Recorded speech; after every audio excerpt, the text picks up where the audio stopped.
Okay, hello. We're back. Sorry, that was a clunky intro there, but we had just started a Monster Hunter stream and we kept encountering crashes when we were in the menus. And even verified the integrity of the game's files and everything, and it still happened, so unfortunately, not going to be able to continue with that tonight. We didn't get too far. Got a taste of the new area. But so I guess we're going to kind of default back to SIRALIM here. I mean, can't complain, but I was looking forward to playing some Monster Hunter tonight.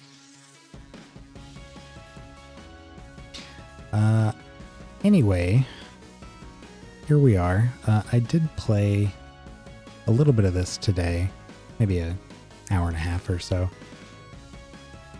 And I made some changes to our team. Not very big ones, but I think they've been fairly useful. So, and we definitely still have room for some tweaking here, but the main things I wanted to address after testing last night with our first sort of draft of this occultist team, which I renamed Sky Cultists,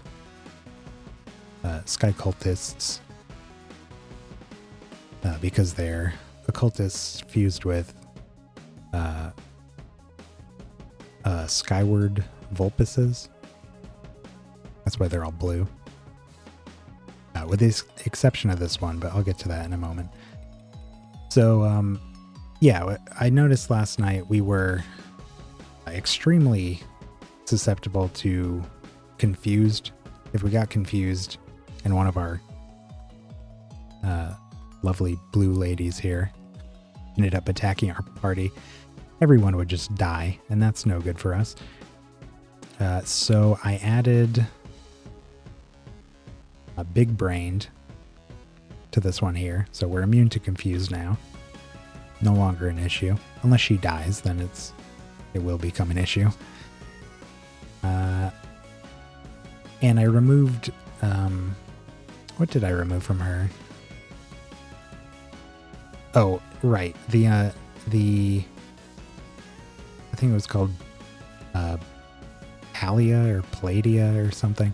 It was another trait that allowed us to cast our first 3 damaging spell gems. All of them already have that with Canna here. They all have this. That's from the Skyward Vulpus. So they all have a 50% chance to cast their first 3 damaging spell gems. But she had a trait that was a 20% chance for everybody. So we had that on top of this. And I found that this team still, but especially so last night, had a lot of redundancy, because when we're casting a ton of spells right at the beginning, damaging spells, we actually cast so many that we hit like some kind of cap on how many times you can deal damage or something. We get like halfway through casting all of our spells and they just start casting and not dealing any damage anymore. So we actually have to maybe tune back that kind of additional attack stuff. So anyways, we didn't need that 20% extra chance to cast. And then the other thing I did, I think the only other thing I did, was I fused a new Celestial Occultist here. You can see she's a death class because I fused her with a white that has, when she dies, she has a 50% chance to resurrect all of our allies with half health. So she's like, just in case we get party wiped by some attack, or like the Spark Tails there we encountered yesterday. where whenever they're dealt damage, they deal a percent of that damage back to our entire team. And because we deal so much damage, it would just wipe our entire party instantly. So she's here for that. So we have a good chance to get at least some of them back if she dies. Now, that doesn't work if she dies first and nobody else is dead, but she is the slowest. And in the runs I did today, she was almost never targeted early. So she's usually the last one alive, which is nice. And the only other thing I did, besides switching around some of our spells, I added like a new support spell. You can see at the second to the bottom, we got Necromantic Armor, Forbidden Unity, Divulging Bark, Antidote, Affliction, Saving Grace. I just added those because I had a free slot on most of them. So I just gave them like a new support ability. Didn't do anything with them or upgrade them or anything, but just added them. Yeah, the only other thing I did was I took our chance to get protected from our staffs here, and I put chance to get rebirth on them, which should also help with how often we're just getting instantly murdered, because they do cast so many spells that basically whenever they're able to cast spells, they get rebirth. They have so many instances of damage going off that they can get that buff really easily. So that helps as well. They're still like super squishy, but at least we have some insurance now against just getting immediately wiped. The only other things I can think that I did was I used the rest of our keys at the Gate of the Gods, and I got some new avatars. We got 4080 here. Creatures are resistant to debuffs. After they're afflicted with the debuff, they have a 50% chance to gain immune, which makes them immune to debuffs. Alexandria. After a creature gains or loses stats, allies gain or lose 15% of those as well. I don't remember if I got this today or if that was last night, but it's new. Arimaki. Enemies deal damage with attacks and spells using their lowest stat rather than their attack or intelligence. In addition, enemies take damage from attacks and spells based on their lowest stat rather than defense. That's really gross. I got Muse. She was a pain. Probably took me 4 stabs at her. And I had to turn her down to level 5, so I had to beat her twice. But we did beat her. Creatures' minions perform their effects twice. If they don't have an effect that can be repeated, they're instead 100% more powerful. Doesn't affect illusion or any demons, which I was really saddened to see. Really just doesn't seem like there's a whole lot of support for demonologists out here. I've never seen anything that can really synergize with any of their demon stuff. Perdition. After he damages an enemy below 50% health, he casts Death Siphon on it. Regulus. At the start of the battle, your other creatures with the same class as this creature share their innate trait with the creatures adjacent to them. I don't know if I actually read this one. That's pretty gross. Huh. Neat. And lastly was Venodon. After this creature damages an enemy, it steals their buffs and minions and gives them its debuffs. In addition, your creature's buffs and minions last forever, and enemies' debuffs last forever. Huh. Buffs and minions last forever. That was pretty cool. Could do something with that. Yeah, other than that, I don't think I did much of anything.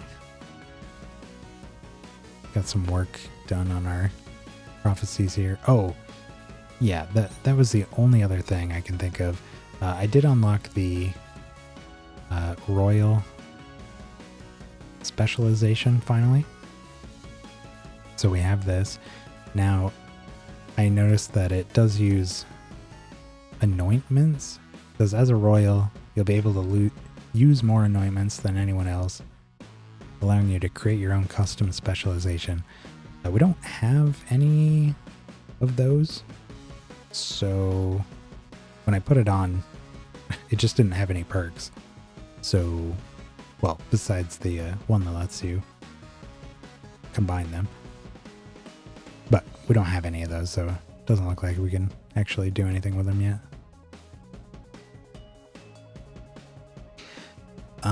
Well, for the night, I think inhabited by bat race.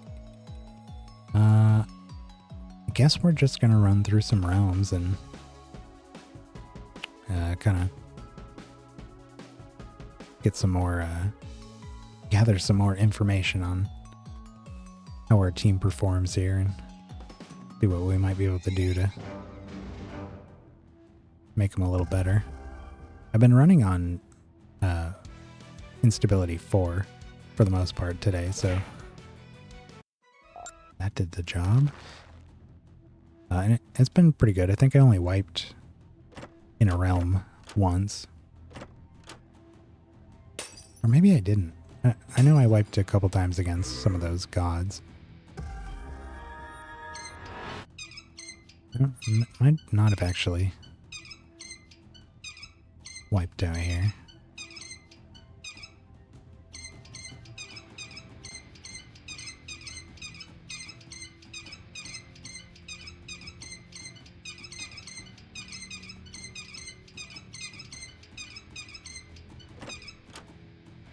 $5,000 power.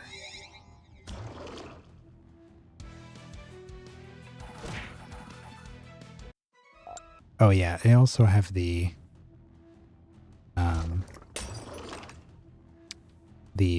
battle effects and text turned off. I was running into some battles today where they would just go on and on and on, even though everybody died in the first cast.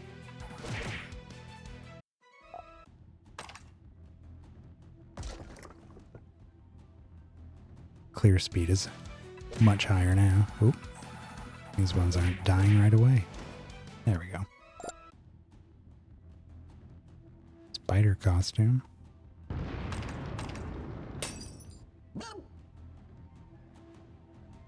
I just did this one today.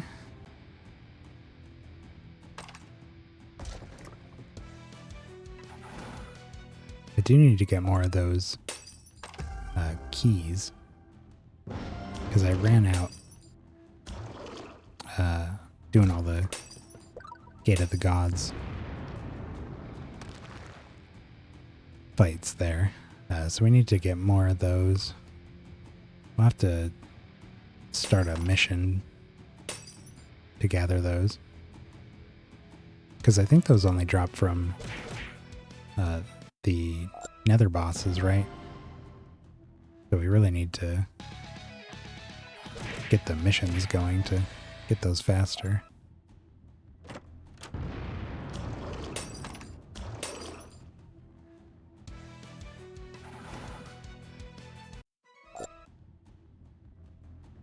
Did see a blush. Nice. I'm working on getting our favor up with Volcanar here. I think he's our next closest to hitting 20, so we could get his god spawn. Do we need to do any candle stuff here? Yes. Who might we summon?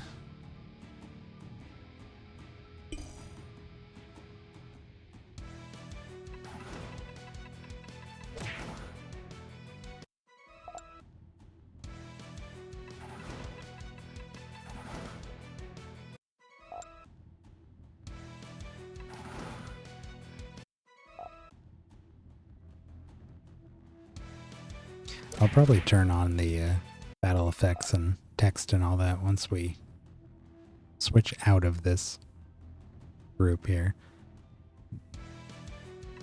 But like I said, they take so many actions that just takes... They're supposed to be really fast at clearing, and they are, except that there's a ton of animations and text that happens even after the enemies are all dead.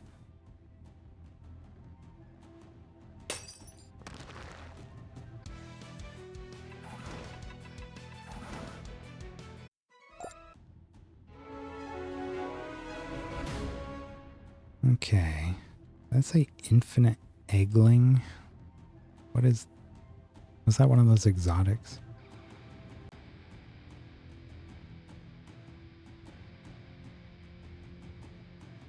Oh, we can summon a nugget. I think I already have one. Oh yeah. Infinite eggling. Okay, I saw that pop up. Knowledge rank E there. Wondering what that was about.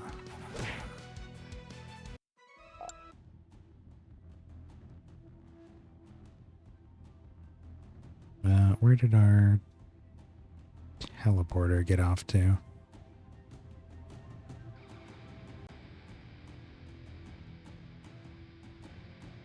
You know, one thing I noticed that we can do with this team here is we can actually go right into a new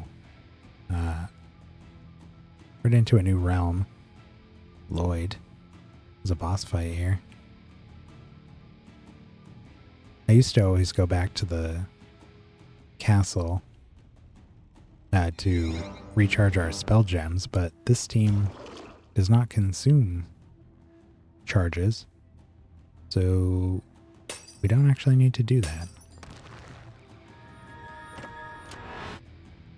Emily plush. Oop.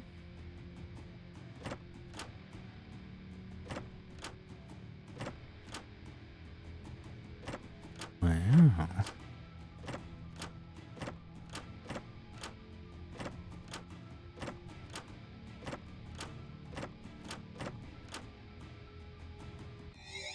Okay.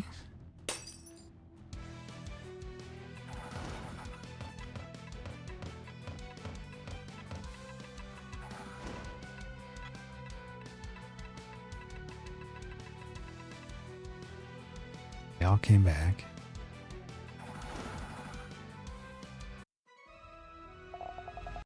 There we go.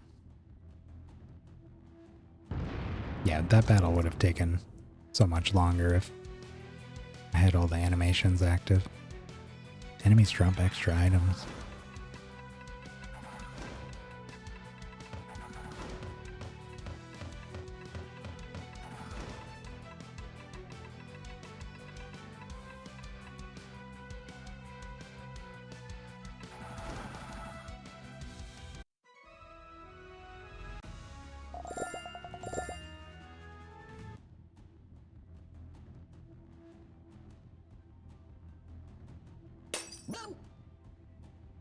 Resurrection? Oh, I don't know.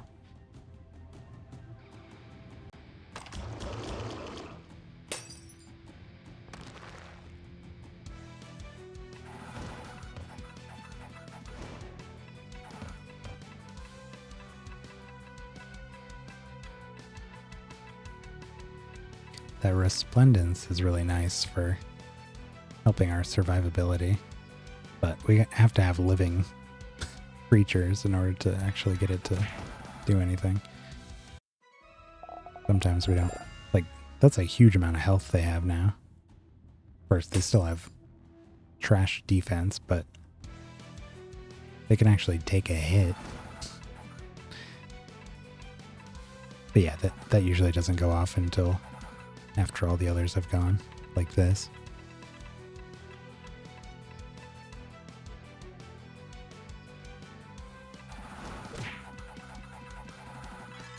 Yeah, you see the two down there both got rebirth.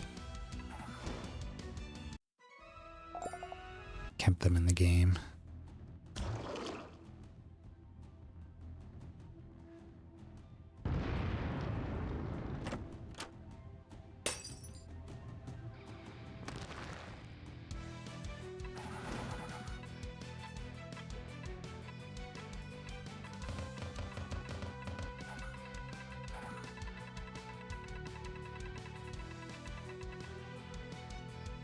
I do think it's kind of silly that casting these spells on dead creatures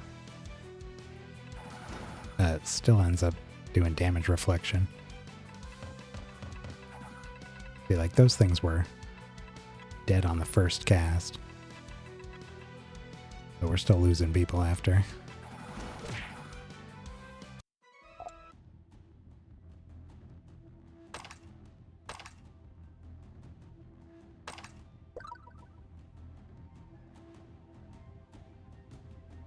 Let's summon in that raptor occultist again.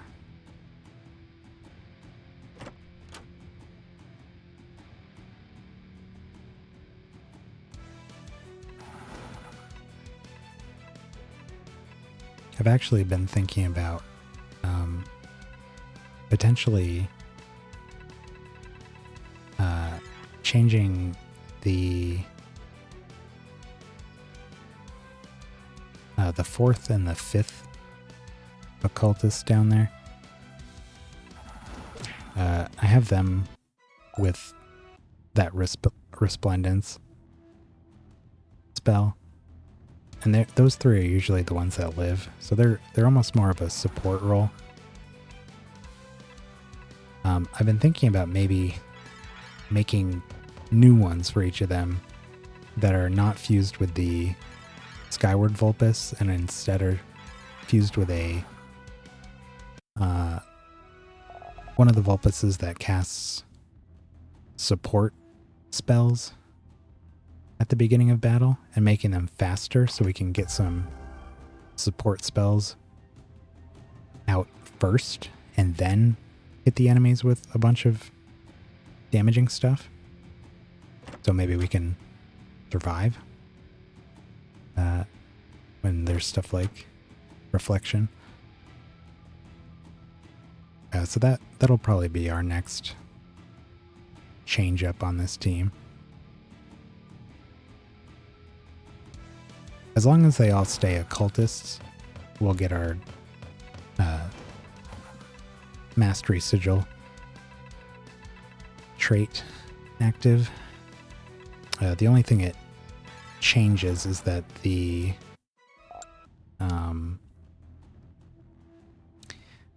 chimera trait that we had built around Valiant Heart,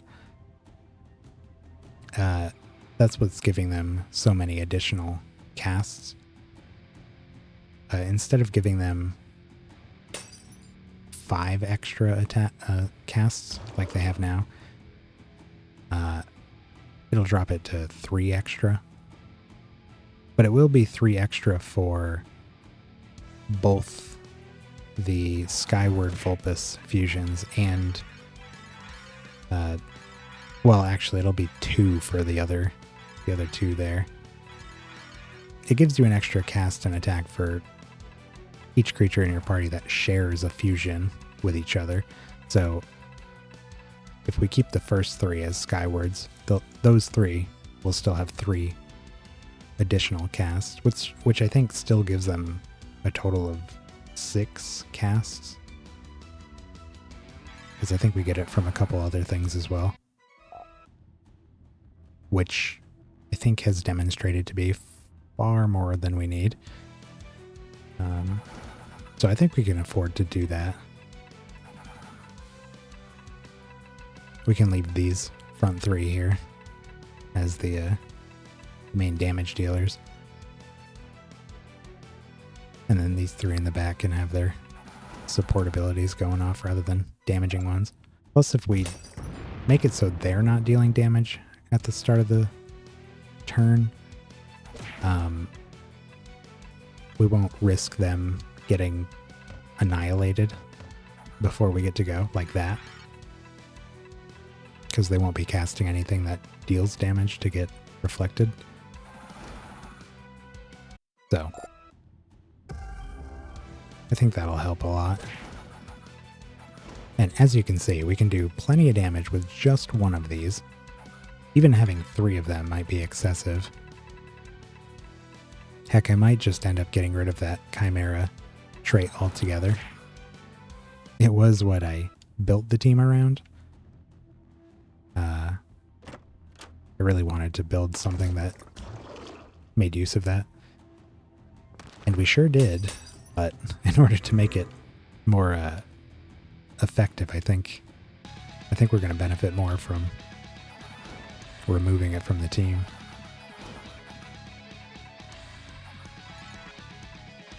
Because, like, we're still able to pull off these stupid high damage spells without needing to cast it, 9 times.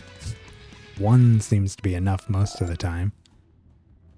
So even if we're just casting it 3 or 4 times, it should still be plenty.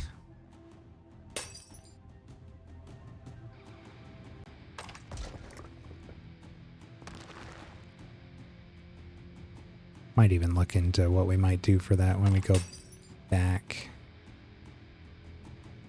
We got a boss fight here. Yeah, maybe we'll consider our options. I do want to probably keep it a Vulpes, since I do want to have them casting spells right at the beginning of the battle. But the Salamanders also had some decent automatic casting stuff that we could look into as well. Got one of the Apocalypses up to C rank. Alright, we got a boss battle. Yeah, that goes.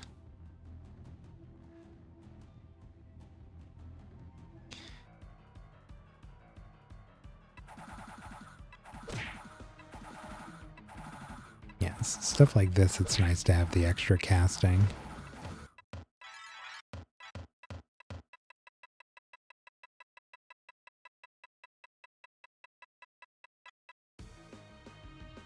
And they came back. What? Actually stopped the music.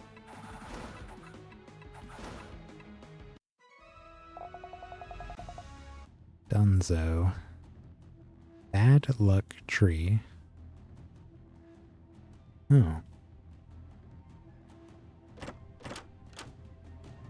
Celestial long rug. Need some better rugs.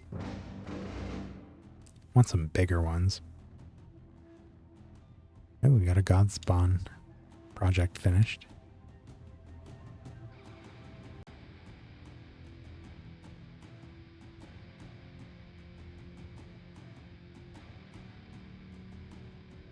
Still need some more emblems for Volcanar. Yeah, let's turn this in and maybe we'll look into what we might swap out here.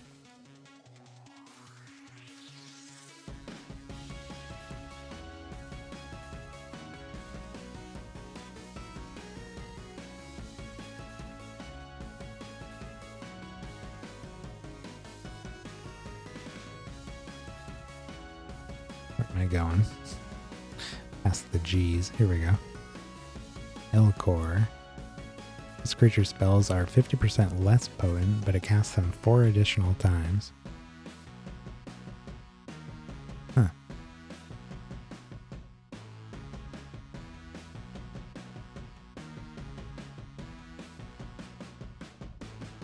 Fuse everything in our party with one of these. Then everybody's casting 10 additional times. No.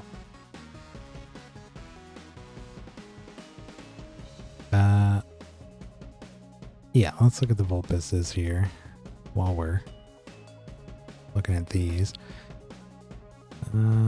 So Terra, this was the damaging one. Halida, that's what it was called. Yeah, we had this trait on one of our artifacts, but I took that off. This creature's first 3 non-ethereal stat manipulating spell gems have a 50% chance to be cast. Okay.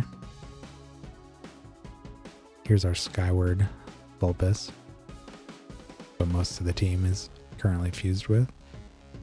Creature's first 3 stat manipulating spell gems each have a 20% chance. Probably not that one. I'd rather do 2 of these than 1 of these and something else, I think. Creatures take 4% less damage for each non-ethereal spell gem they have. Max of 90% damage reduction.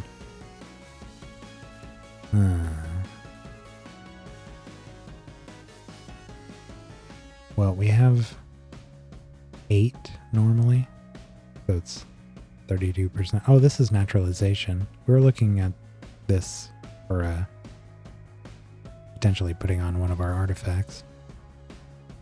I think we're going to need a lot more damage reduction in order for it to really matter. 32% isn't going to be anywhere near enough. This creature's first 3 non-ethereal healing spell gems each have a 50% chance to be cast.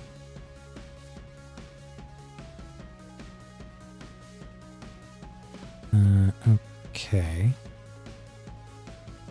This is the same thing, but it's the whole party. And our creatures deal 75% more damage with spells that don't belong to their own class. I think we have this one, actually. Metamorphosis. Or Metaphysics. Yeah. Yeah, so we don't need that one. So yeah, I'm thinking maybe we'll do 2 Spirit Vulpuses. Why don't we... Apparently I don't have one of these in the menagerie already, so we're going to have to go grab another one.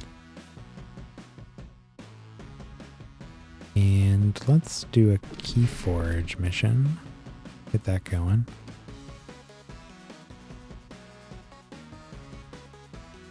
I'm going to turn the instability off just so we can hopefully get the Vulpuses we need here.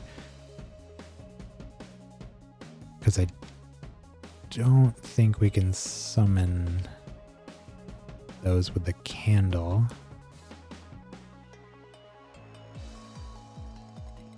No, it's D. Unfortunately. We have its hunt mission, but that's going to take far too long. Going to be much faster to just go here.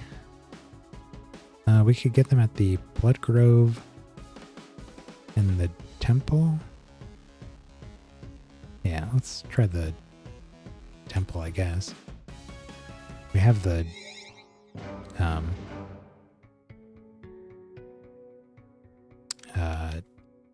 God spawn, or oh no, we don't have the God spawn here. We have this god's avatar, but we don't have his God spawn. So yeah, this is a good one to do.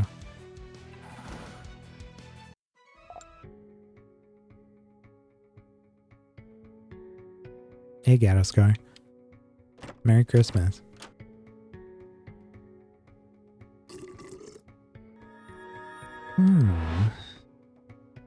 Got some boxes. Oh. That was it.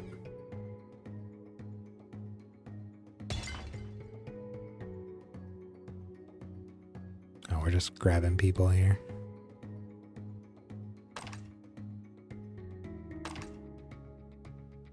Key fragments.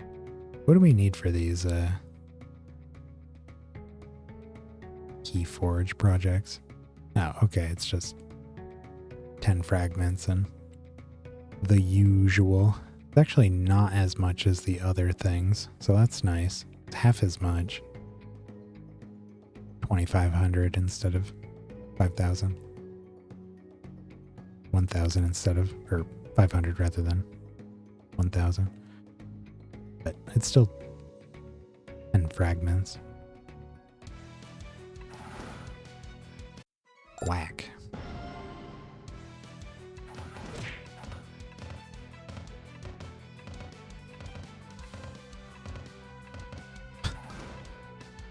There we go.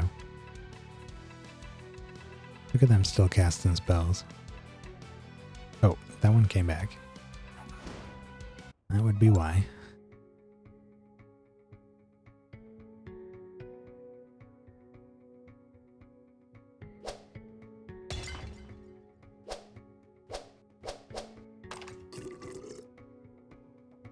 Oh, I thought that was a dwarf. The guy dressed like a dwarf.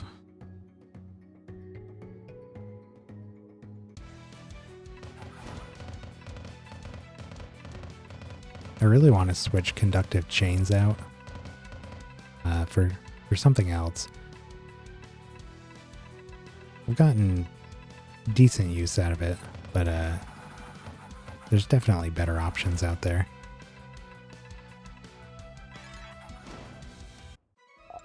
I noticed that it usually leaves like 1 to 3 enemies alive. Usually 1 at least. Like that one there. It just wasn't doing any damage to those 3. So it really needs to be an arcane spell that we replace it with, but we could just turn something into an not arcane, sorcery. What level? Looks like we're just hitting 1,443. Oop. Some turtles.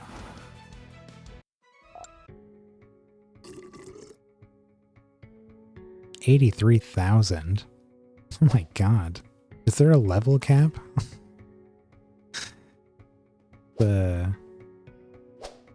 Very high.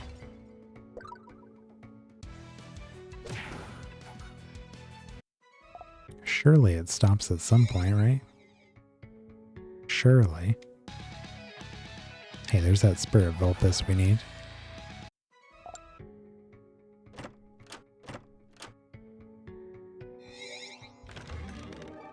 Sparkles. Score. You ever check the blog post? You know, I was thinking about it on the way to our Christmas get-together today. And then I forgot about it by the time I got back. I am going to read about it, though. Looking forward to seeing what their new game is. Yeah, I mean, for sure. If they put the kind of complexity and depth that they have in whatever new stuff they make, I'm sure it'll be awesome.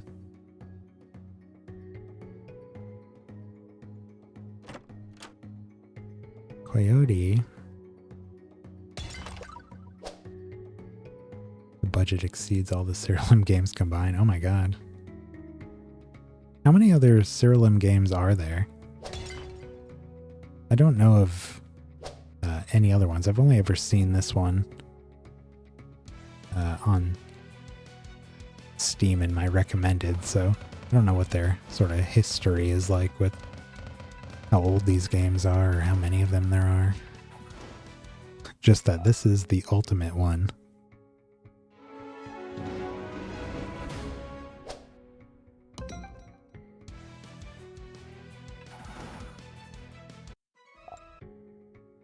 Boom. Yeah, this is their first one too. I'm curious to see what their other previous titles for this were like. Even if I don't play them, I'd like to look them up or something. Check them out.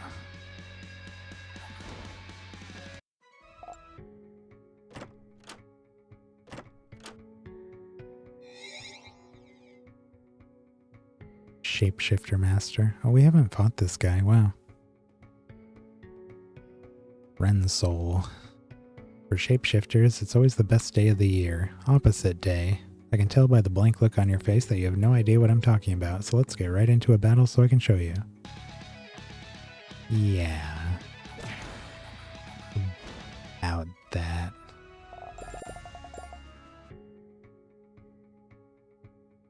Shapeshifters deal 20% more damage and take 5% less, and can equip one additional spell gem for each shapeshifter fighting on your side. Ooh, 120% more damage,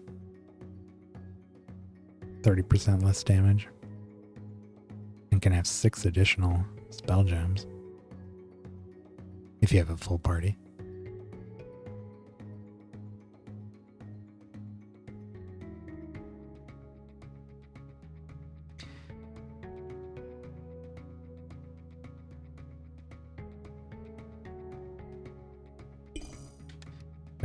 Bring some of those in here while we make sure we wrapped up here.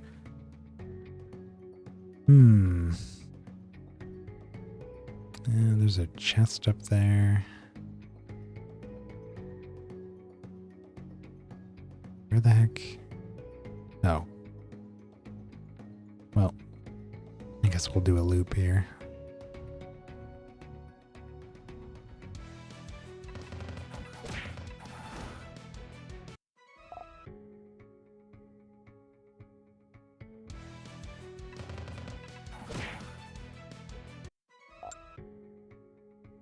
Hoping to find a Vulpus skin or something.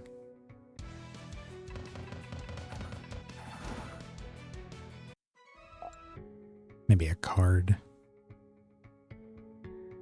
Still have not found many cards.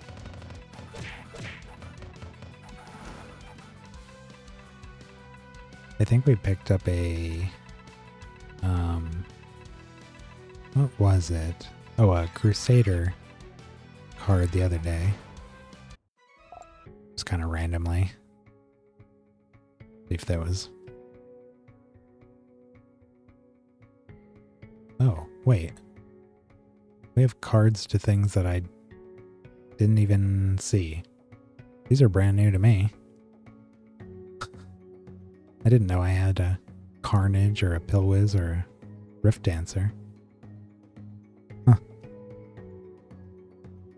Cool. Yeah, I'd pick this up. I think probably off stream. 3 out of 8 with the Abominations. I'd love to complete that set with them.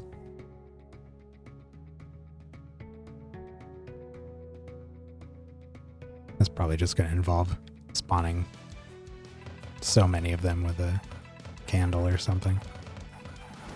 235. They seem like they drop a lot more often when you have their knowledges increased high, right? Isn't it like A rank or something? They double their drop chance. Oh, what's going on here?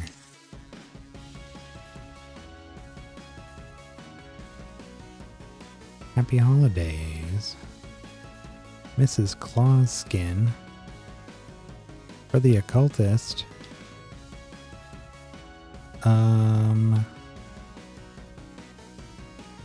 Probably way higher than double. Oh wow, okay. A good reason to get the knowledge up on the stuff you want cards for, I guess. Look at that. What are the odds we get a occultist skin the day after we build an occultist team?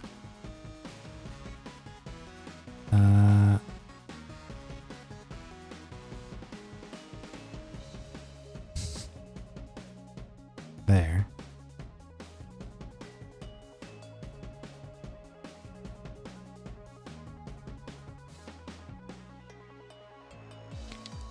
Look at her colors. Not the best.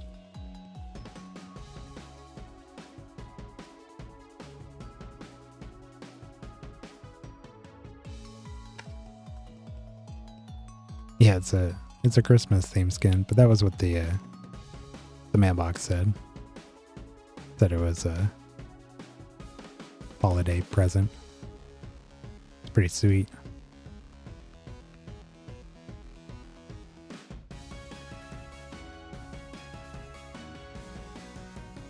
Oh yeah, right.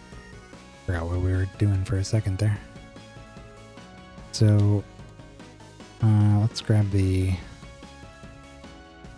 Spirit Vulpus.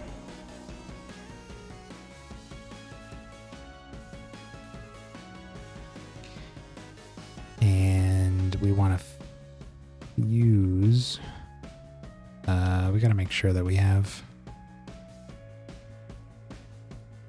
the these two, Raptor and Spider. Yeah, we must have those.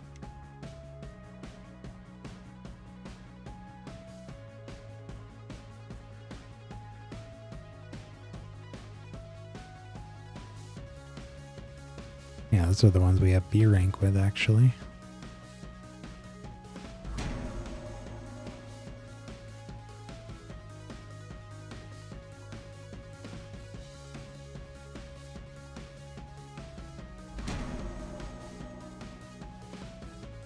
Okay, so then we're gonna use those.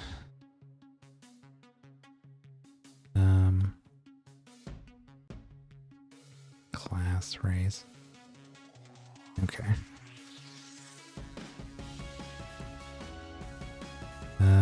Yes, this is actually the personality I wanted. Cool. And Spirit Vulpus. Ooh, this looks cool.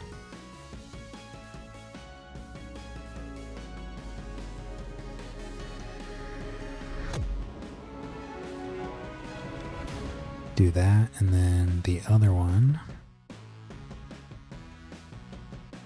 Raptor.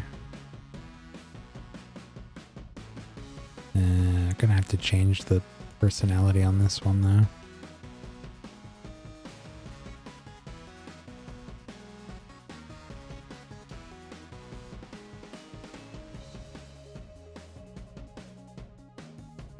Spirit Vulpus.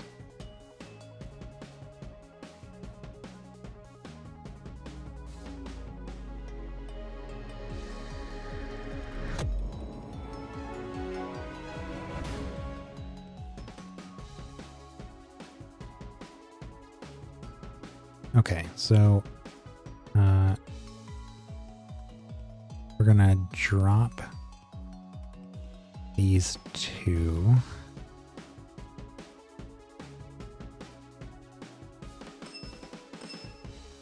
Oops.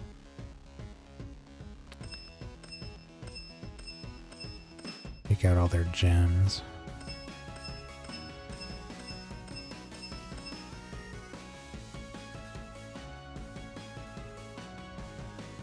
And remove, oopsies. Remove their equipment. Okay.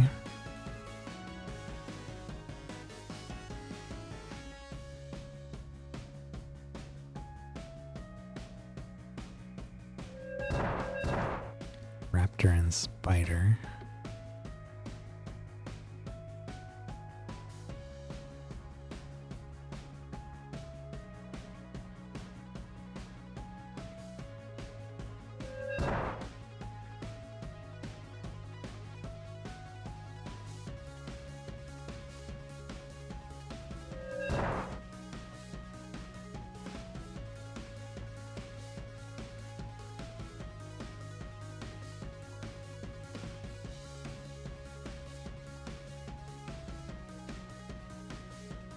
There's still life, so that's good.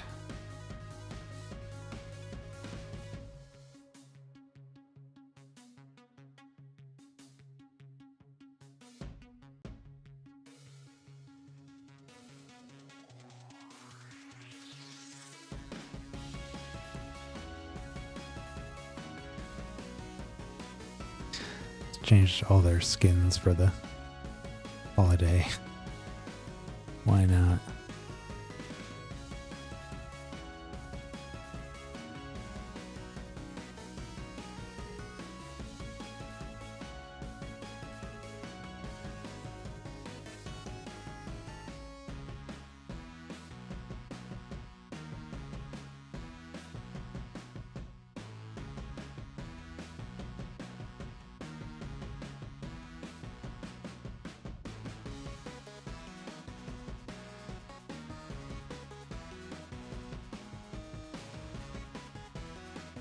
There. Do we have a Santa or something here? Some kind of Christmas themed one? Oh, you know what we do have? Oh no. No, that was a decoration. Thought we might have a penguin. But I don't think so. Surely there's some kind of Christmas thing in here.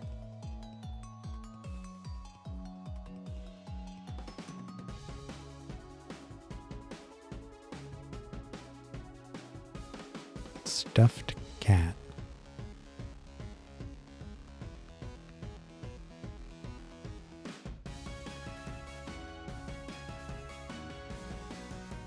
Well, we have an elf, but it's a drow.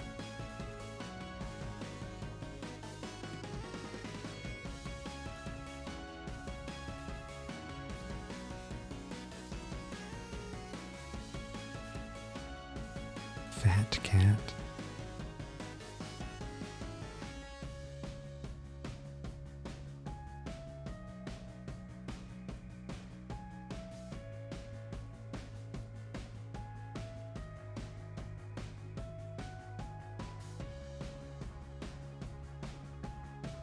Really not seeing anything. Can't believe it. Office wizard.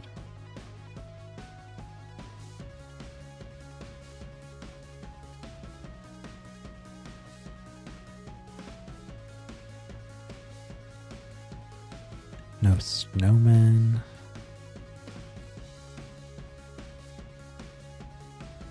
Even just something that lives in... Oh, we do have a penguin.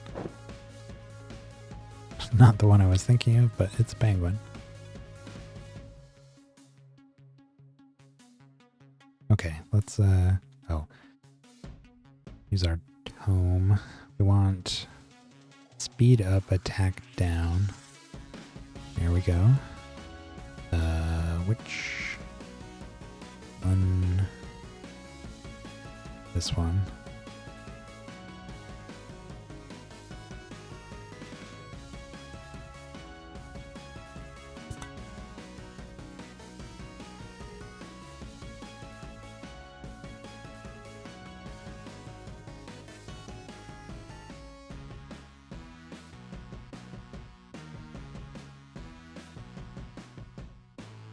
Okay. Right, so these two need their equipment. And we gotta give them some spells. I'm gonna make their first three. It's stat increasing, so let's have a look at the ones we have right now.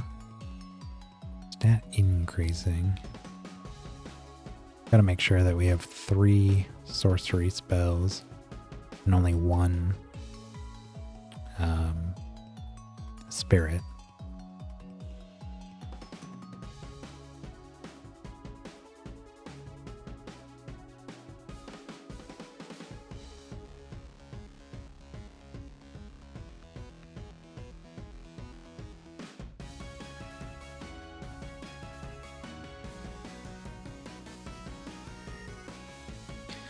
Now, is it stat manipulating? Okay, stat manipulating, so it could work on our enemies as well, things that reduce their stats or something.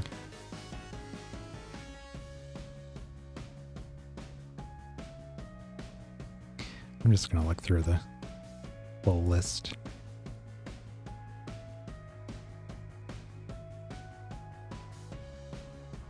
Don't want attack. Ideally, we get defense. So anything that's going to give us defense. If we can get buffs as well as stat increases, I'd like that as well. And then for our enemies, I'm not super concerned about dropping enemy stats, but lower defense, probably all I really care about.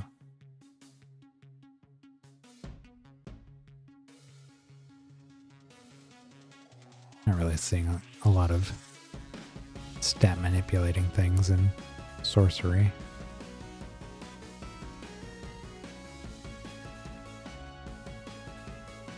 Could change our classes.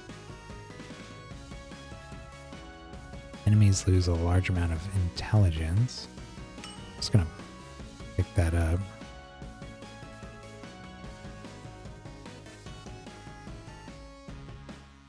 Enemies lose a moderate amount of intelligence and are afflicted with silence. That might be nice.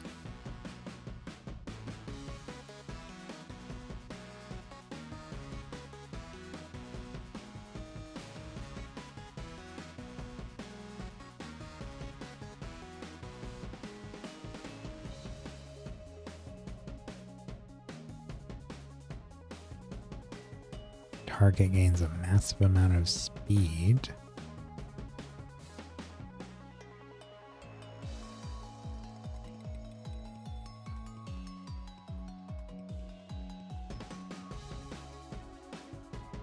I'm surprised by how many sorcery spells are speed-based.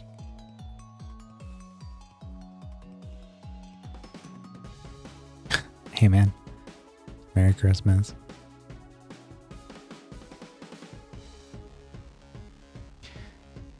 Where? Yeah, it really doesn't look like sorcery is big on any of this stuff. Target's ethereal spell gems are sealed. Gain a small amount. It's all intelligence based. Yeah, this game is extremely addicting. You don't gotta tell me. Wasn't even gonna play today, but we were having technical issues with Monster Hunter, so figured we'd jump back in here. It's kind of my go-to, my default.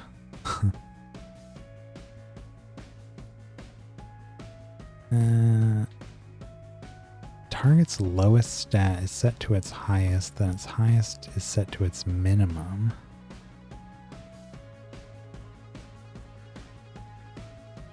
Ideally, we are using spells that benefit from repeated casting, although this, depending on how this works, this could reduce all of their stats to the minimum value, right? Because if it, I guess we're going to have to test this, because that could be really good. Now it is target, so it's only going to be one dude. But I'm just curious how that works. I might check that out. Because if we cast this, how many stats are there? 2, 4, like 5, 6? Intelligence, attack, defense, speed, and then health. I don't know if health counts with this one. But at least 4. If you cast this 4 times, it might work that, say their attack is highest and their speed is lowest, it would switch the two and then drop their attack to, or speed to, it would be speed highest then. Set their speed to lowest, and then if it cast again, it would take whatever is then the highest and do the same thing, and just keep reducing them each time. Unless it works the way where it would just choose, it would identify which stat was the highest initially, and then just every time it cast it, it would do the same thing on that stat. Possible that's how it works. Anyways, if we could do that to the entire enemy team with that spell, I would definitely use that.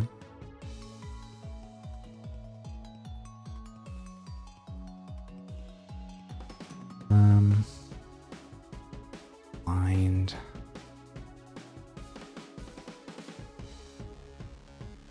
Chance to be confused. Okay, so that was it for sorcery. Let's see what the other ones offer.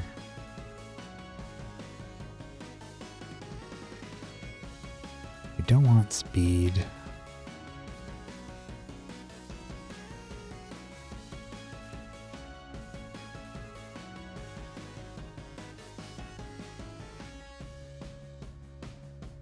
Target loses a moderate amount of defense, then takes damage equal to 150% of the amount reduced.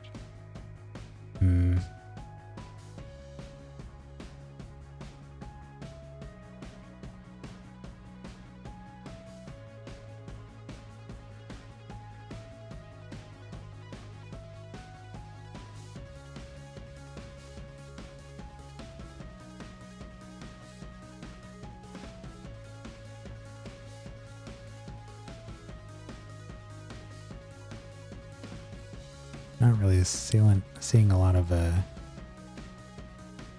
stat manipulation in nature either. Large amount of intelligence. I'll pick one up.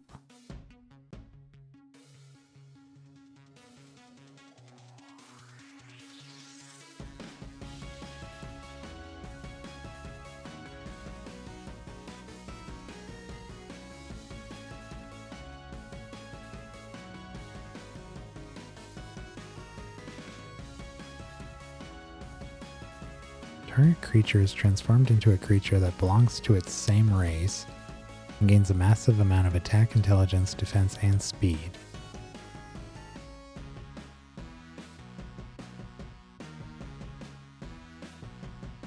Huh.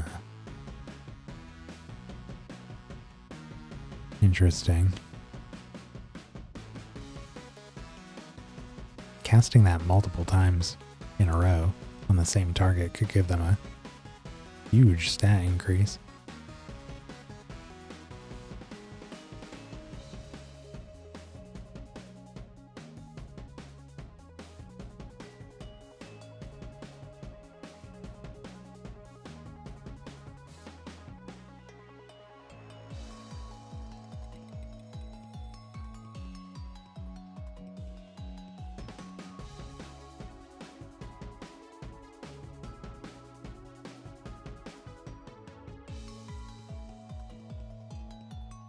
Creatures recover a small amount of health and gain a small amount of attack, intelligence, defense, and speed.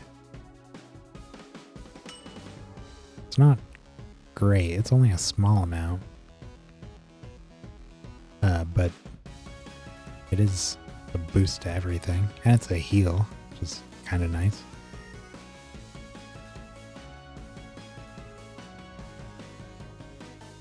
Okay, I suspect we're going to find some decent stat increases in life, but we can only have one of these equipped, so we can make the most of our evoker bonuses on these two.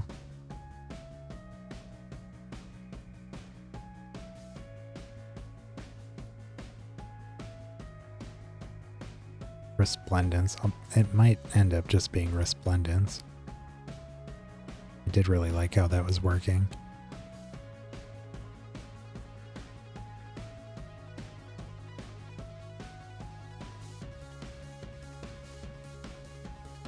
We gain an absolutely ludicrous amount of max health on everybody.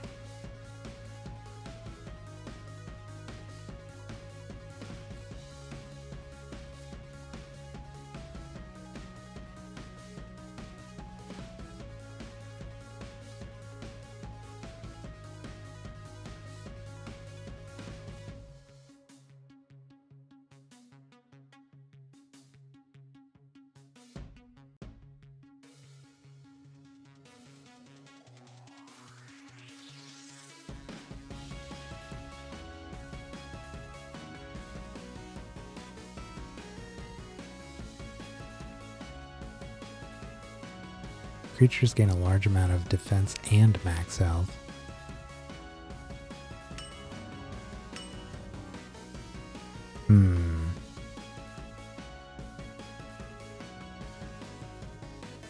That seems like exactly what we need.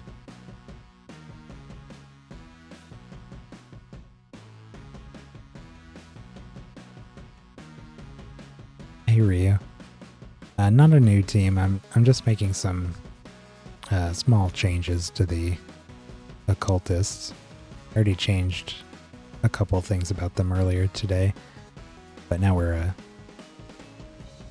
made 2 new ones with just a different secondary fusion to see if we can get some better support going on. It seems like our damage dealing is more than sufficient, so switching some of the combat roles.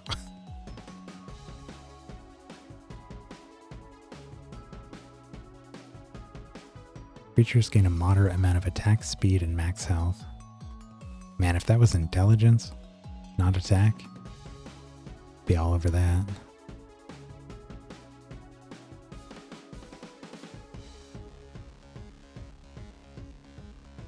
Alright, we're in death now. Maybe for death we'll look for something that can reduce enemies' stats. Haven't picked up anything like that yet.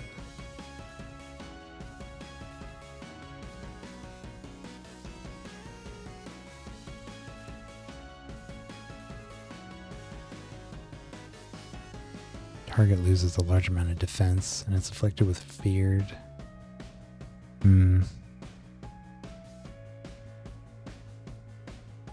Creatures gain a moderate amount of defense and speed.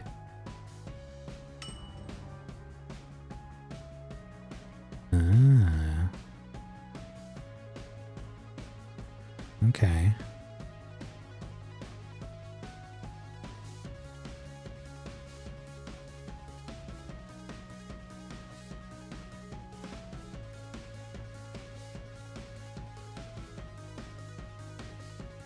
Target gains a massive amount of max health and loses a massive amount of defense and speed.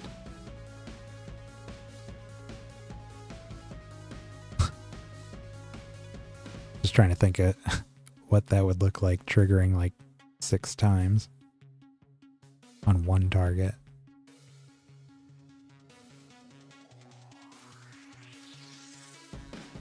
Huge amount of health. Target loses a large amount of attack.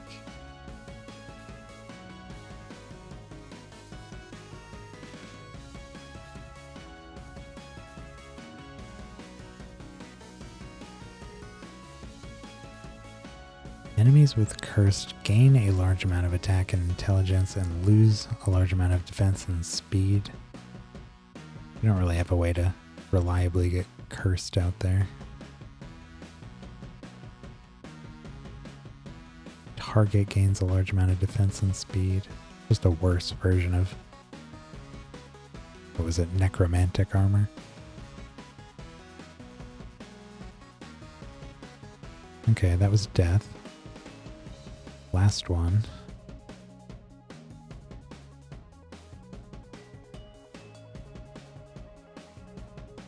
Target takes a moderate amount of damage and loses a small amount of attack, intelligence, and defense.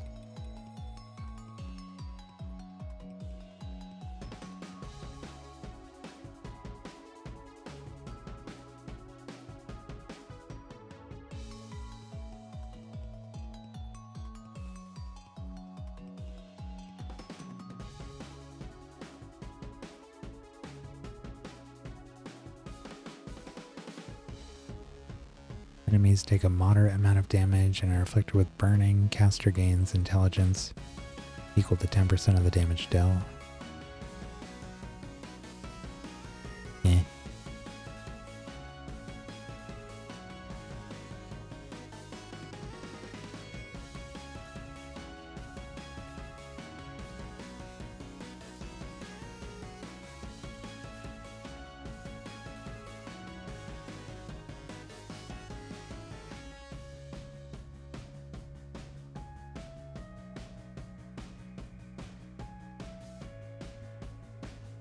Almost at the end.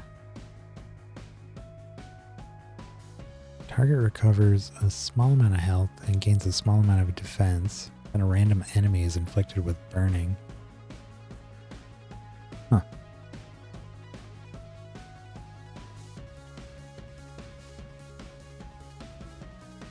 Probably not.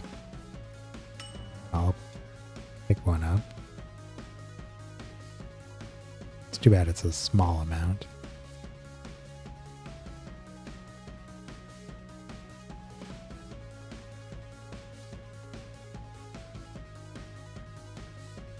Enemies lose a large amount of a random stat, and your creatures gain a large amount of that stat.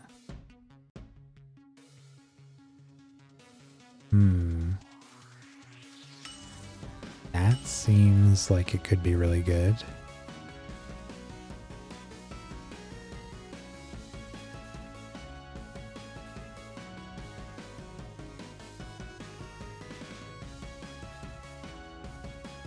We have 3 choices to be cast at the beginning of the battle.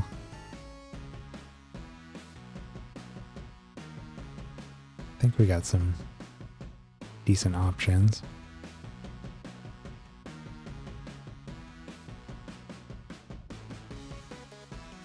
Okay, that was everything.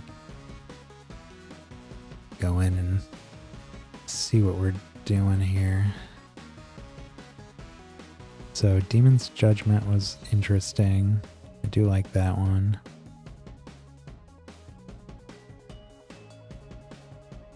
Necromantic Armor. Defense and Speed. Let me just gonna equip the ones I'm interested in here.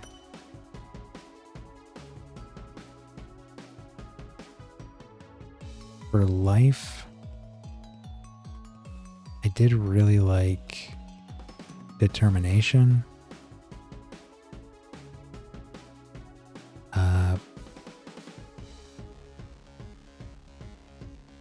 But we could also do Resplendence.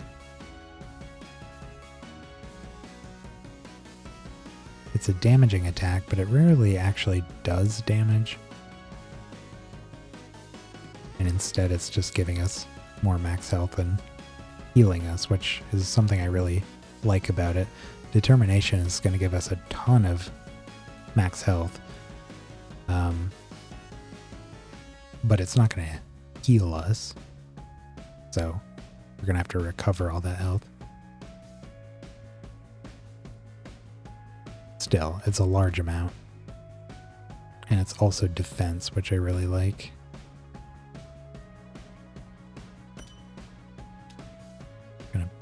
Put all these. Resplendence.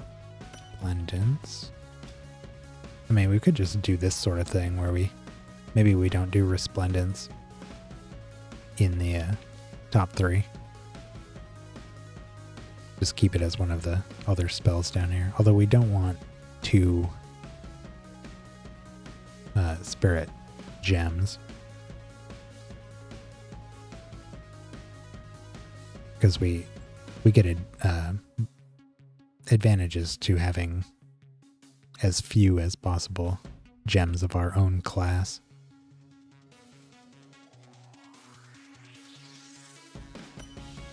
Abundance.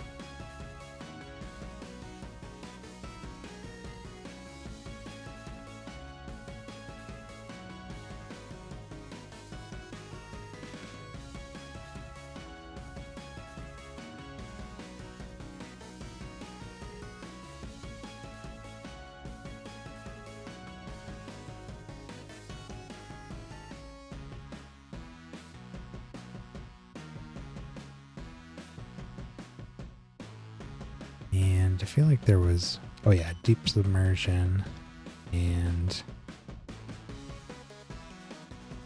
there's definitely one more.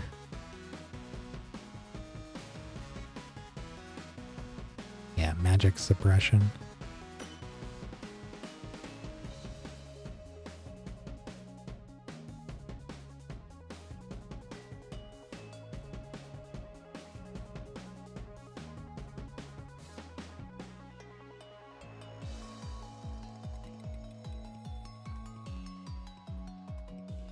Okay, so those are our options.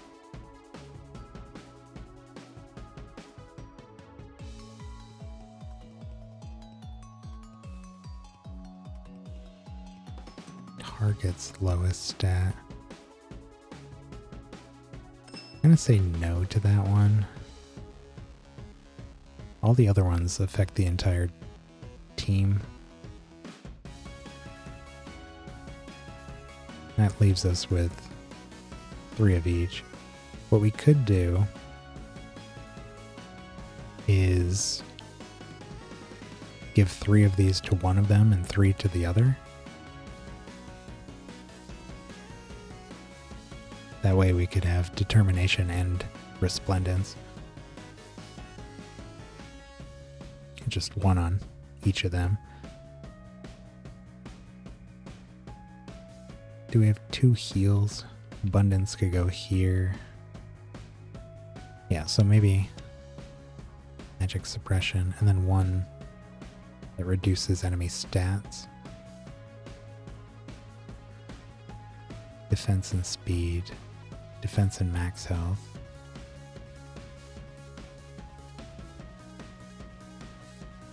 Yeah, I think that'll work.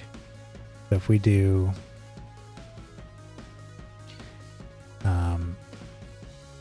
resplendence,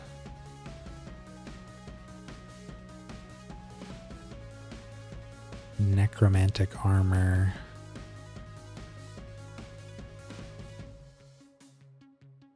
and either magic suppression or demon's judgment.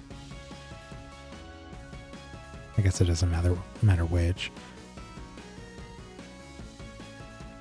Well, let's just drop that one. Resplendence and armor. And then we give resplendence to this one. Necromantic armor to this one. And magic suppression to that one. And then this one can do the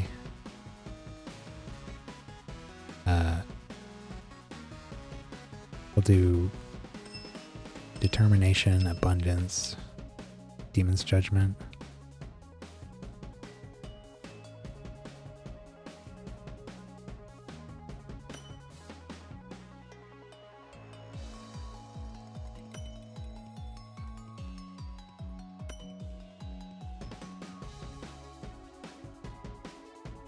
Yeah. Okay, and now we need to put our spell gems that I removed from the other 2 on here. I don't remember which we took off. Might have been Greater Dispel, oh yeah. And Arbitration. Yeah. Okay, so that was it.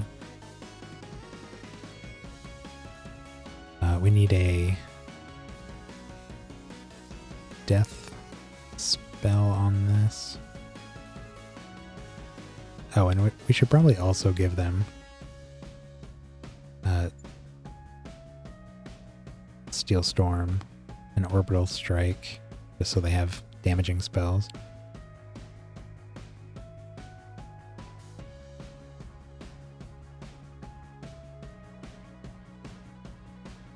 Plus, I think we have Yeah, we have magnetic on Steel Storm. We want everybody to have that. We're up to 2 sorcery gems, so we just need 1 more.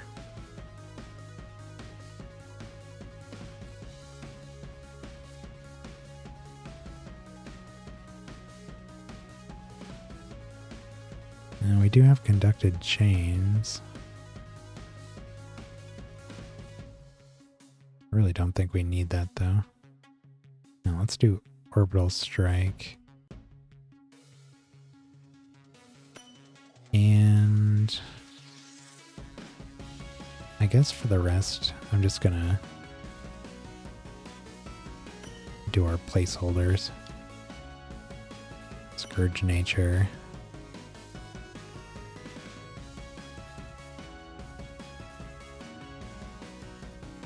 And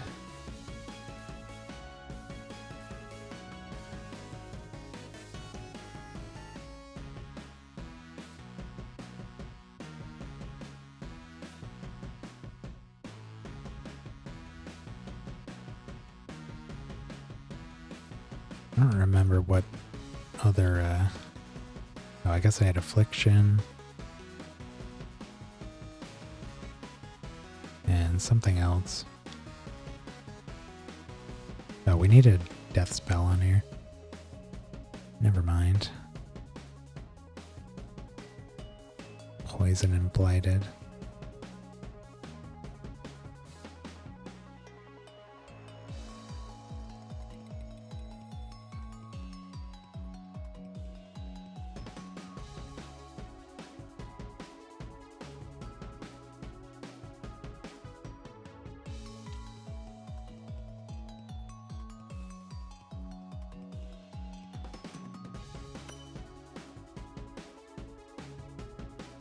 And I need a nature spell on this one.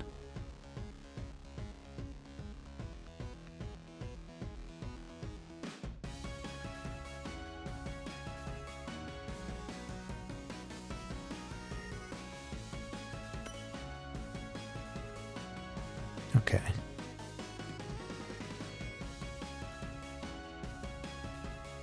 Let's upgrade those.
Okay, enchant.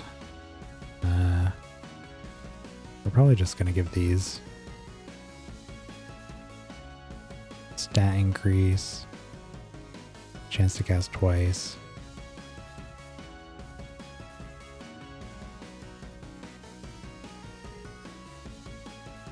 Yeah, healing, stat increase, chance for twice.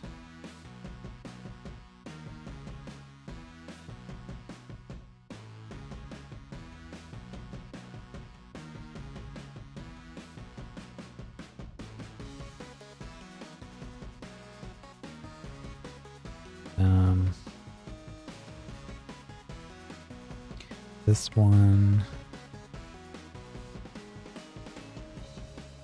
I don't really know what to.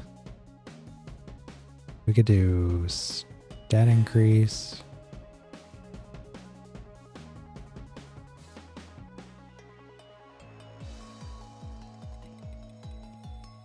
Chance to cast twice and chance to defend.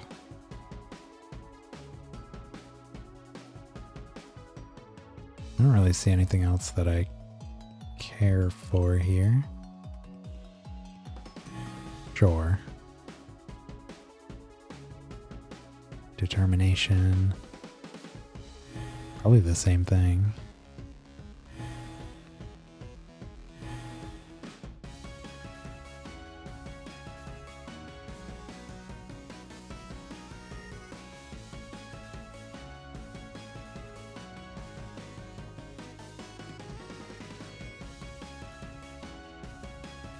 Duration increased. Huh, I'm surprised you can't change the stat reduction here. Wonder why that is.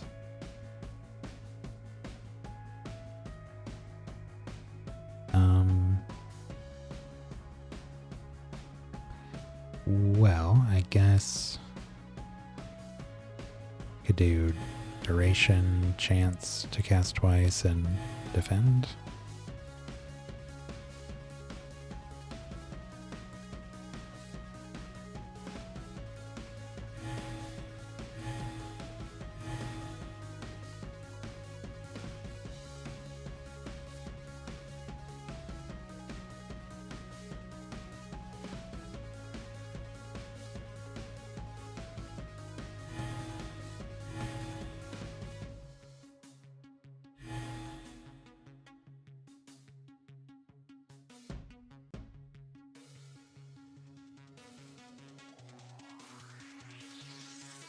Oh, right, the Death Cult Priestess has this too.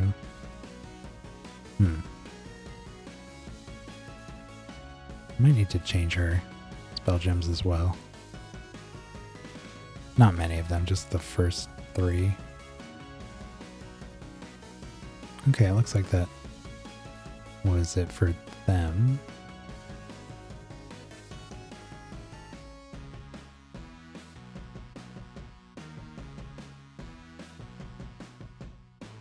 I could do Cyclone Strike, I guess.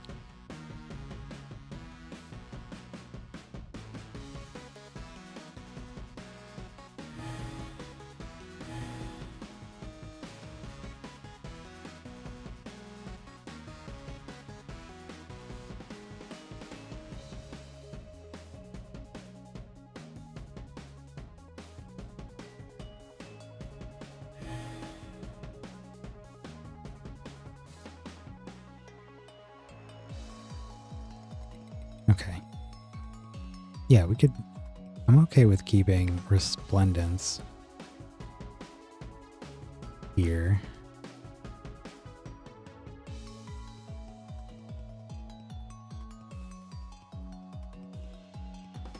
We could drop... Well... I don't know if I want to drop them. I really don't know what I want to do with her, unfortunately. She's got the Skyward... Oh, no. She's not a Skyward Vulpus. She's a white. So she doesn't need those to be in her first slot. She doesn't auto-cast anything. Well, I guess that means we don't need to change it. Yeah, don't have to worry about it at all. Okay. We good? I think we're good.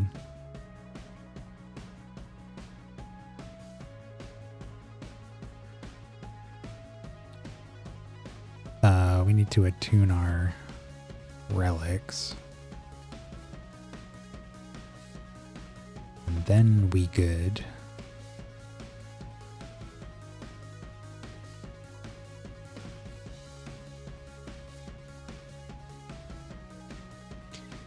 Which ones do we need? The fire, the guns.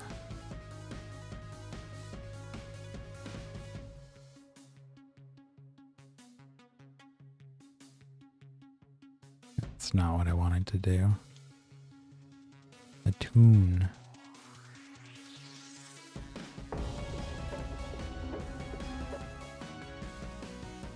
Oh, and Lamora, I think.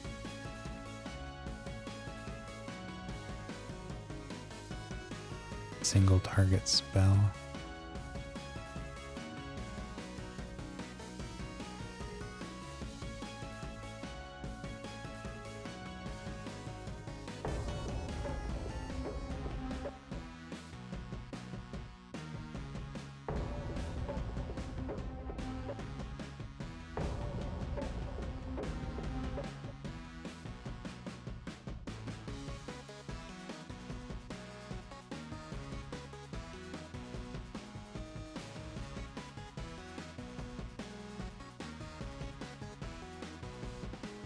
Oh, Rose Thorn.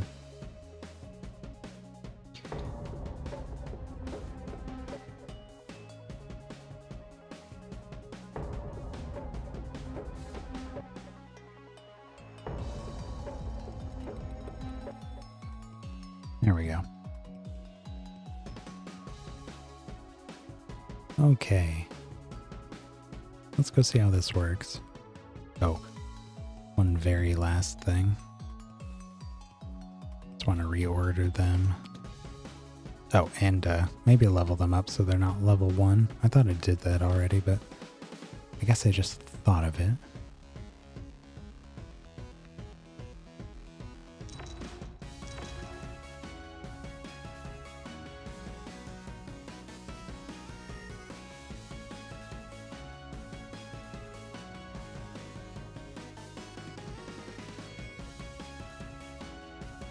And they are faster.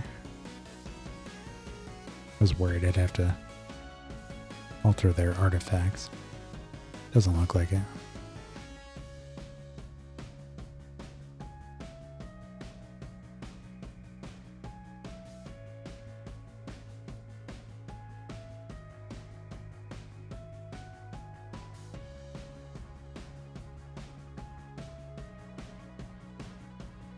All right. Let's go test this thing out. Maybe... I don't know where to go. Let's look at our prophecies. Raids. We have one of those going, right? Early. Yeah. Pretty close to finishing it, too. We need to kill some death stuff. Gotta kill 2 more summoned enemies. And we have an ongoing training mission. Death enemies.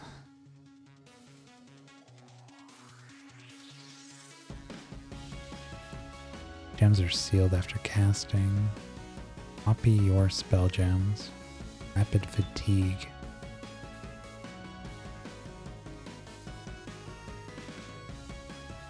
Let's just start on 3. We need to kill death stuff.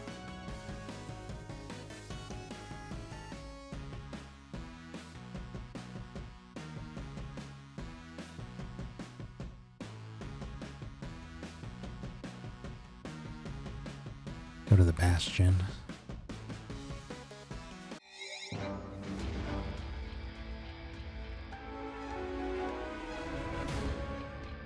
Silverback Gorilla.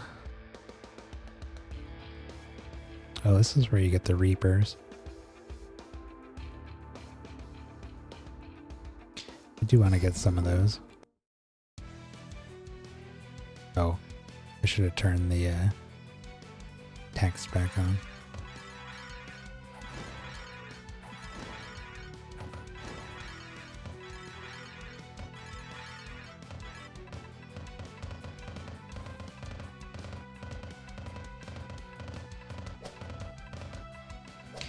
Or maybe not. Whoa there.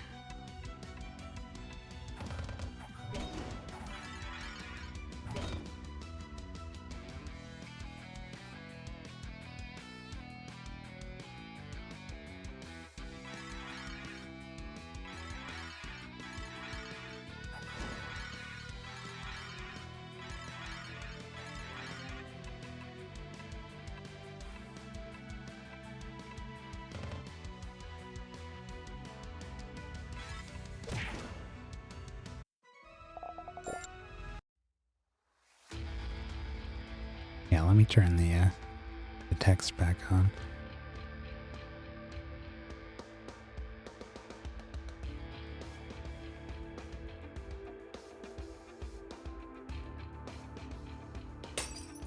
I just want to see those triggers.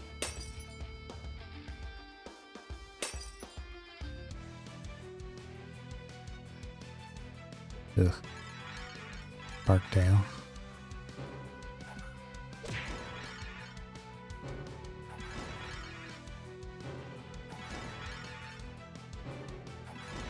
They've all got savings grace because they're copying our spell gems.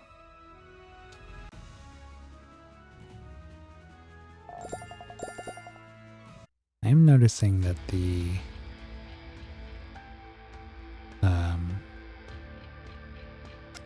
damage dealers are still going first. I don't know if there's a way to change that. I thought making the supports faster would have made them cast their spells first.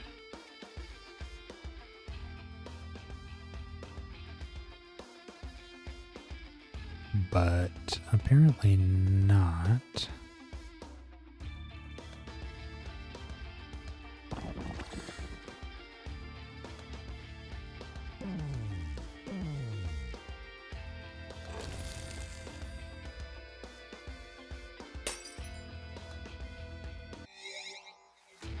New exotic. Clawtail worm.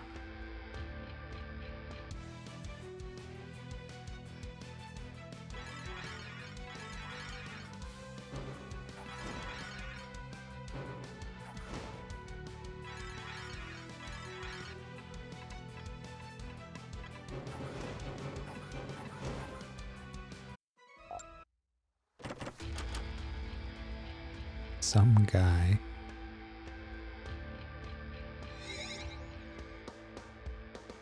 What's the deal with this clawtail worm?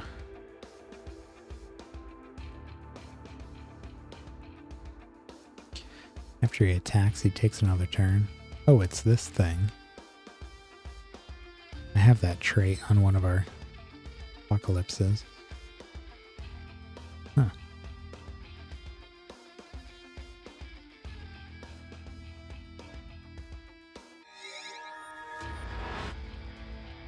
I don't like that there's spark tails here.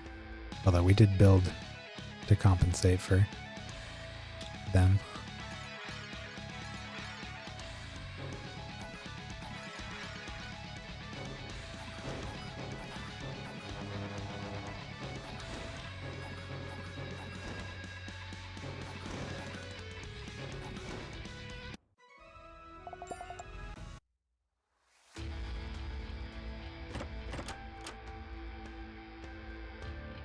I wish I knew how those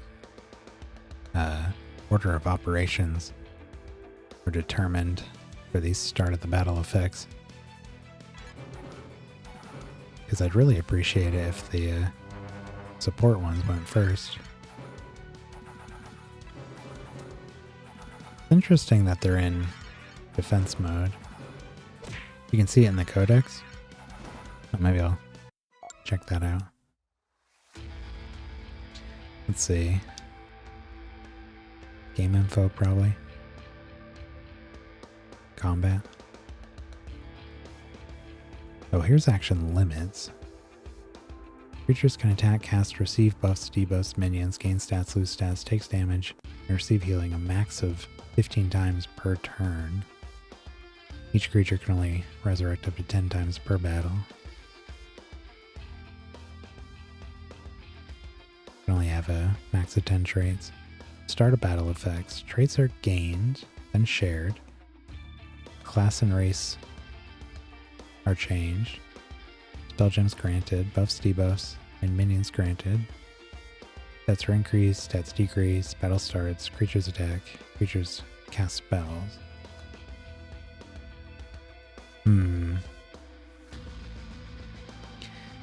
Yeah, it doesn't really give me the information I am curious about here. Because we have two different traits here, Velox and Canna, that both cast spells at the beginning of combat. It seems to be prioritizing Canna over Velox.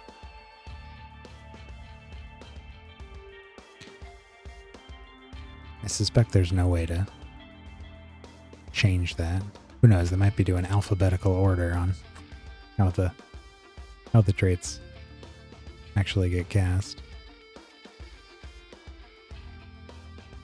They're the same text, but this one is damaging and this is stat manipulating.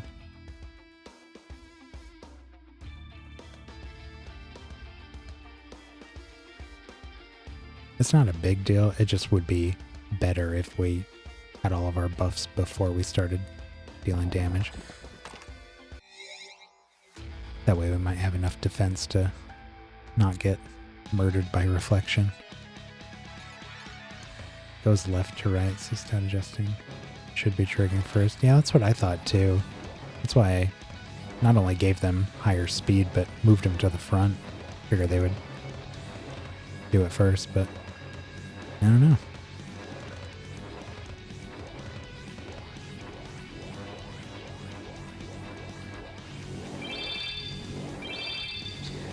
And there they go.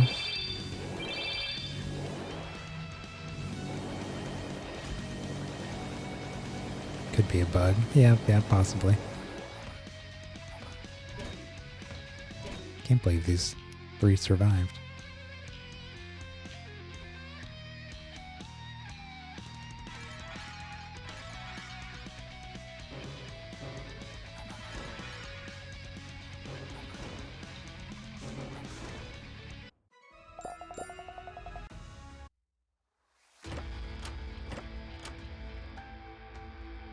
Whiz plush. The other thing I want to see is I just want to make sure that I have all the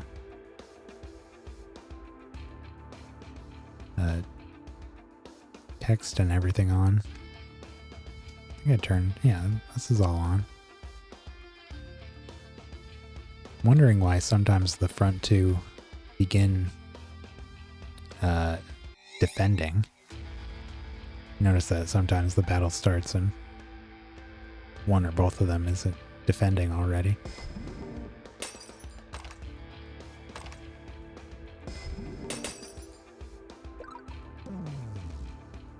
Actually, maybe... Let's look back at the codex. Combat... Hacking, casting... Action, damage types. Nah. I don't see it here. I was just thinking if, like the way that the stack works in Magic or the like, maybe they prioritize moves that deal damage when a bunch are cast at the same time. And then they do the stat manipulating ones after that or something. See, it almost looks like, because we have that chance to defend on cast with the support occultist over there. It almost looks like it's already accounting for the fact that they're defending after casting before they've even done it. I can't think of why else they would immediately have defending. But then, like, the order of operations, maybe the damage is actually getting dealt first, and then they go through the others.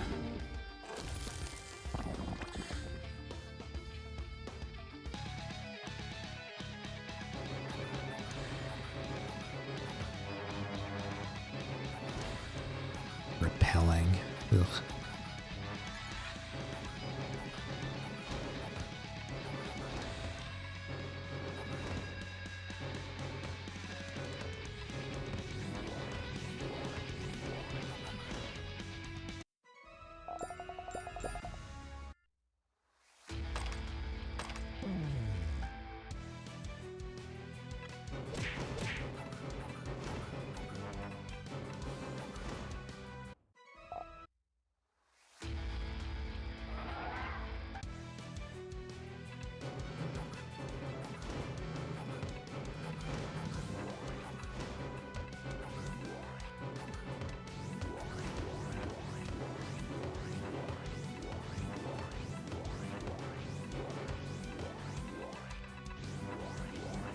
nobody's gonna hit this thing.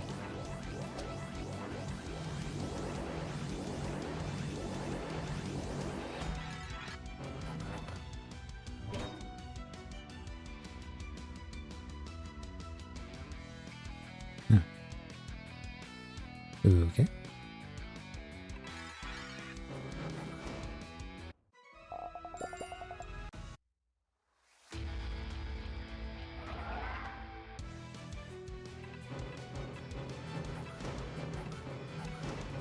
I think I gotta take Saving Grace off of the Death Cult Priestess. Seems like our enemies make more use of it than she does.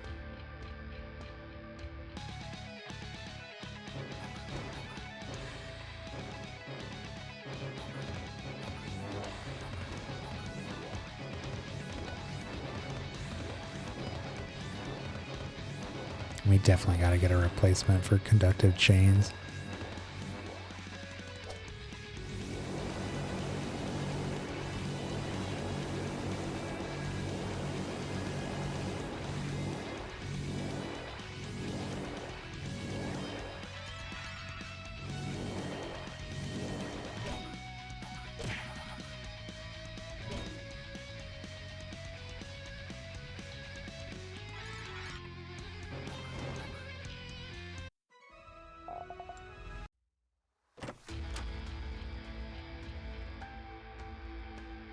Dickia.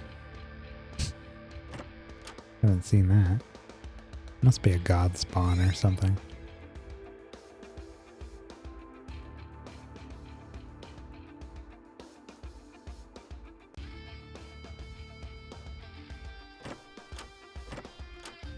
Diamond. Feels like I'm getting a lot of god spawn plushes today. Like our 4th or 5th one tonight.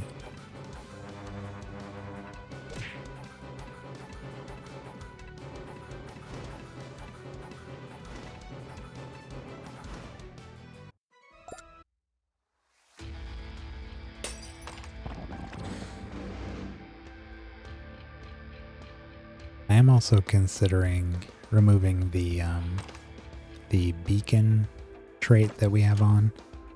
It's giving our life creatures berserk, so they have 50% more damage. That's why you can see the Death Cult Priestess back there doesn't have it, because she's death. Yeah, I don't know. I don't think 50% damage is actually necessary. I'd rather replace that with something that further increases our survivability.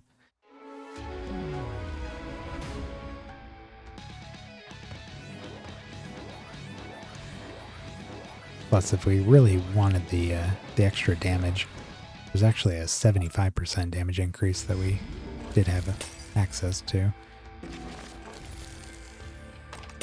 It had certain conditions to it, but I think it was easily filled.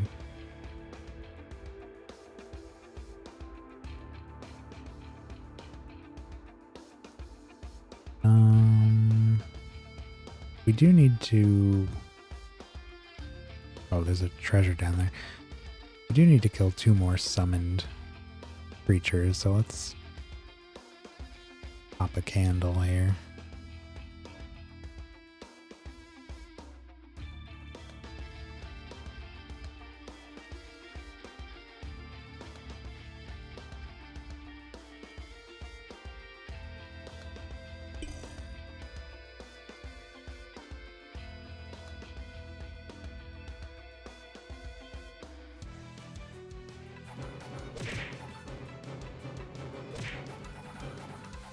Whoa there.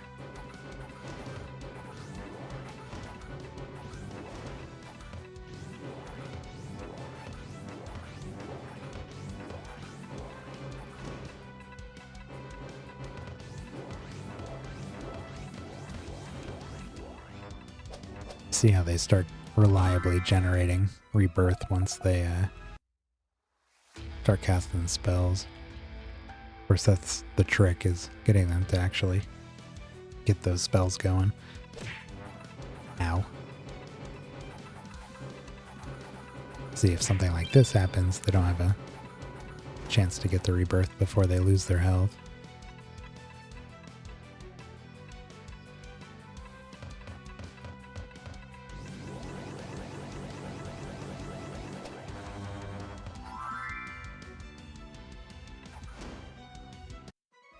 $5.8 million. I think I saw my highest damage earlier today when I was messing around. It was like, I think it was 21 million non-crit from one of those orbital strikes.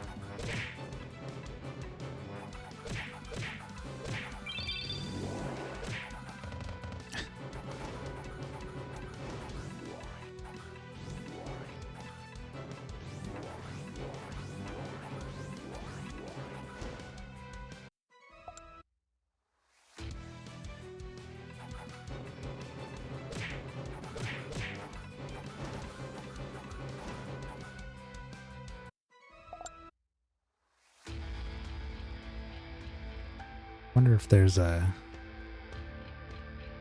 probably no mass resurrection spells that also influence stats, huh? Because that would be nice if the supports are going to go after the damage. It'd be nice to have a chance to trigger some resurrection at the end of the sequence. Be another really useful option. I suppose there are resurrection spells that deal with healing, so maybe we could swap one of them with one of those. But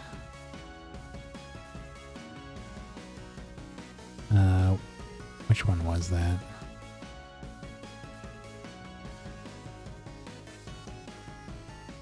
This one here. First 3 non-ethereal healing spell gems. Unless, of course, this ends up going first, in which case it wouldn't do much good for us. But yeah, I don't know how that whole order operations works with that specific thing. Looks like we got some missions. What is this? Volatile carrot. Oh, that's for the Wolpertingers.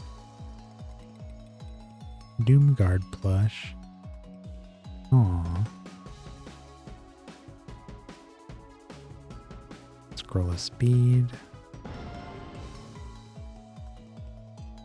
I have to do one more raid.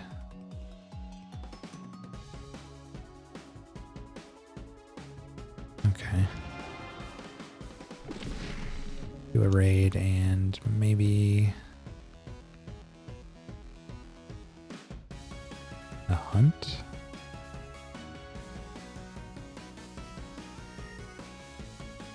Meh.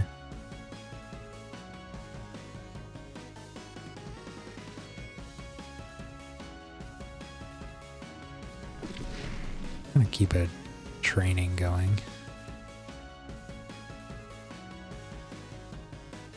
Oh yeah. I'm gonna take off Saving Grace.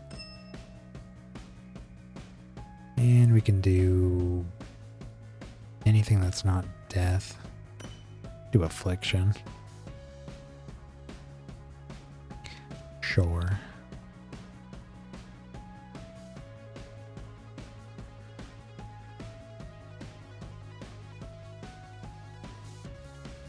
Also got to rename these 2 new ones here.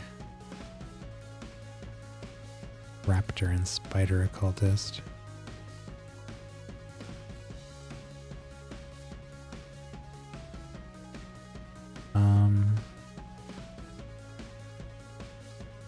Maybe we'll do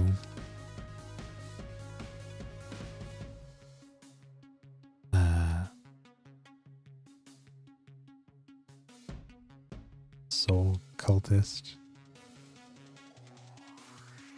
Because it was a spirit vulpine, or vulpus, right? These ones are skyward vulpuses. And this one's a, well, it's a white.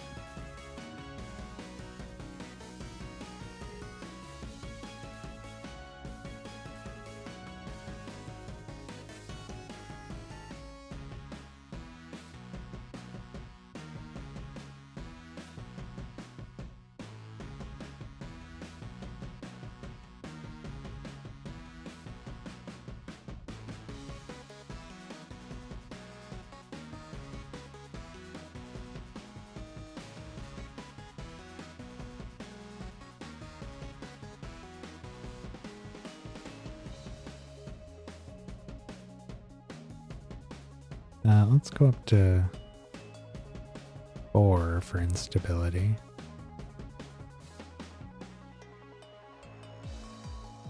See how we do.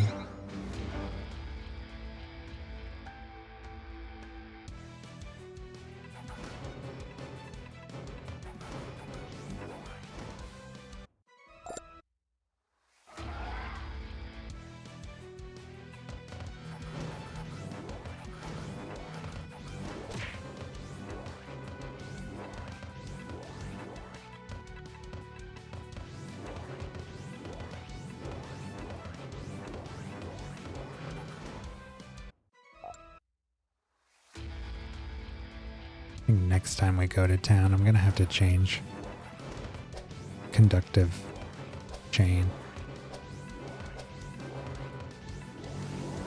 I just want it out of there. I mean, it does like good damage to most enemies, but it does seem to get weaker every time it chains. So it always leaves somebody who's just not taking damage over and over. Good lord.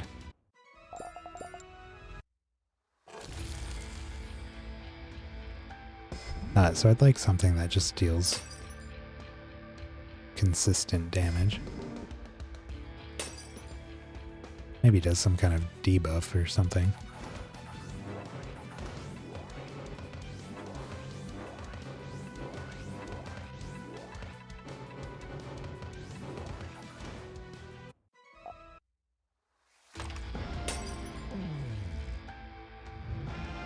We're probably going to have to change something to be a... Ugh. Cosmic Cat. Probably going to have to change something to be a sorcery spell. I don't know that there was much that I saw in the natural sorcery gems that I really cared for.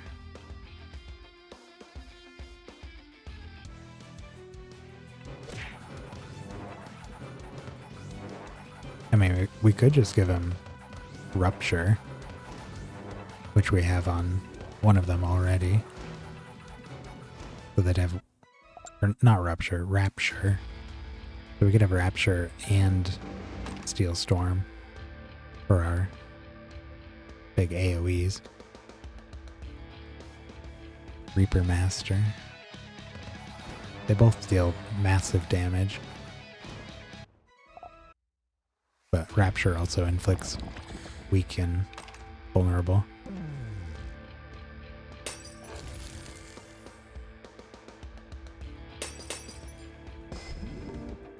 I just like it to do something slightly different than just flat damage. Since we have Steel Storm for that.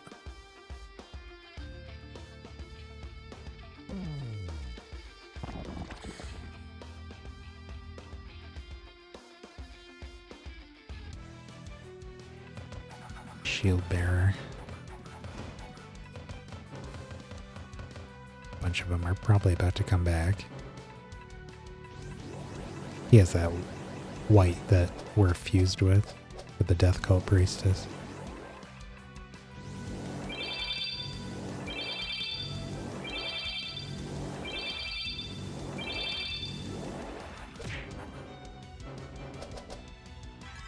Oh, they did not come back. surprising.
Sneaky.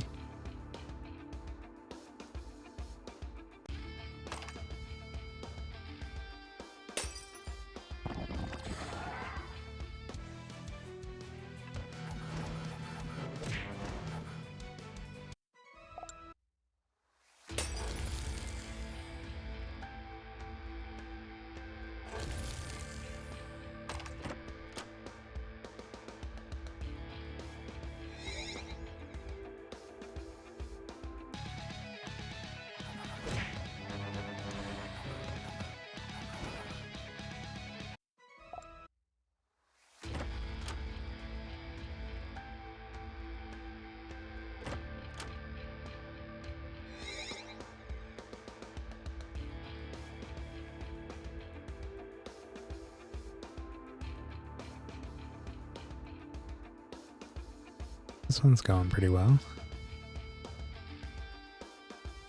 Just about to wrap up here.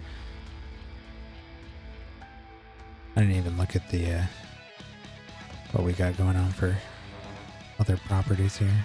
More spell slots, more attacks, chance to dodge, chance to resist damage. Yeah, it's not that bad.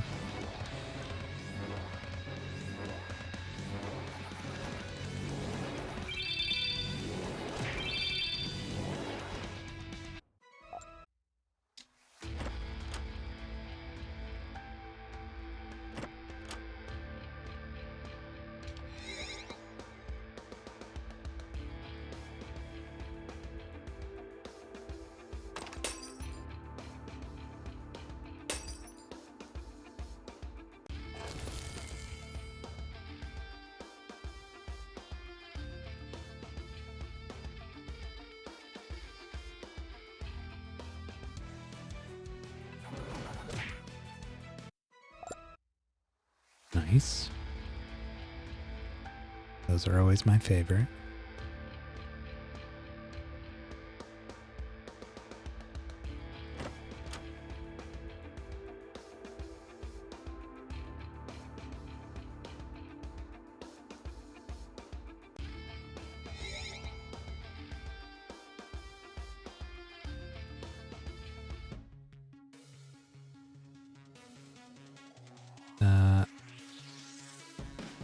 Okay, let's have a look at. We'll start with sorcery, and then if there's nothing good there, we'll just convert something into a sorcery gem. Gotta deal damage.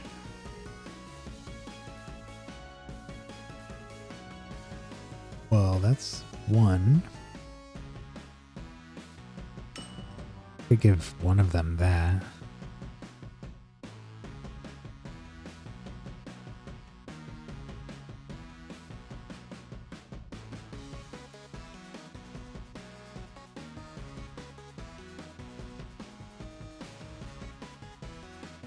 I really like it to be all enemies, not this.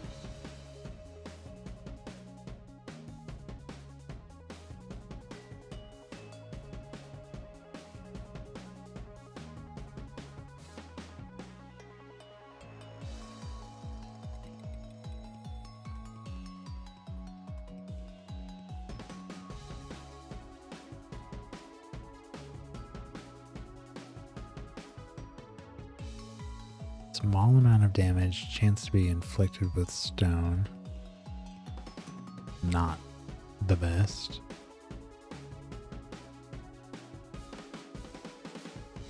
I don't think we care about stone too much. They can't crit or dodge, right? Shouldn't be able to dodge our spells. And we shouldn't need to worry about critting.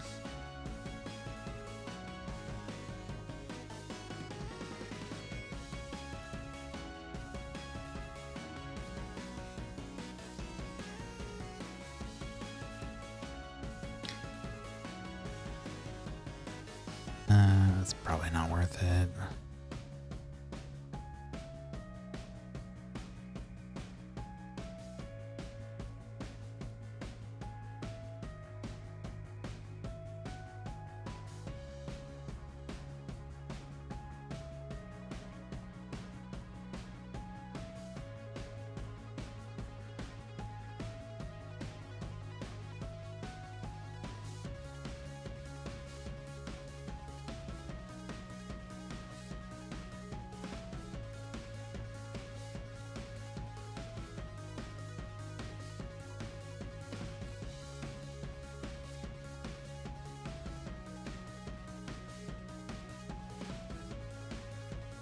Yeah, I don't see any other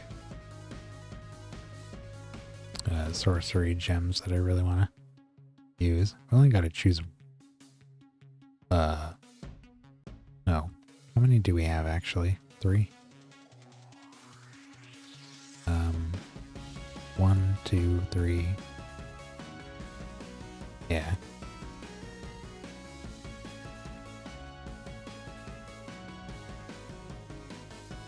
I mean, heck, we could do Resplendence, honestly. I'd rather it be a more damaging attack, but we could actually do that.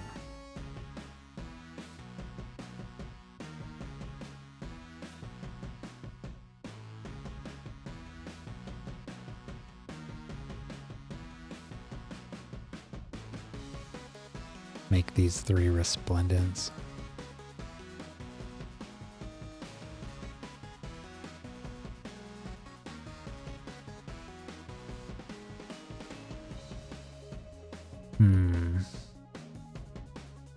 Well, let's have a look at what else we might use there.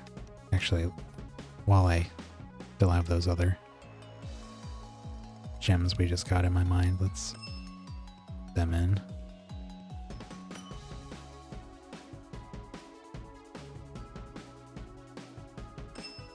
That one. What was the... Was there another one here? No, that might have been it. Well, let's do the blind one here. I don't want this one to have both the weak and invulnerable and the blind. I'm gonna divide it up.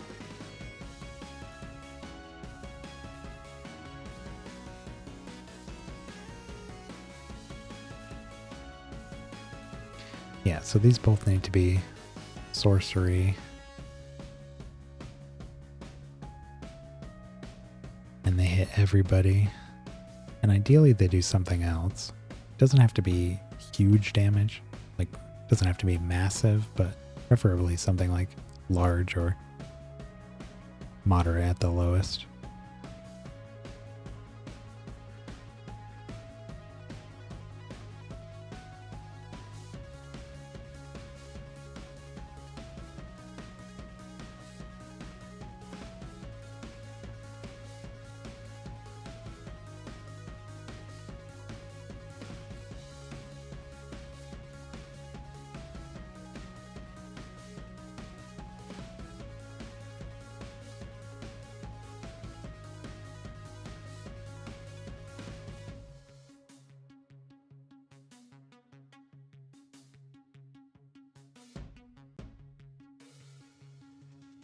Target takes a large amount and other enemies take 30% of it.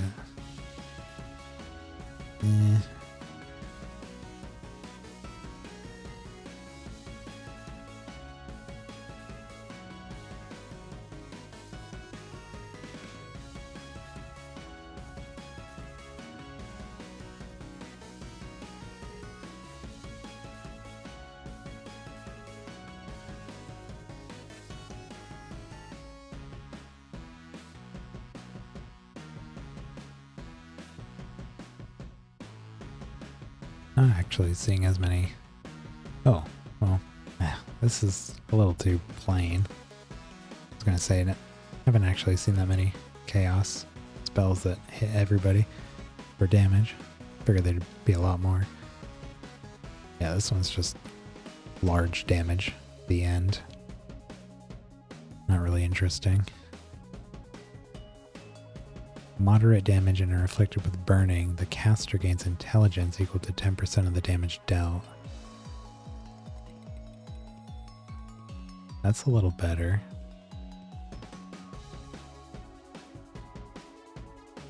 We have one of these in our inventory.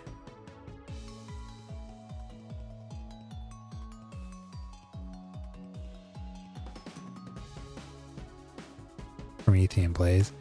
Yeah, I mean, the concept of casting that, 6 or 7 times in a row seems pretty good. I like the idea of getting some extra debuffs going here.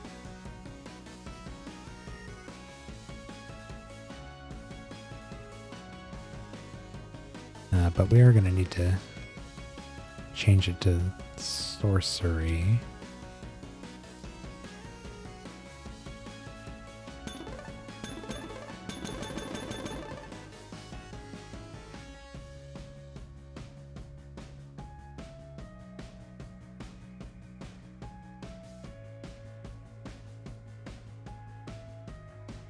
Okay, so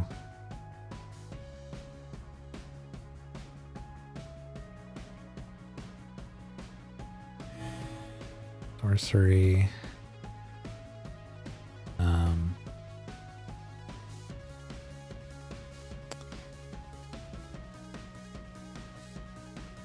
Defense pen. We only have 2 slots. We could do stat increase and chance to cast twice.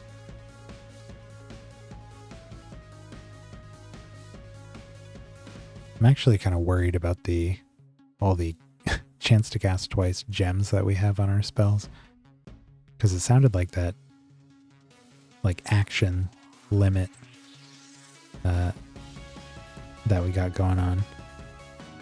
It's actually making some of the chance to cast twice stuff detrimental to what we're trying to do. After a certain point, you do end up casting too much. Yeah, it definitely seems to be the case. And I even dropped, I think, 1 or 2 extra casts already, and we're still doing plenty. The concept of the team was to do a lot of actions, but we ended up with so much damage that it kind of invalidated the extra actions. Yeah, maybe we'll do... Well, we could just do damage in pen. We have a lot of other sources of intelligence gain. So I'm just going to do these. It is moderate damage, so we'll boost that a little bit.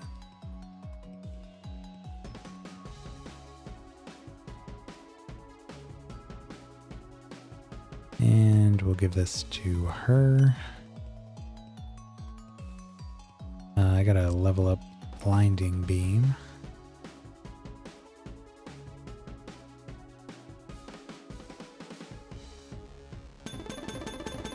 Yeah, I may have to go through, especially with stuff like Orbital Strike, where we really don't need to be casting that a whole bunch of additional times. Usually it does like a couple million damage, so it doesn't need to be cast 6 or 8 times.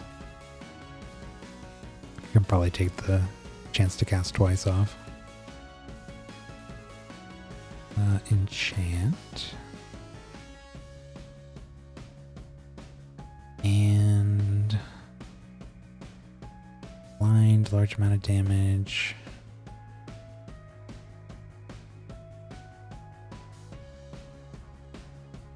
We'll do damage and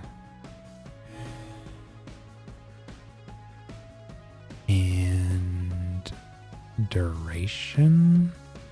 I really don't think that's going to matter. They're probably going to be dead most of the time. And they definitely won't live more than another turn. And if they do, we could just hit them with this again, I guess. I just don't know what else to do. We could do defend. Oh, we need to...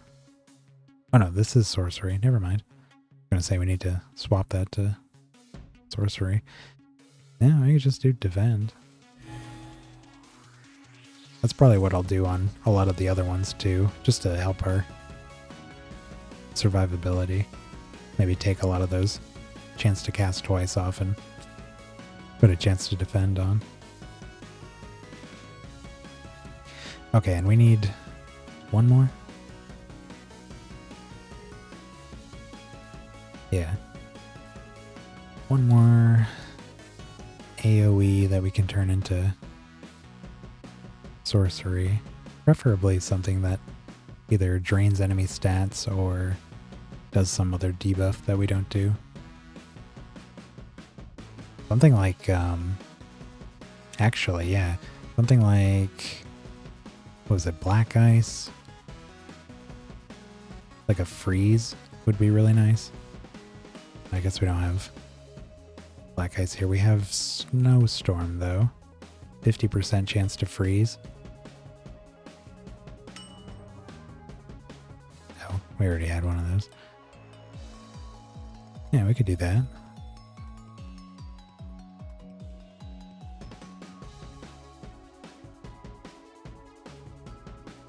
I don't know why I have it by... Oh, it's by equipped. There we go.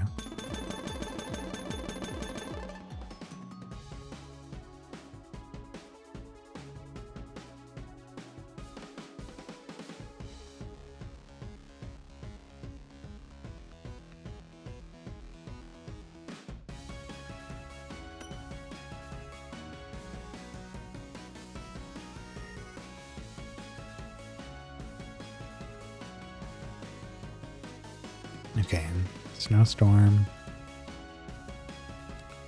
We need to do sorcery.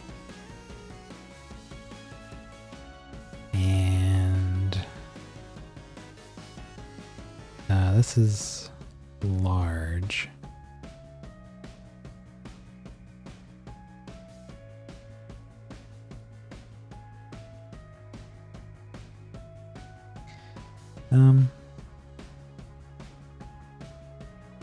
I'm gonna do pen and defend, because then we'll have a spell that lets us defend on everybody.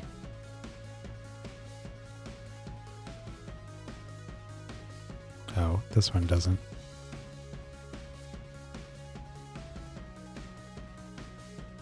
Oh, these don't even have... I don't even have chance to cast twice on Orbital Strike. They have Magnetic, Defense Pen, and cast on extra target. That's right. Steel Storm, though. I have that on everybody. And those all have chance to cast twice.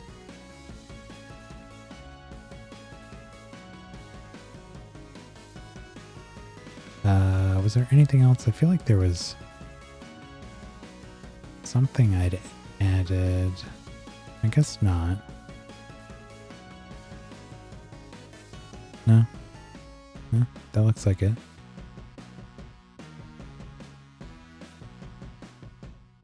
Making sure we have all the right classes here. Don't have more than one spirit for each of these.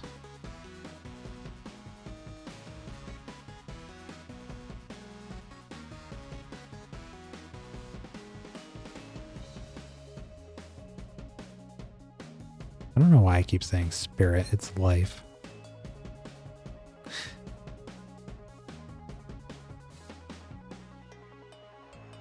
feel like I was playing something recently where the life equivalent was called spirit.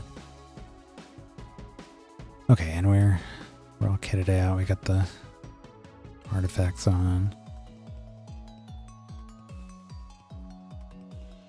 Yeah. Okay.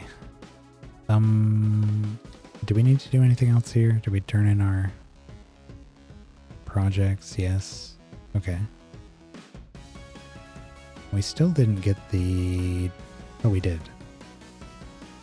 Did not notice. So we're just working on... Wow. Only 1 of 4 treasure?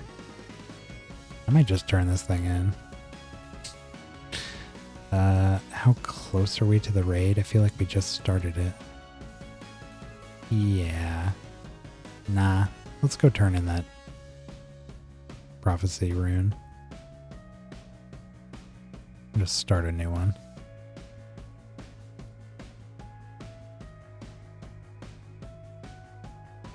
Only 4 lines, but the other things were going to take a while to get.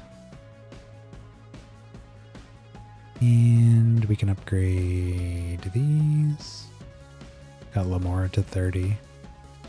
At the start of this bear's turn, the relic casts minor heal on each enemy with Blighted. These relics are not super good for this party. It's just what we have. These were for our debuffers. Our Defiler teams.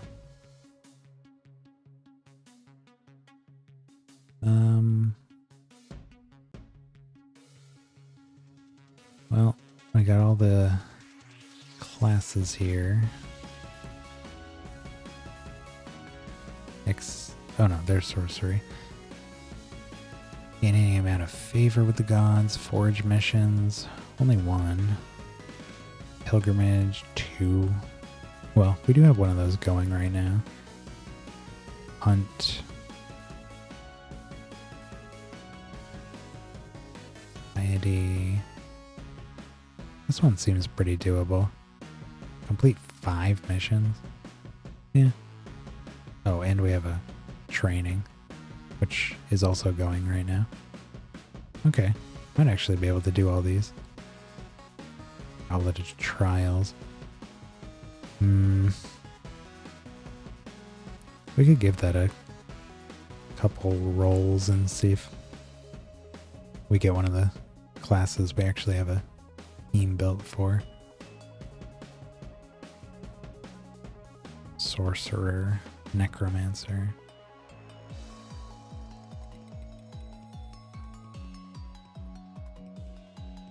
Demonologist. Could go back to the apocalypses and fill the goblet up with them. Strong against life.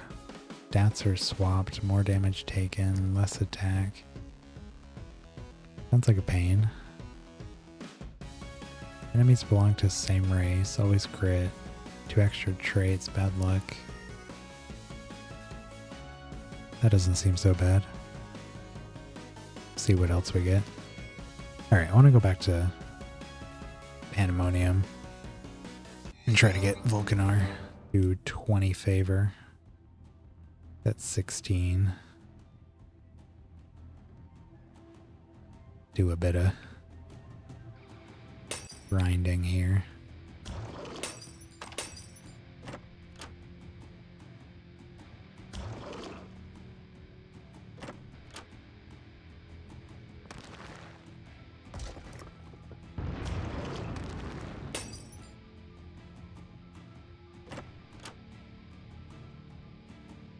Another nether stone. I got one this morning, but it was like a chance to blind or something. Also not very fun. Wowee. Ooh, that's... No, we'll be fine.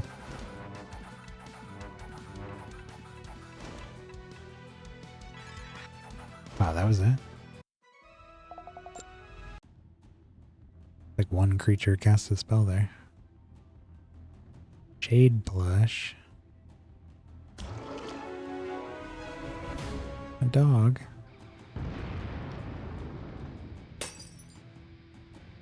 Basilisk Master. They're fused with shades. Reflect damage, strong against sorcery. Maximum extra traits 2, extra traits 3. End of turn provoke. Yeah, this doesn't seem bad.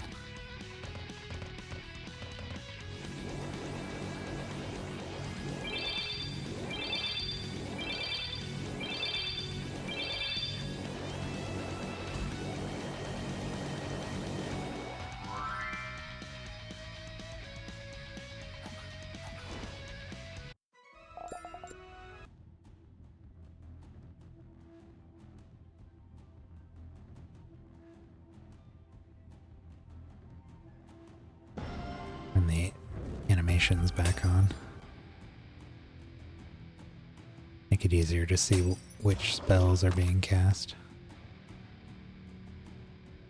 I know it says it at the top, I just want to keep my eyes on the numbers.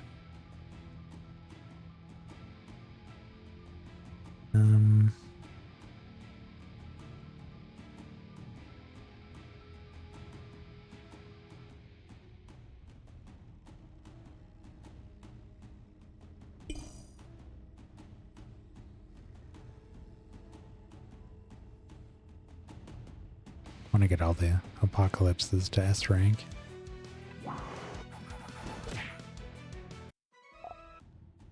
Try to focus on anything we have a team of already.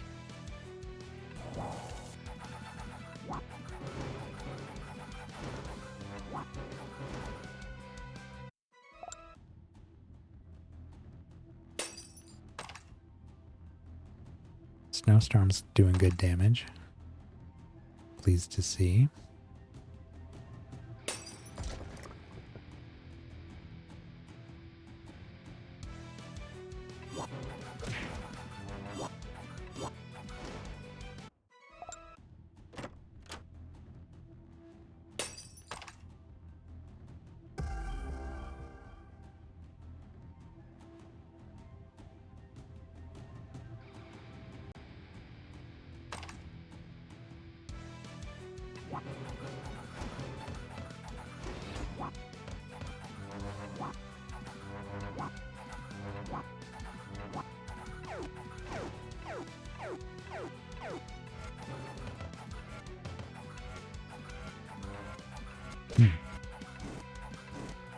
Guy doesn't want to die.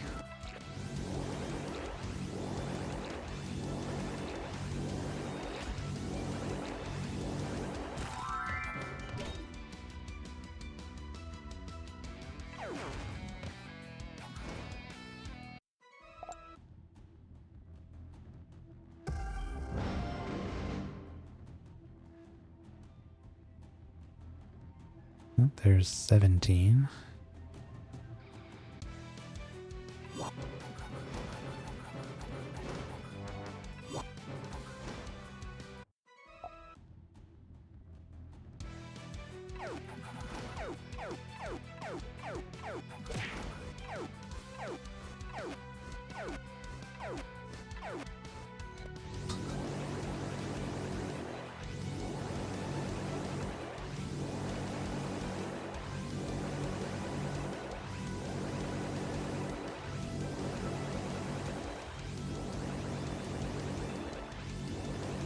Oh my god.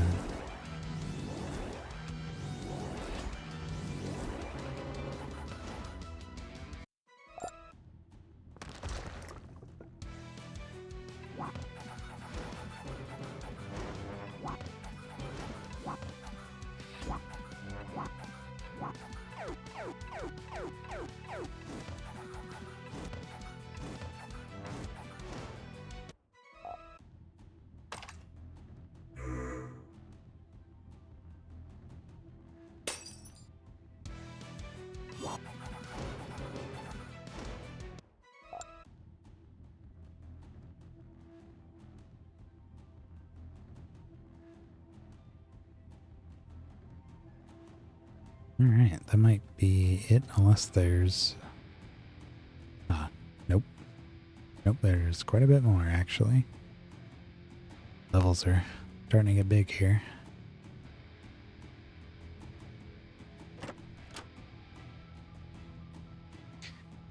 Is that a snail? I mean, slug. A snail without a home.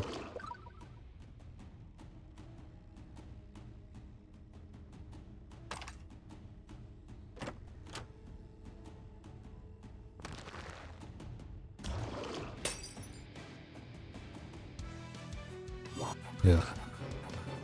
These things.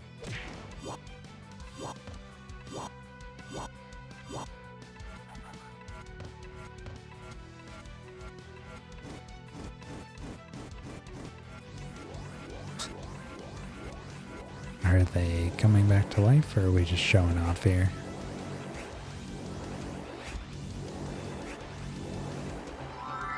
Oh, they did come back.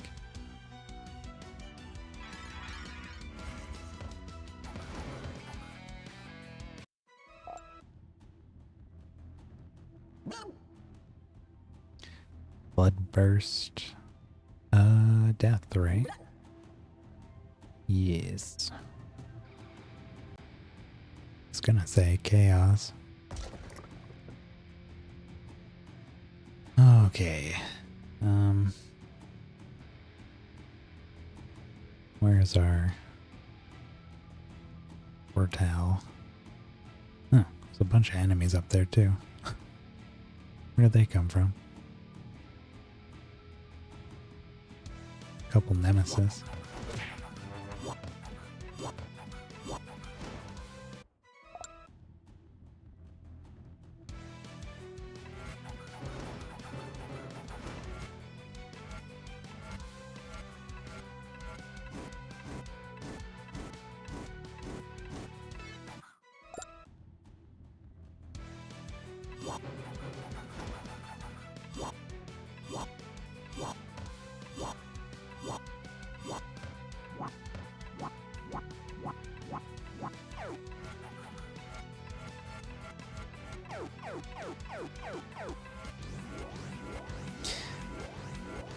They're dead, guys.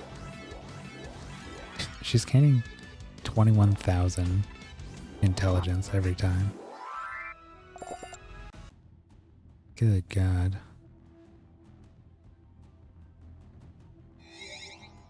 Oh yeah, I forgot we can just keep going.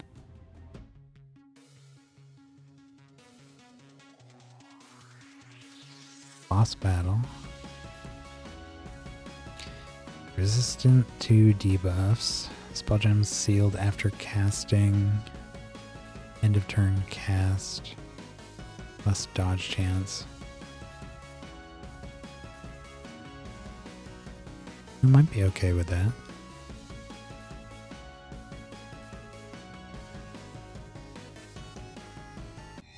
Sealed after casting doesn't really matter. Just means one of our occultists will have to cast our whatever that spell is that unseals them all.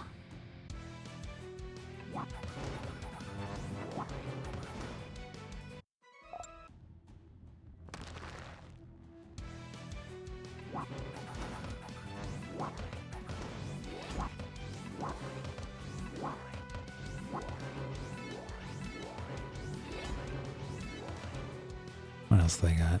More damage dealt, always critical damage, 3 extra traits, chance to resist. Okay, no damage reflection, so we should be fine.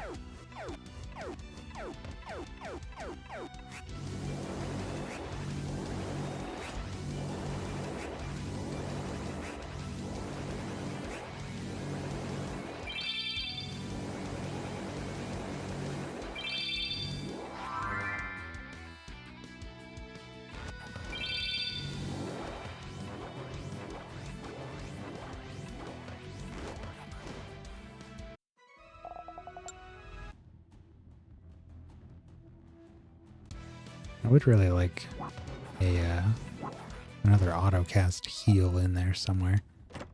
After we get all that max life, we can get up to full quickly. We've got, I think, 3 heals in there right now, but they're all pretty small.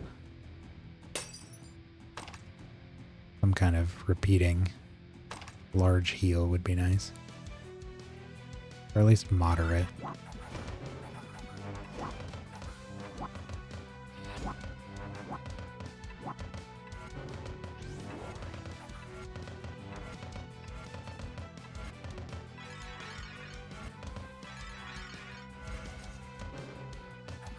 Wasted age. That's some kind of trait that's preventing him from taking damage here.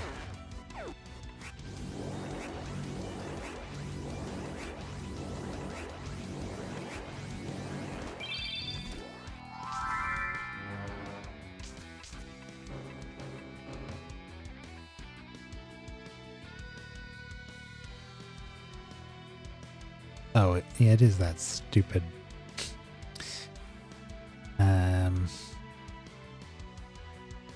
It's from one of those storms.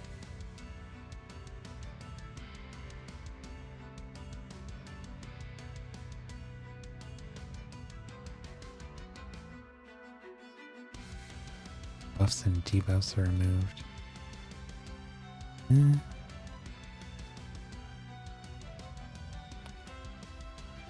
Why not?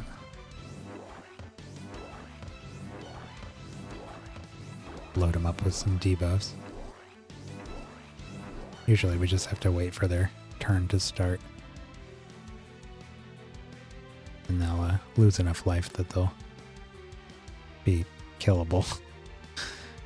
Spell gems are unsealed.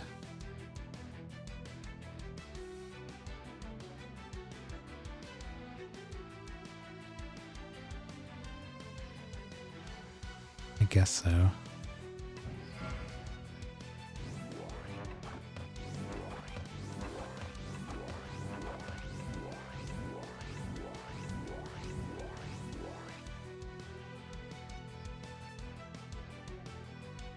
Do affliction.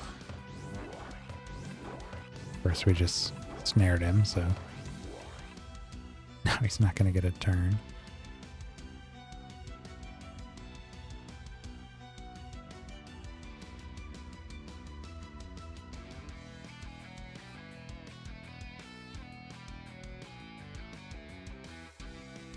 Yeah, that's really nothing. I mean, we could attack. It's something. Not much.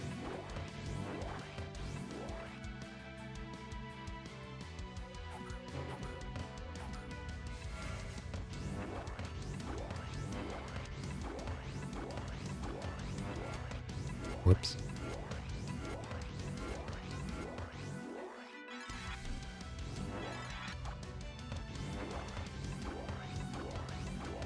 This dude's never gonna get to go. Every time we cast an arcane, or a sorcery spell, we're casting magic missile a bunch of times, which is causing a bunch of debuffs to be thrown out, which is causing him to be snared, which is causing him to go to the end of the timeline, like this. So I think we actually have to keep attacking. If we stop casting spells, we won't snare him anymore. This is not it's one of those fights that's not difficult, it's just tedious.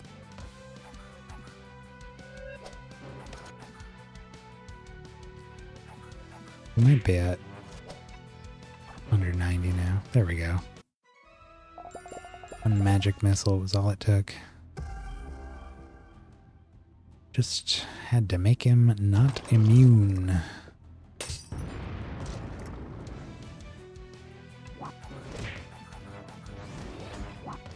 The other thing I maybe could have done there was kept casting the ability that increases all of our stats. And made our attack higher to wear him down faster. Maybe I'll try that next time.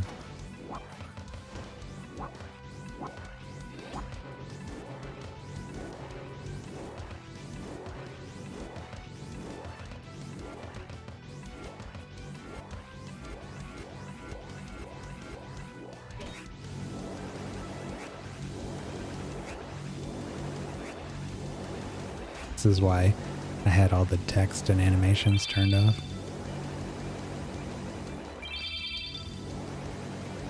So much stuff happening.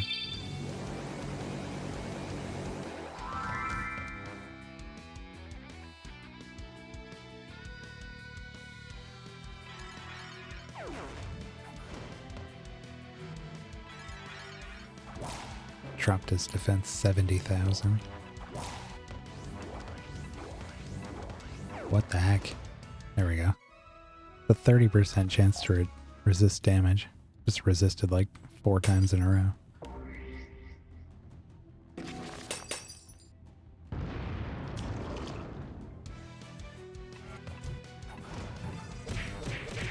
Whoa. Easy there.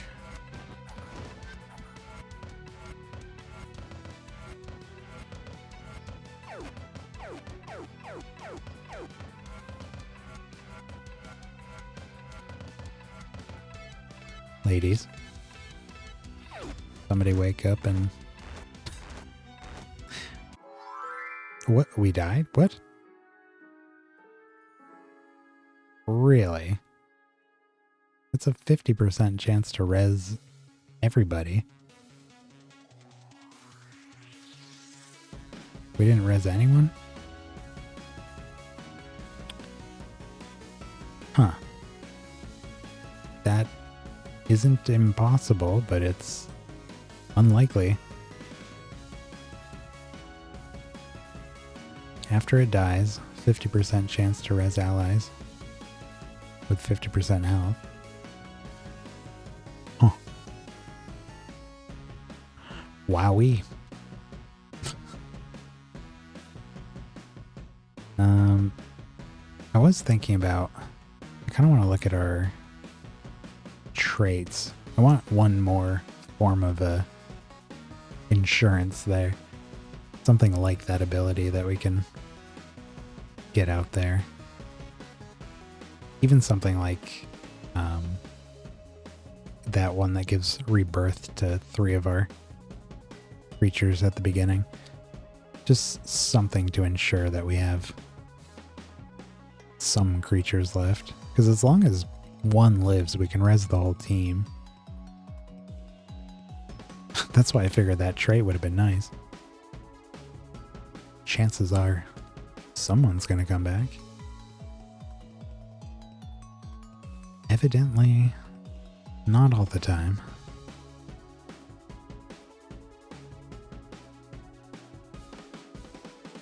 After your creatures kill an ally, your creatures are resurrected.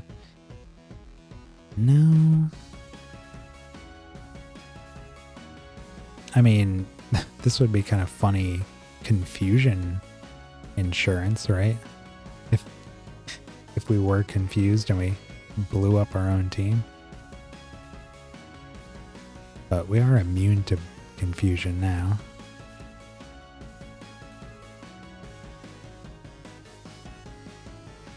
Undead Wraith or whatever. Oh, the whites. Oh yeah, I forget we can see if we have the materials for those here. Whites.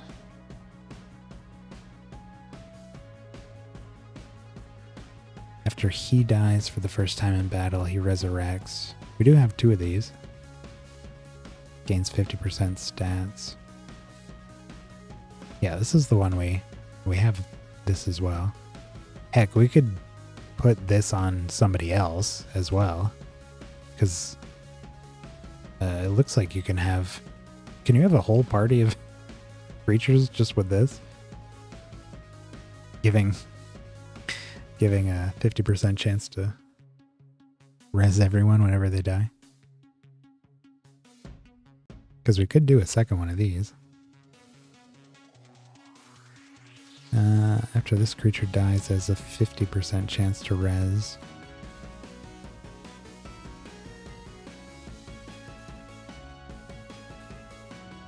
Yeah, I guess that's an option. We could do Reclusive White.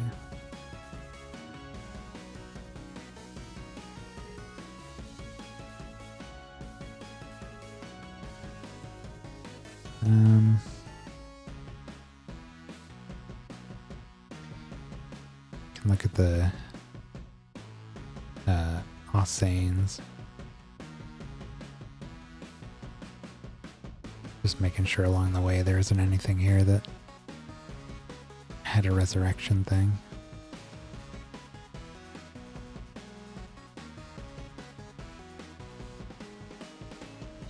Sphinxes. Phoenix. You know, surprisingly, I don't think the Phoenixes have anything that actually resurrects. They all have, like, resurrection synergies, but I don't think they actually resurrect anybody with their traits. After your creatures die, they have a 5% chance to be resurrected for each creature of its own class fighting on your side. We have 5 that match out of 6, so it's a 25% chance. I mean, it's something. Probably not the better of them.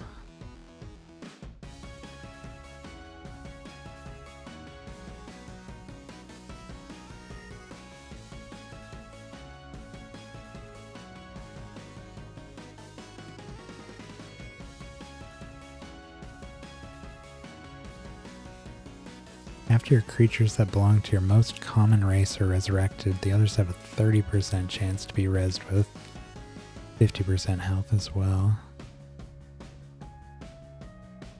It's kind of nice if one of them dies and had rebirth,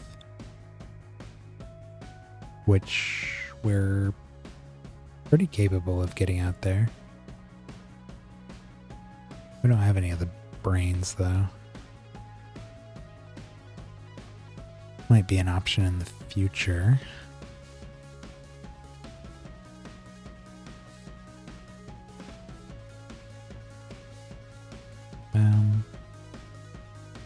Where are the... Well, I imagine the Phoenixes are in the P's. Oh, isn't there a Sanctus? I think this one? After one of your creatures are killed, another one of your creatures has a 50% chance to be resurrected with half health.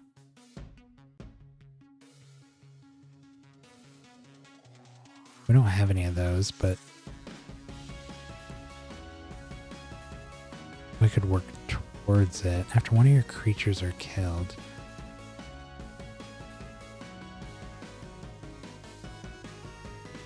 I do like that one.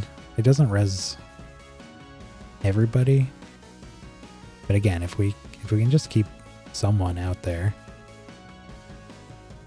might be good. I'm gonna make a note here. Magnificus Sanctus.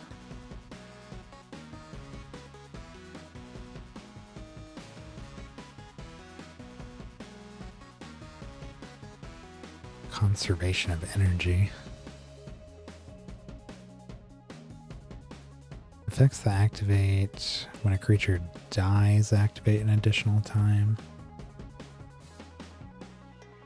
At that point, we should probably just use the other white.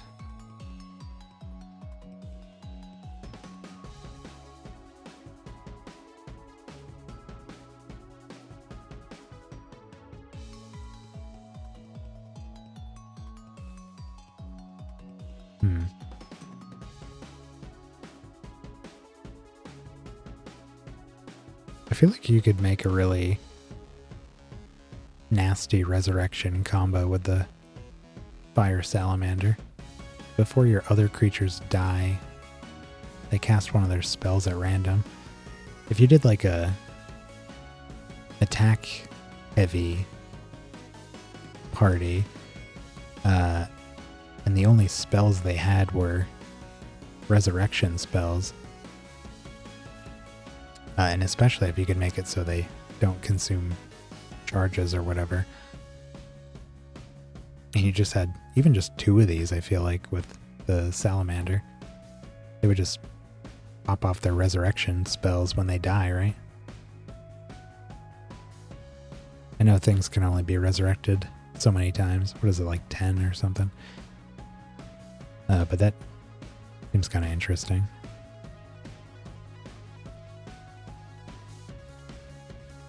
Cast a spell, nah. Reapers, Ravens, Priests. Yeah, Resurrections limited by 10. Still, I mean, if you can get to 10, either something's going very wrong or very right for you. I guess it depends on what specialization you're playing.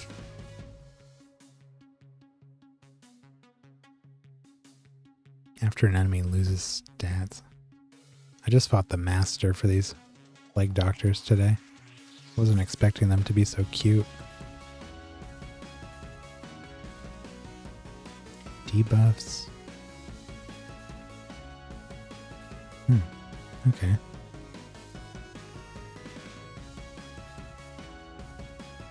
Yeah, here's the phoenixes. After they're resurrected, enemies take damage. This one's just damage reduction. Or a damage increase while it's dead. Make a sack team, but the limitation sucks. Yeah, that's one of the... maybe the next team we put together. I wanted to try something with Graveborn. It's been recommended to me a lot, so... and it looks cool. I looked at the specialization, and it seems fun. After your creatures kill an ally, your creatures are resurrected. I feel like I just saw this.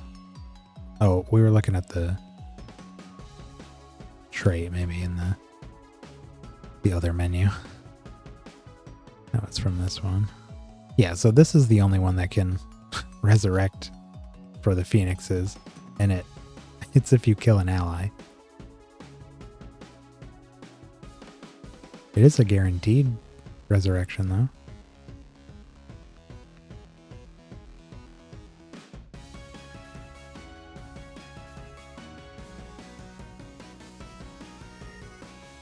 Carnage, Dark Ritual, kill your own creatures. Oh, that sounds nasty. Those Carnages are really gross. I guess I didn't think about doing some kind of cannibal thing with them. Because, yeah, they get the all their buffs when they kill anything, right? It's not just enemies. Yeah, kills a creature. This one's kill an enemy. Kills a creature, kills an enemy, kills a creature. Oh, and this one's nasty too. It's the one that gets the extra turn. Kills a creature, kills... yeah, most of them are. Kill a creature. Yeah, that sounds gross.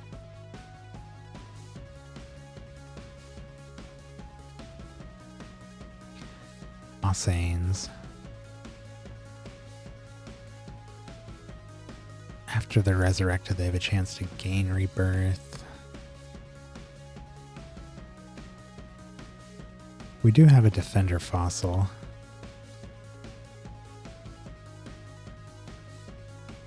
Yeah, this one here. The only one I was thinking maybe we would do. It's just too bad that it basically only helps us out once. But it is a guaranteed auto resurrection on 3 of our creatures.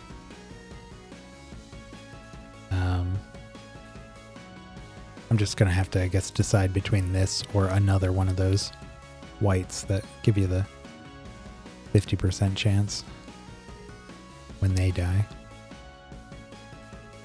I might do the rebirth just so we don't have 2 of the same.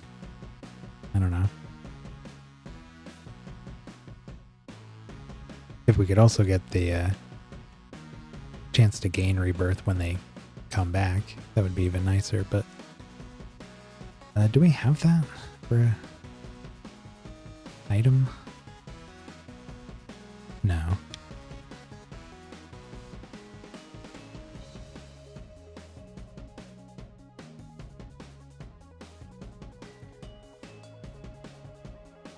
Mummies, oh, there's a mite that has it. After your creatures are killed, they have a 15% chance to res with half health for each dead creature on your side.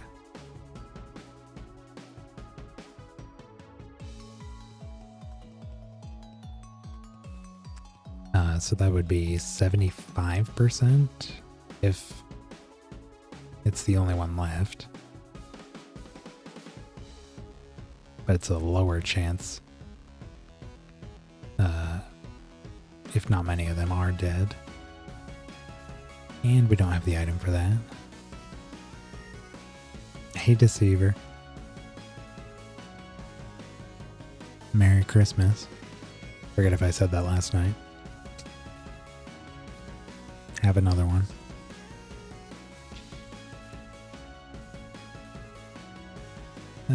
Look, Montrias. No. Take them all. Start a collection.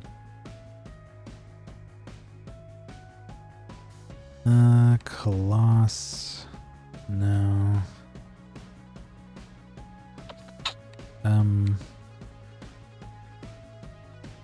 RPs, Hemomancers. What about these? Any of these?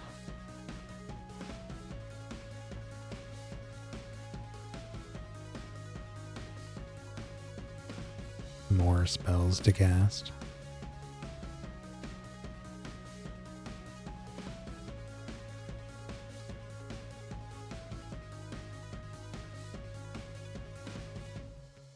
Exotics, maybe?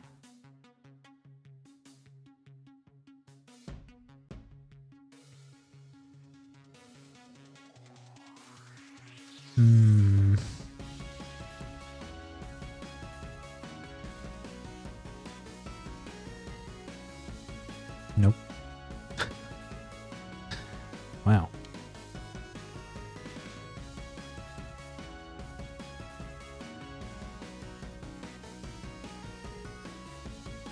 Be kind of funny to do, this one here. First 3 times it's killed, it's resurrected, full health, but it takes more damage. And deals less, which I don't think is actually an issue on our current Resurrector. But that would be cool because then we get 3 opportunities to trigger that 50% chance to res the other team.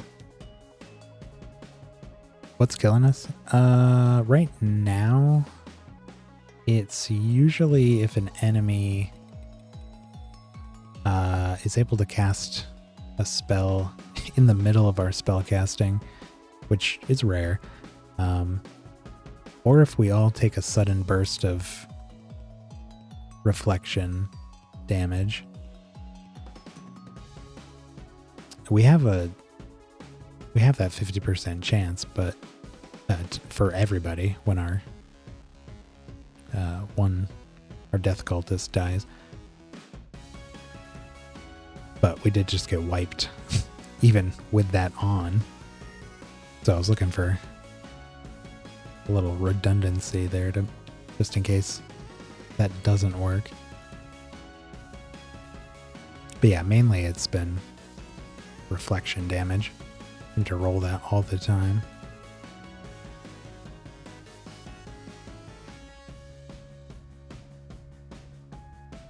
I thought about doing the Immortal King's Celestial Fortitude, but the problem is the damage prevented can't exceed their full health.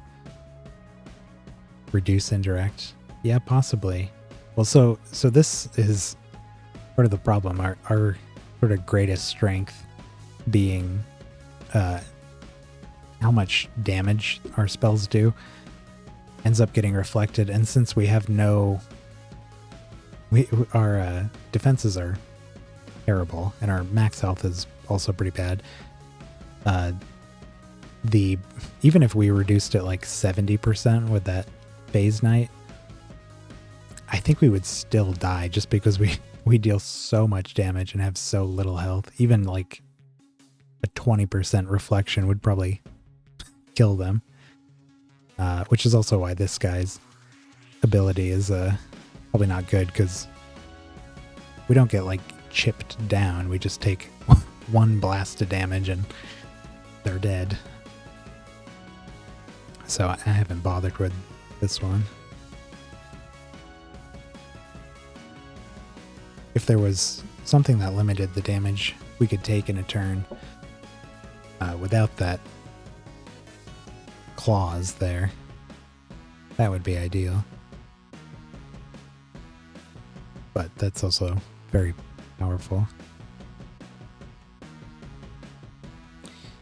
I think for now I'm probably just gonna do the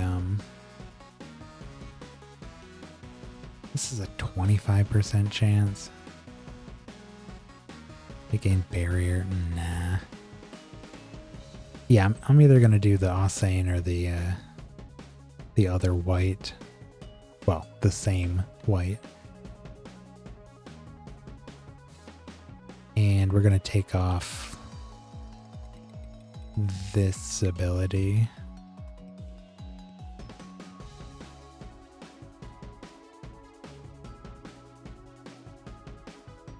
They don't have materials.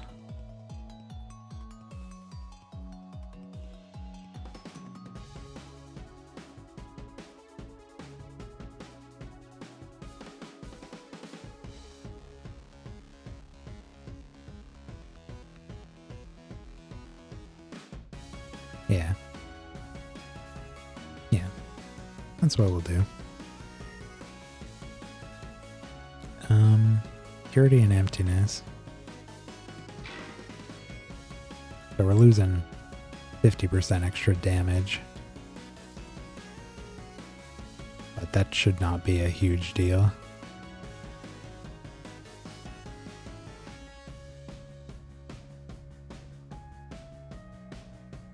And I don't remember what that other one was called. Gonna have to look it up again, I guess.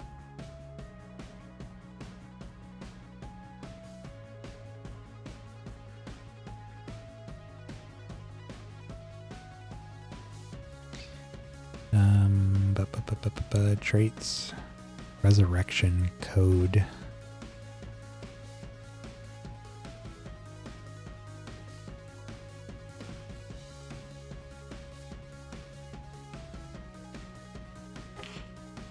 There we go. And it's on the raptor. This one.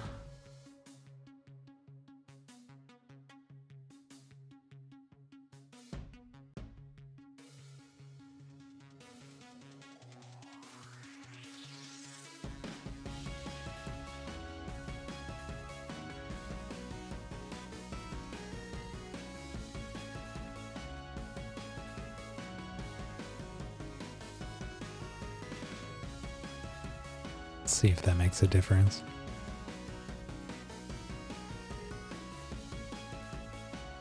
Okay, so now when this or this dies, we have a 50% chance to res everybody. Also, we really don't need to have these two at the front anymore. They were there just because I thought putting them there would get their spells to go off first, but that did not happen.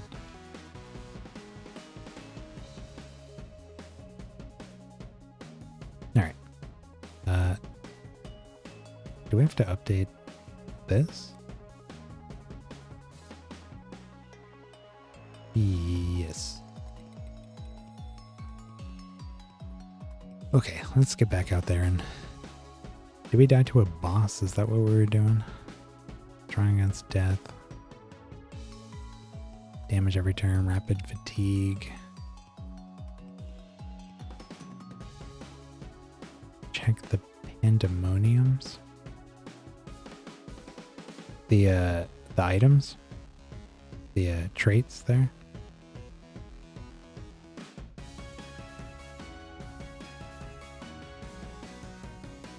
These guys. Oh. After this creature dies, your other creatures are resurrected with 100% health. If they're not dead, they recover 50% health. Ooh. Good call. That's an upgrade over what we just did. Because that's a guarantee.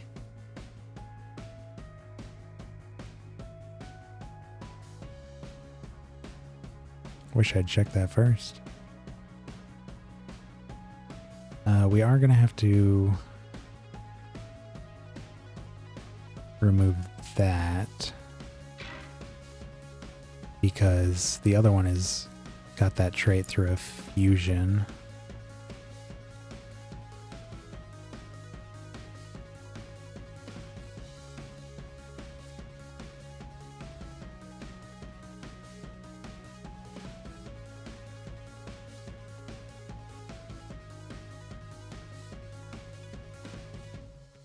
After it dies, your other creatures are resurrected with full health.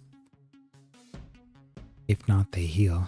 That's way better than the other one. I love that it heals too.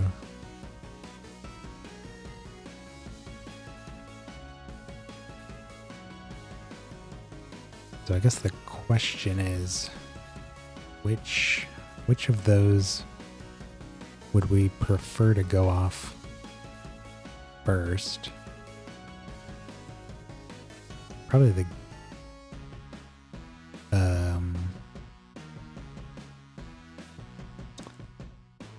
guaranteed one.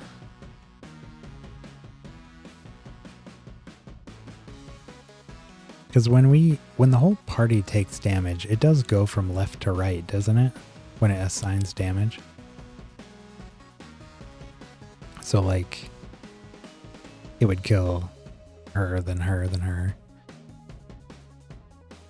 So if it's stacking triggers, I would imagine our full resurrection would go off first here, bring all of these back. She'd be dead, and then she would die, or her effect would go off next because she died after, and then that would give us a 50% chance to resurrect her.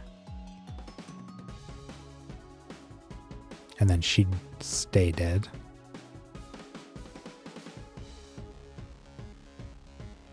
But if we get her back, then we have another guaranteed full res. Anyways, that's my logic there, I guess. If that's how that works. Alright, let's try going back here. See how we do.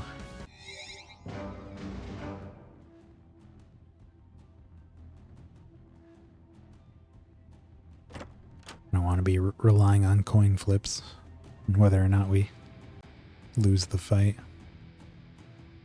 That's why I love that Pandemonium one so much.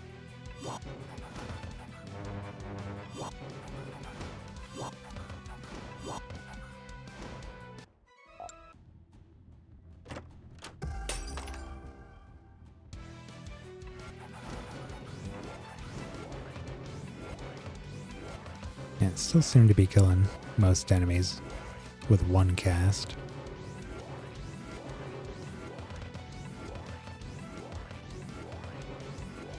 Oh, we did. We must have picked up Berserk from one of those buff pickups. So even though we took off the trait that gave us that, we have it back. Ladies, please.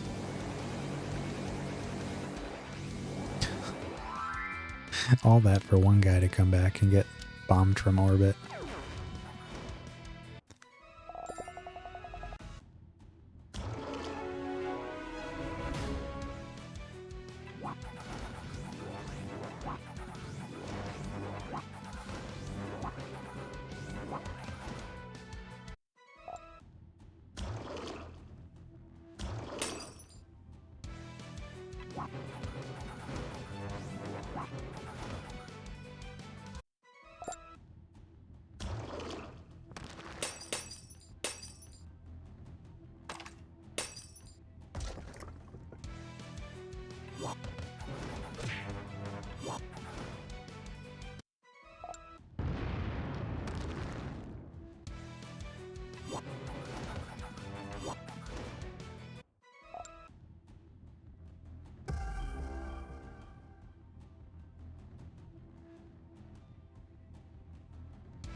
Yeah, we didn't even die to the boss last time, huh?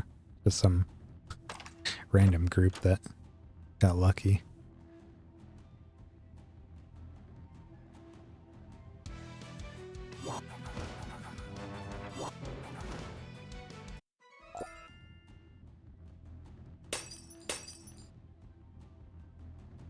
Oop, that was a long way for a dead end.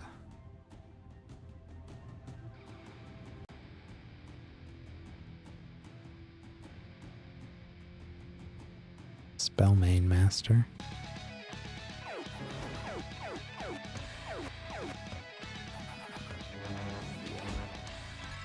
Extra defense, extra speed, less damage dealt, chance to resist.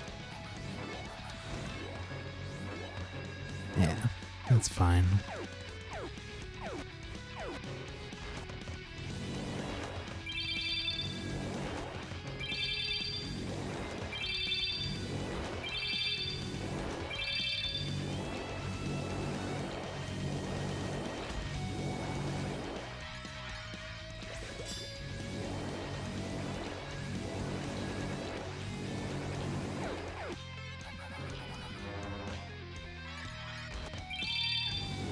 Oops.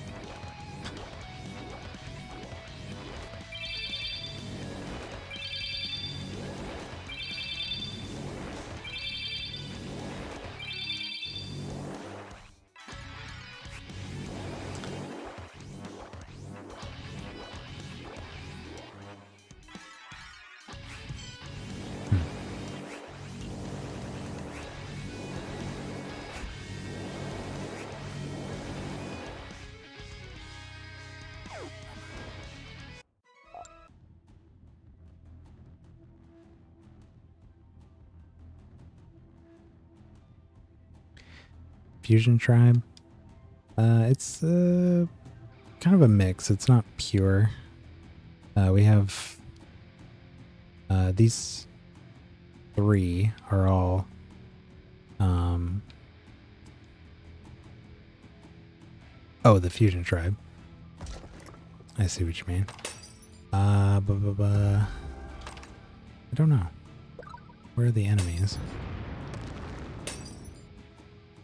They may have all fled. Here it is. Familiars.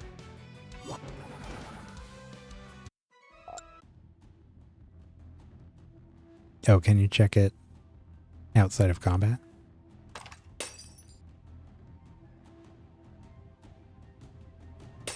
Oh. You know what it would be on controller? On the map menu. Oh, on the, if you press Y.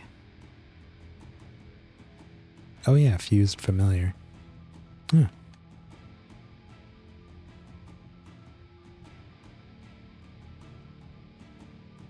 Yeah, I always end up checking that in battle. That's good to know.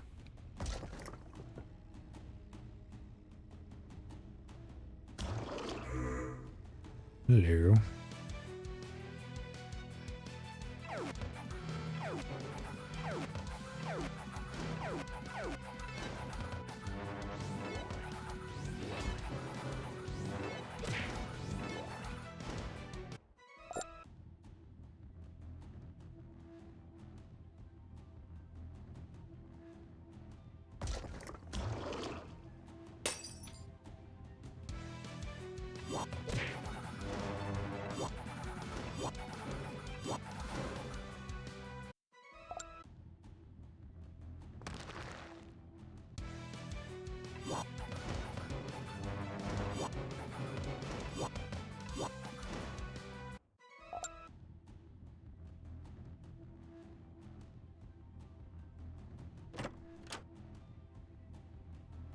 Do we need to summon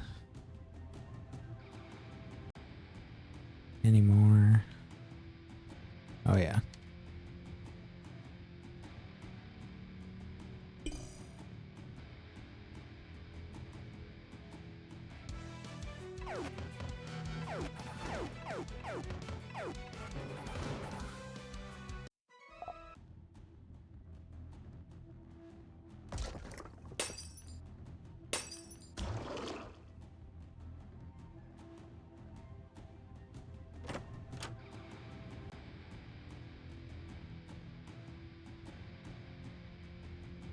Alright, let's clean up some of these and we'll fight the boss.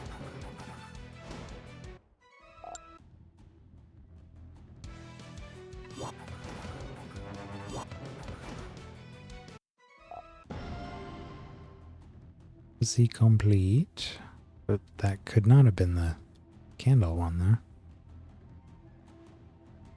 though. Oh, looks like it was the chaos one.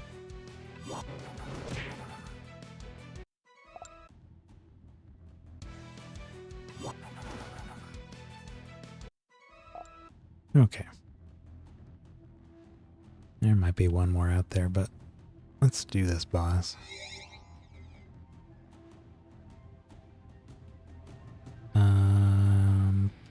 Pretty sure we've fought this guy a couple times.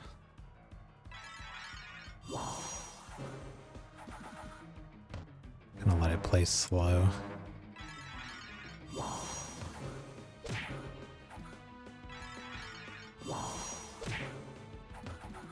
Maybe a little faster. Almost forgot what I was using here.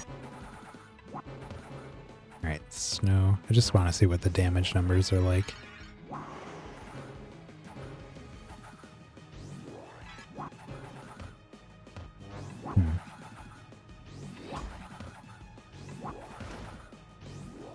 Oh, he died.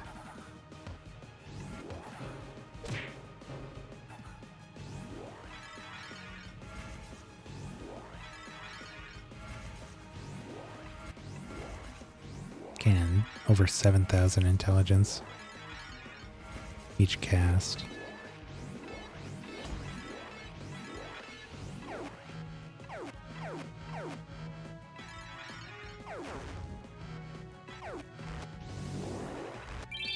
No longer taking damage, sadly.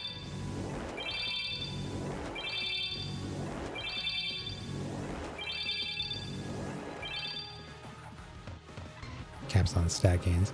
Yeah, it sounded like there was a cap on a bunch of stuff. It's actually one reason I wanted to shift the whole team away from raw damage is because by the time like halfway through we would have expended all of our damage, and then the remaining 3 would just not do anything. But now we have stat gains and stat reductions and healing for all that. I think that's working better.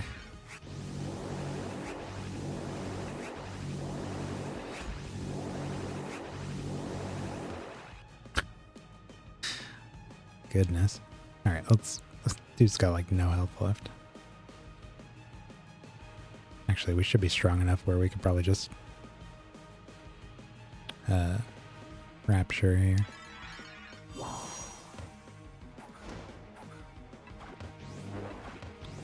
Magic missile's still not doing any damage. There we go. Boy. Get out of here. Almost 3 million. Was he coming back?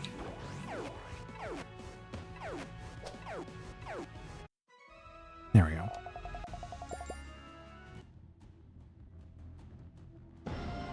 Wait. Wow. A long list. The opening crawl to any Star Wars movie.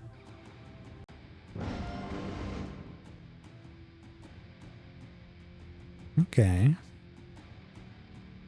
Well, I feel good anytime we beat a Instability 4 boss.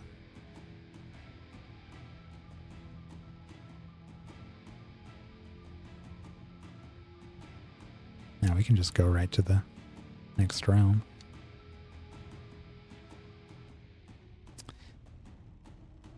I'm going to try instability 5. I'm going to team it actually turn off a bunch. Yeah, I had them turned off actually earlier. Because when I was running through earlier today, I was like, this is taking way too long. I got to turn all these off. But then we started changing things on the team, and I wanted to see exactly what the numbers were on what we were doing. But we could, now that I've gotten a look at them, we could turn them off again. After adding that pandemonium trait on there, I feel a lot better about where we're at. We're still doing plenty of damage. Animations. Okay, yeah, let's try. I've never done instability. Keep some though. Which ones would you recommend? You mean for text? Enemy stat gains. Stat losses. Allies. Miscellaneous. Enemy healing. We should be able to see that though in their health bars. Minions. Related to minions. Now let's just go with these for now and see how that goes. I mean, honestly, most of the battle takes place on autopilot right at the beginning anyway, so it's not like I can do much with a lot of that information. It's only when something survives the beginning of the battle that I even have anything to look at or consider. Yeah, for bosses, definitely. Oops. Exactly what I didn't want to do.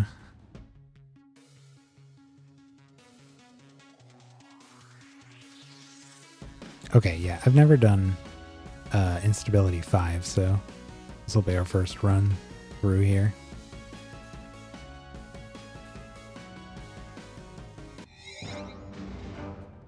See how rough it is. And now that I know we can look at this here and see this beforehand. A chance to dodge, enemies belong to the same race, less damage taken. Max buffs 1. That shouldn't be an issue. Extra attack, strong against life, that's not ideal. With less damage taken? Okay. Extra speed, damage every turn, half health, ow, and always crit. They're all fused with waspids. This one bricks Warden.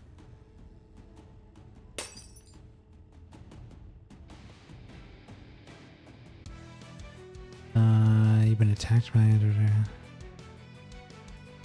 Your creatures take damage equal to their... Oh, okay, so we're losing 60% of our health every turn. Kills the main feature of the class. Oh. Hey, Grim Reaper. Yeah, I don't think anything here is going to be too bad.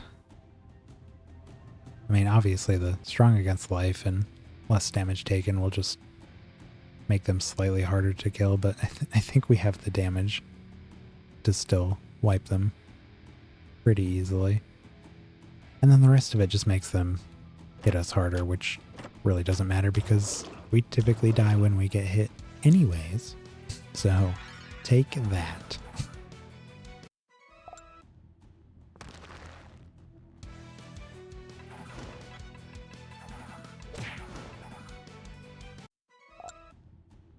Yeah, we're doing fine now.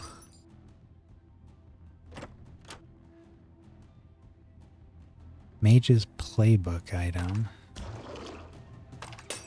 It doesn't sound familiar. Though I don't know their names very well.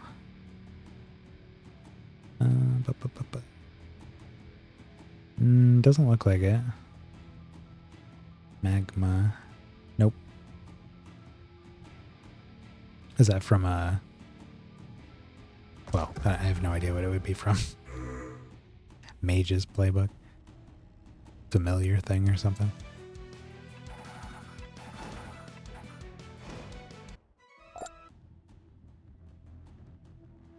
Delusion Orb. Hey, an occultist one.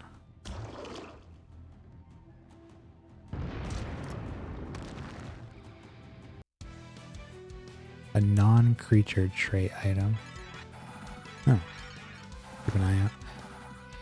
I certainly shall. Are non-creature trait items like the Pandemonium type things? Turn order based on intelligence instead of speed. Oh, that would be pretty sweet.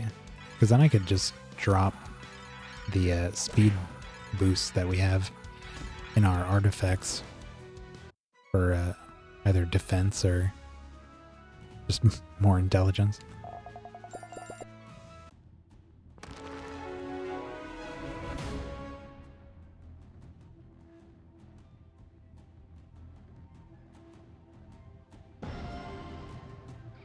Efreet Master.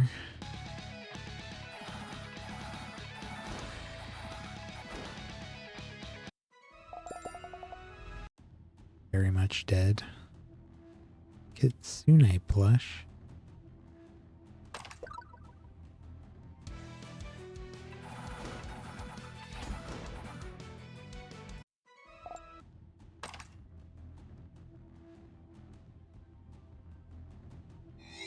Oops. Stupid rocks. Get out of my way.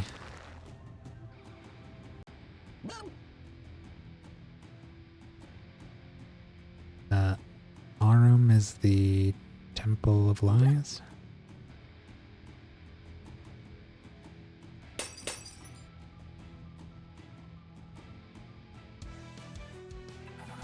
Spells deal 90% less damage.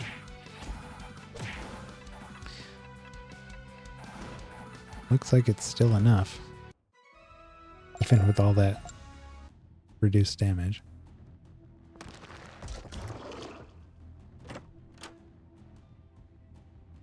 Salamander plush.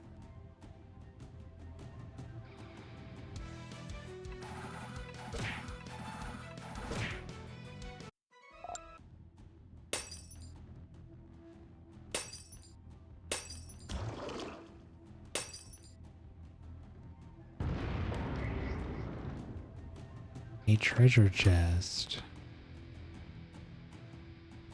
Yeah.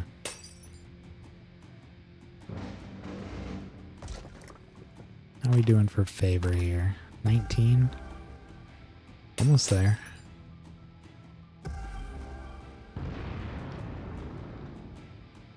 Now it looked like we completed a God Spawn project.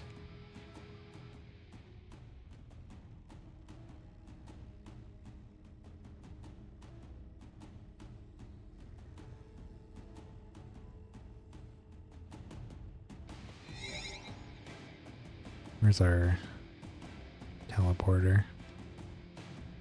Upper left.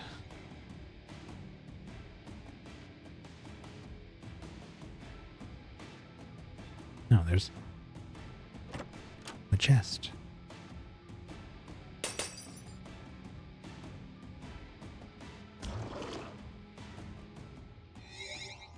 Ah, 2 projects.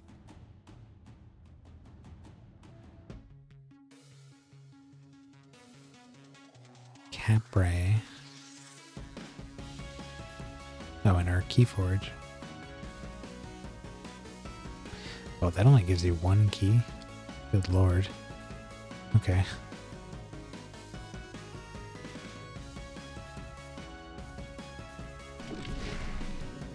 Start another one. Should probably always have one of those going.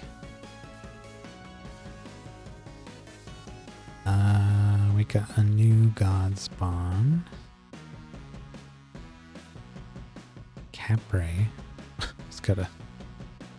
Oh, lovely. After your creature's attack, they're afflicted with Scorned. Your creature's attacks deal 100% more damage. Huh. I guess that'd be nice if you had immunity to Scorned. Just 100% more attack damage.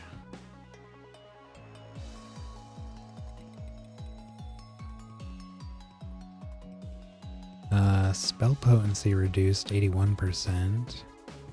Less speed. Strong against sorcery, extra defense. I'm still gonna try it. I really want to see just how much we have to be reduced before we start struggling to kill things. So if they're going to reduce our potency, that's fine.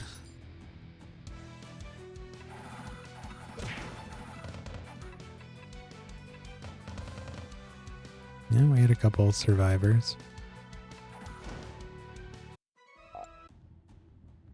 Now deceased. What is this? The rat stamper. The rat stamper or the rat stamper? Welcome to my little rat hole. I'm the rat stamper. Here's a stamp for you, little one. Enjoy. Wow, the generous rat stamper finished one of your prophecies for you. Ah. Hey, thanks. It was actually the rat stamper. The rat stamper? I don't know how to say that with the right inflection.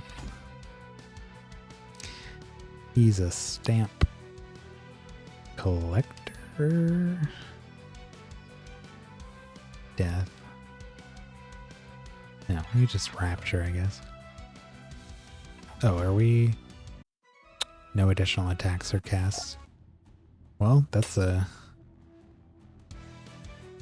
another way to test how much damage we can do. Ouch. Excuse me.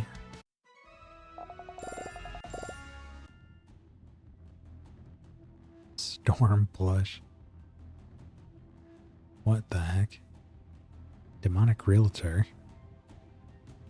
Gotta be a reference to something.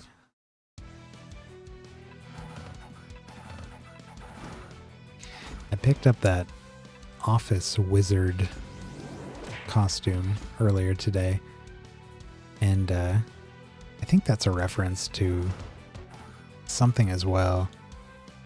It conjured up old memories of some cartoon. I think it was on maybe Adult Swim or something.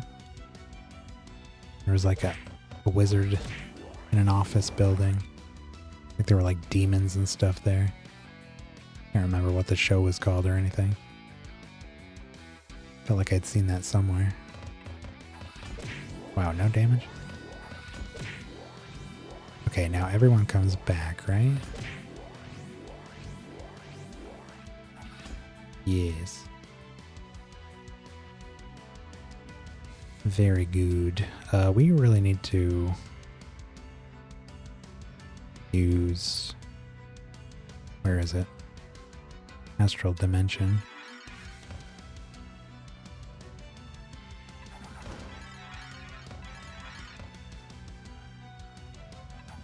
There we go. All of our spell gems were getting sealed. White blush.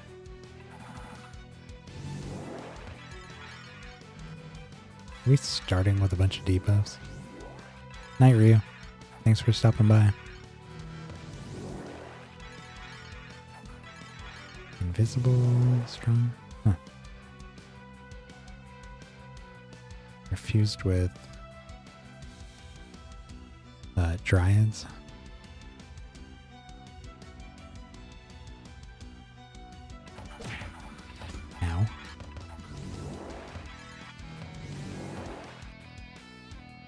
don't gain stats.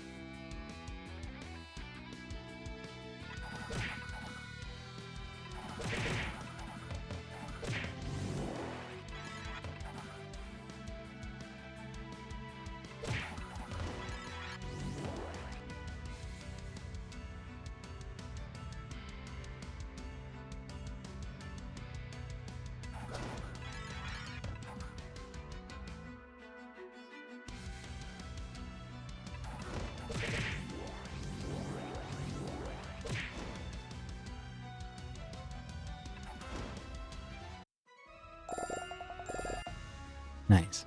We definitely would have lost that fight last night. I think our team has really improved its survivability. We have a lot working against us right now. Luckily no reflection. Ooh, a Sparktail.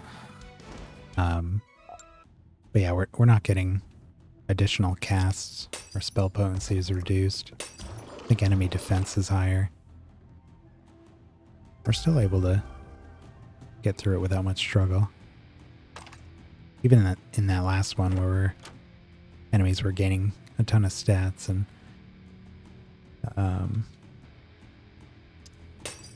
some of our spells weren't even doing damage. We were losing people. I still felt like we weren't actually gonna lose that. Having that extra resurrection trait, an even better one, is really nice.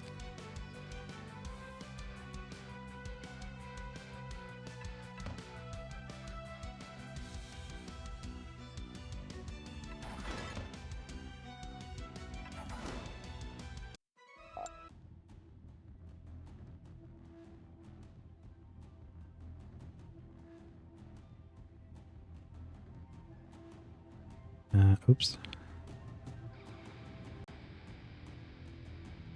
No. These.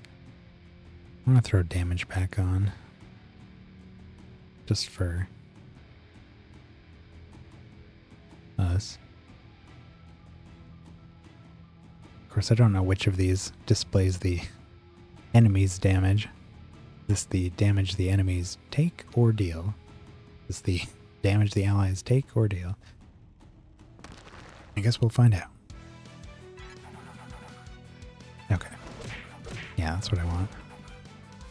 Just so when I do slow down the combat, I can get an idea of what our damage is. I don't need to see it the whole time.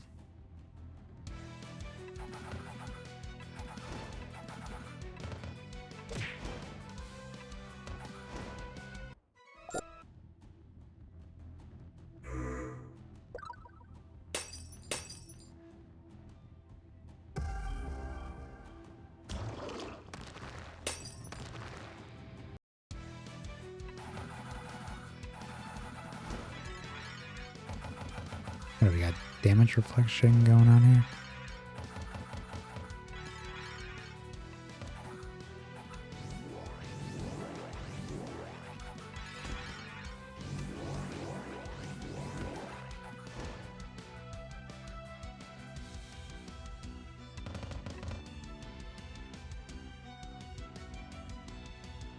You just take no damage. Get out of here. Oh, he had barriers. Everything is sealed for damage. Well, these aren't. At some point, if I'm really enjoying these and really want to keep pushing them further, I'm going to replace all these Scourge spells that each of them have with some useful things.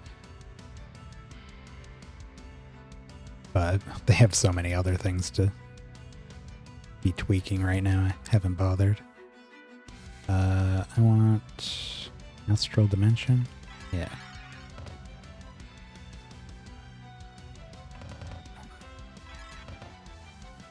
$36.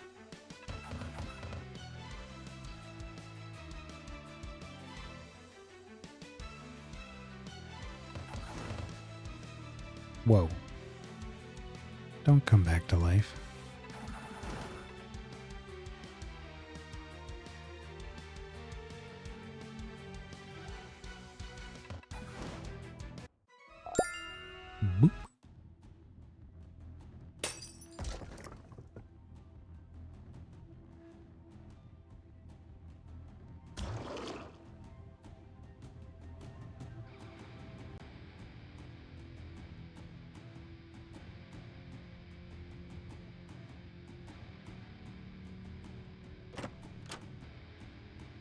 Zen's Cloak.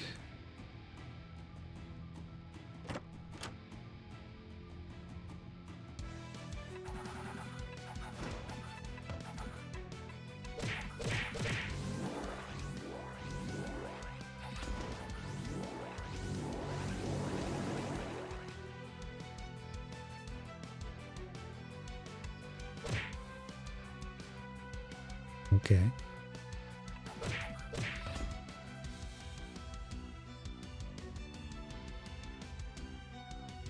Ah. Funny disposition.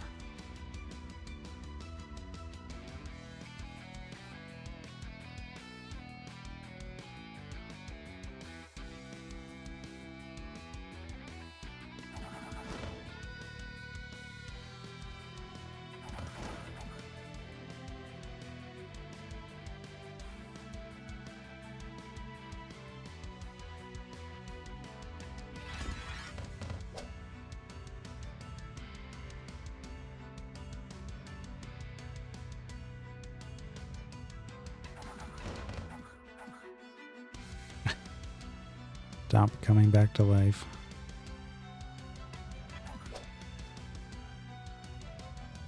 Why are they coming back? Gotta be a trait.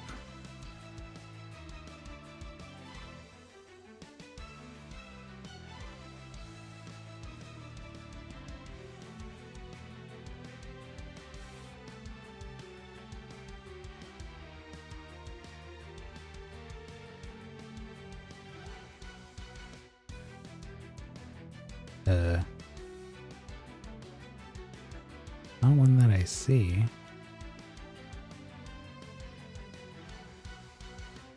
Huh. I don't know.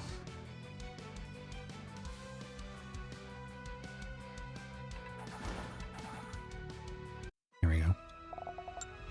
First time I used that Forbidden Unity spell. Seemed really good since we have a bunch of Steel Storms in our first slot, so we get just a huge rain of Steel Swarms.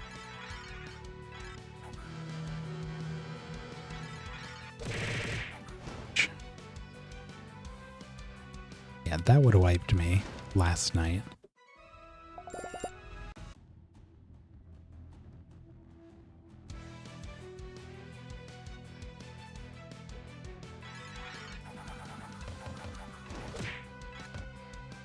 Oh, we might have been fighting a nemesis that had it so their creatures resurrect every couple turns or so. Probably what that was.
Devil Master.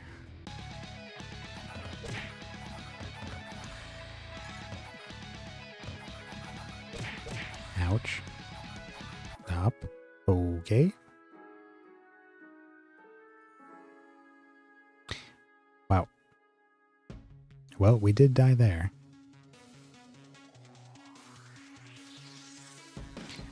I think they put us in a situation where they triggered our full resurrection, and then everyone else died, and the last one left was the... No, yeah, because this one was the last one left, wasn't it? That should have been another chance to resurrect.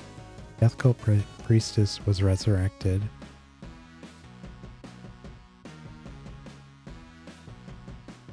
And then she died last and didn't bring anyone back again.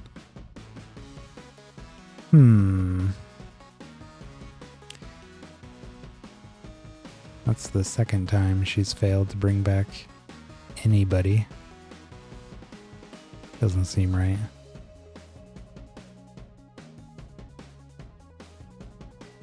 After they die, has a 50% chance to resurrect its allies. Does... Oh, maybe this isn't a... Maybe I'm reading this wrong. Maybe it's not a 50% for each of them. It's just a 50% chance to resurrect all of them at the same time. 50% chance to resurrect. Yeah, it doesn't say... Well, I don't know. If it said each of its allies, I'd probably think the same. Resurrect its allies with half health.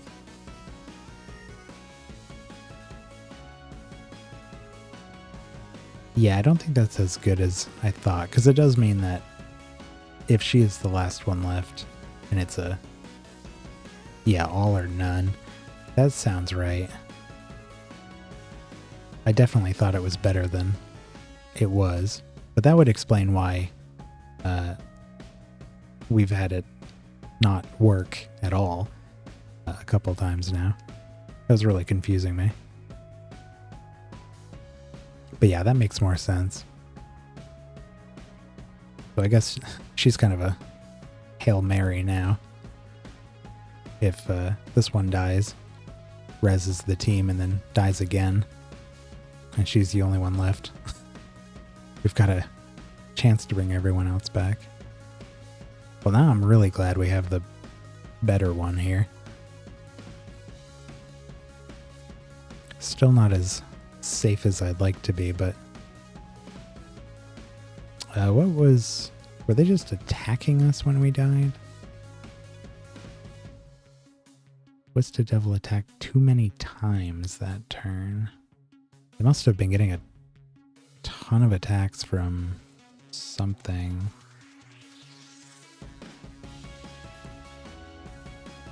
Because they were just going wild. Yeah, they were just doing normal attacks. Really can't see every detail of that I'd like to know, but okay. Do we not hit 20 here? Even though we lost that one, I was really happy with how it was working though. There was a few games there where, like I was saying, before the revisions, we definitely would have just immediately lost. And even with the only single cast a turn and reduced damage, we were still doing just fine. Less attack, extra defense, heal every turn, less damage taken, chance to resist damage. Well, okay.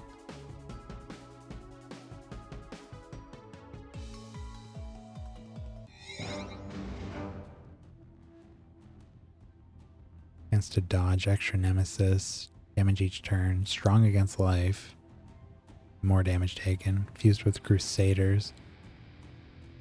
Ooh boy. Well, we get our extra casts, so that'll be good. And they don't have damage reflection.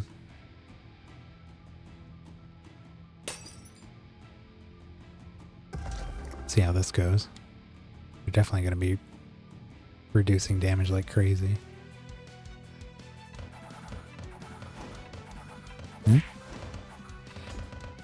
Oh, and there's one of these Krakens.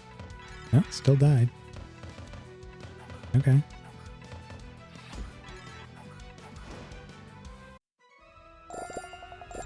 not too shabby.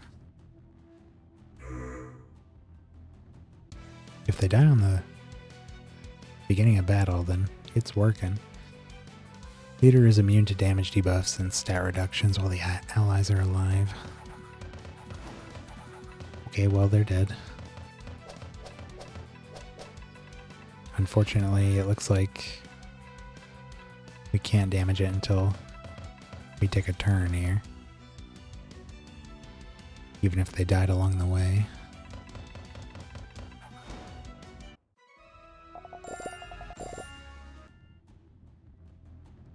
Terrarium.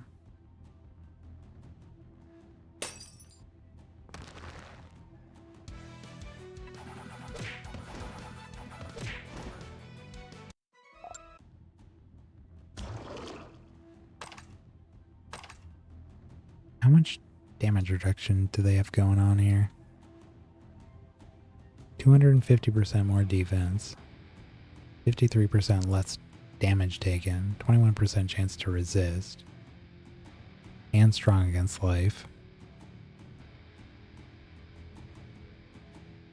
Yeah. Doing fine.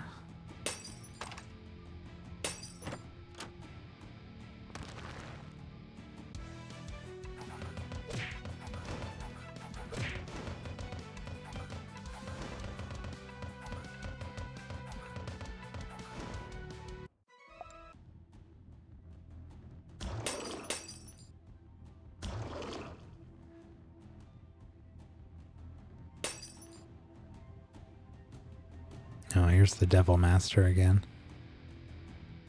Rematch.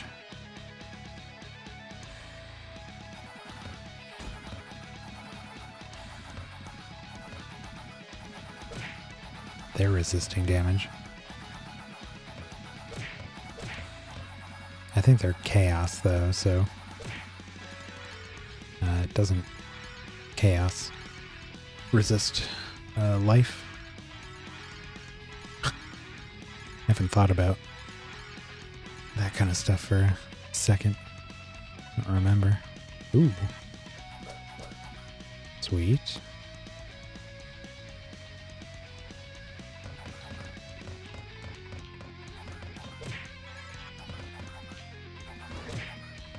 I do really like getting our life this high. If we can get there. Gets kind of crazy.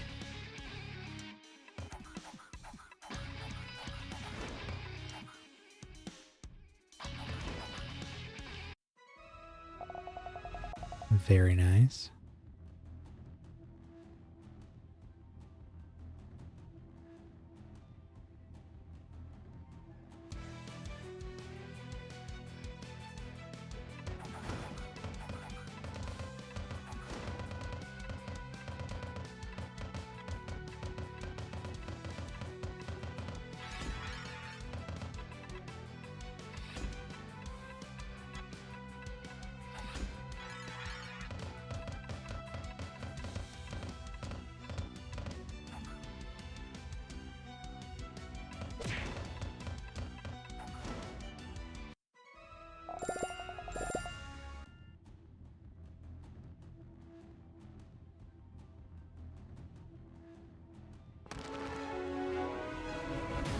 Hey,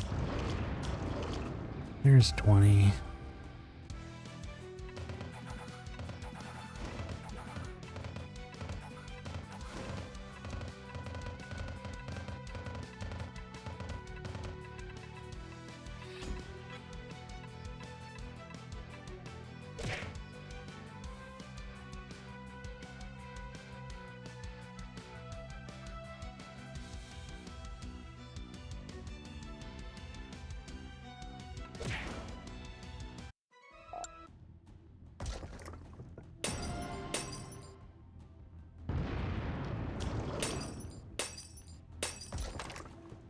I think maybe we'll get to the next Nether boss. We'll try fighting them on 5,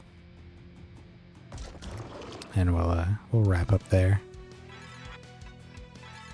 End it on a high note, if we can.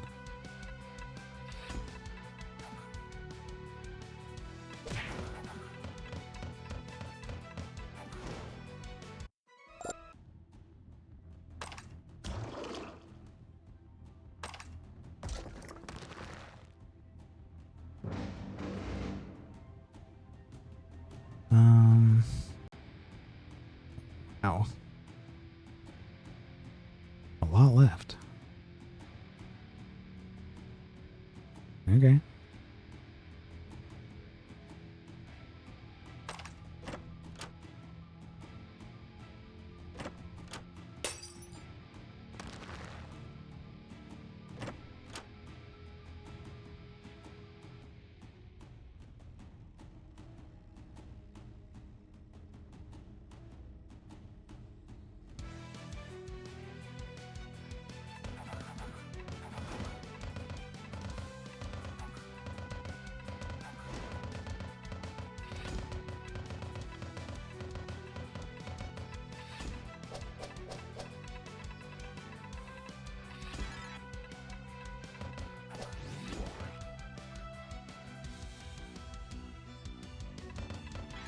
Dang it.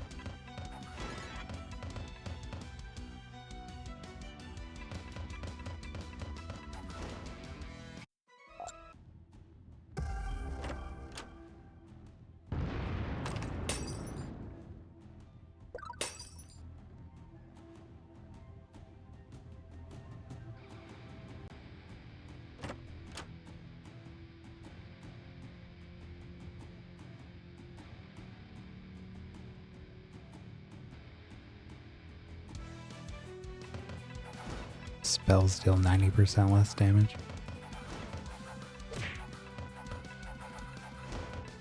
Still enough.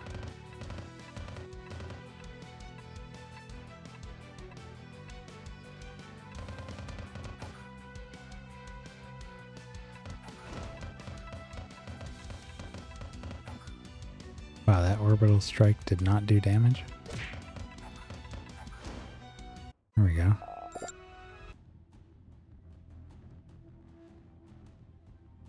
They just evade damage every time, or what? Orbital strike. Oh, they had repelling. They avoided damage every time orbital strike cast with a repelling. Lucky ducks.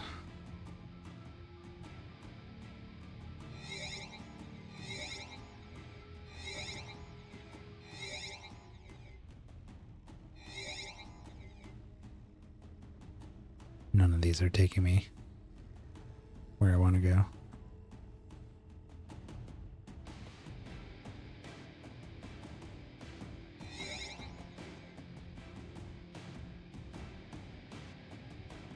Oh yeah, we don't need to go back here.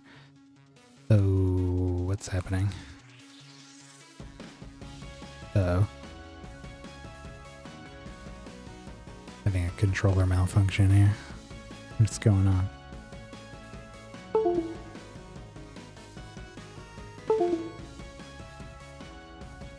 What the heck?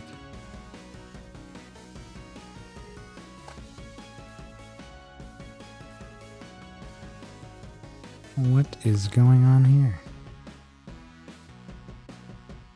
With my keyboard? I feel like I just had this happen the other day. Nope, it's my controller.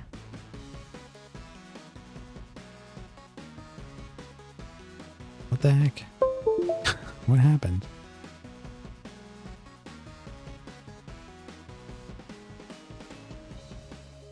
Oh, it stopped for reasons unknown.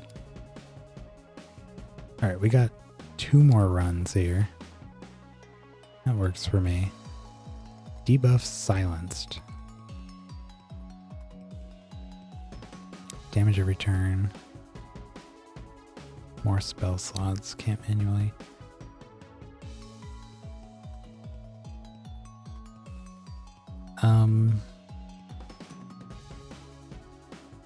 Debuff silenced. We're immune to that because of our specialization. It's not something we can lose in battle. So we should be okay.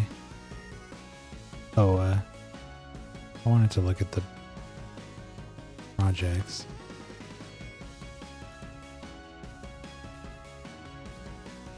Autumn?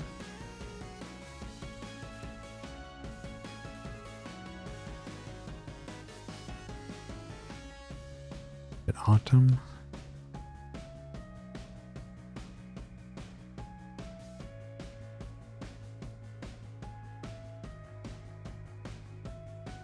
Yeah. Okay, and how many emblems do we have for him? Oh, 61. Plenty.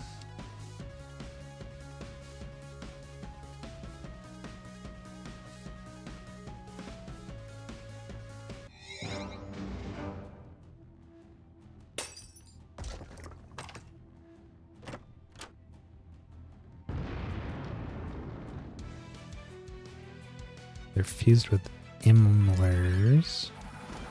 Ouch. Looks like they have damage reflection. Yep. Strong against nature, chaos. More damage dealt. Gem seal after casting. Less stat loss. Doesn't seem too bad. The reflection's annoying, but pretty used to it by now. Ouch.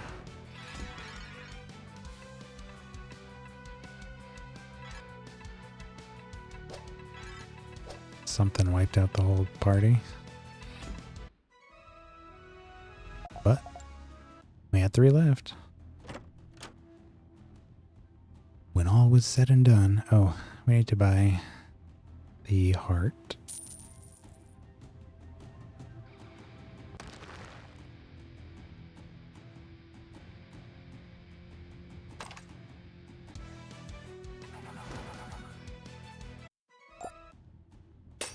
Oh, there's spark tails here.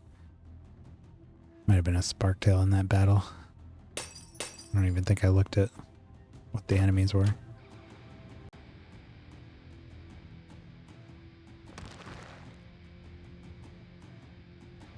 I think one of the spark tails was the first creature we fought that humbled this team. One silly little fish. Dealing a percentage of the damage we deal to it back to our entire party. Wiped us out.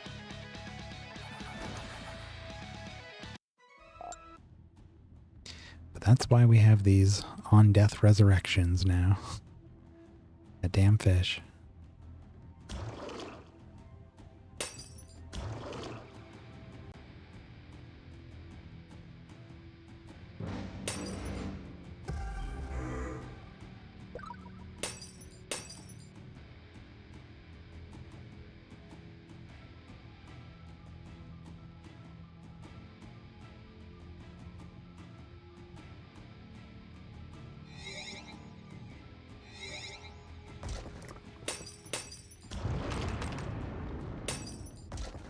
Treasure golem. Come here. Goodbye. Hey now, what's gotten into you going around and murdering innocents like that? That little guy had a family somewhere, you know? Good, I'm after them next. That made a treasure, right?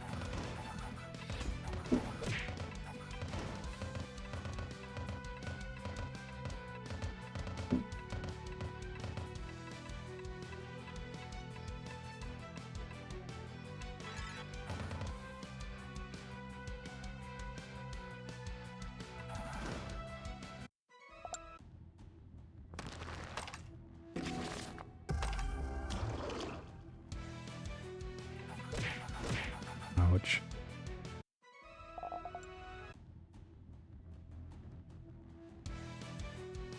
It's funny that one of the scariest things to encounter is that skyward Vulpus that we have 3 of our creatures fused with. Thing generates concern in me.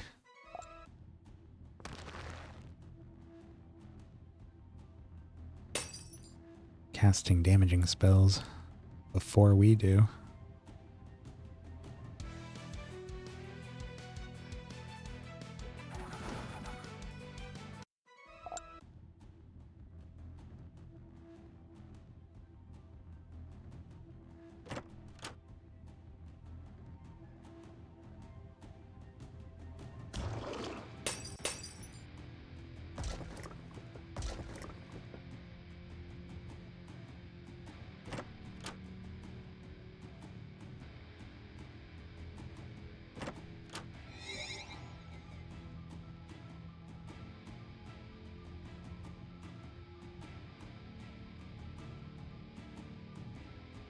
Alright, I think we're going right on to...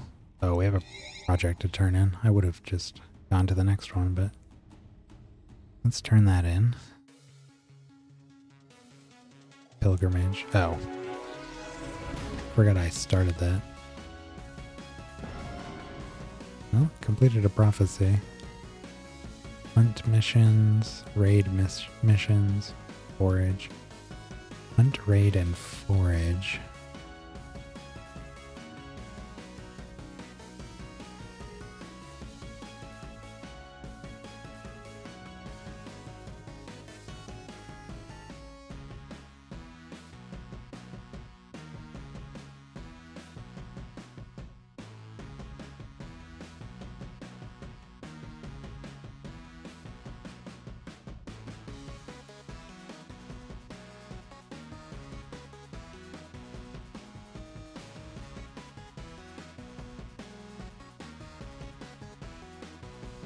Why am I not seeing the I guess the Celestial Occultist is not D rank yet. I was gonna choose that one, but apparently we don't have that yet. Well, I'll do that one.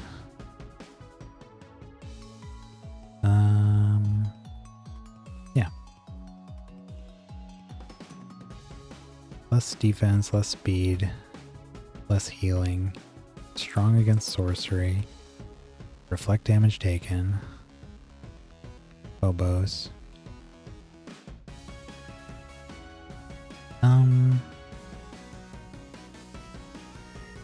Maybe this one?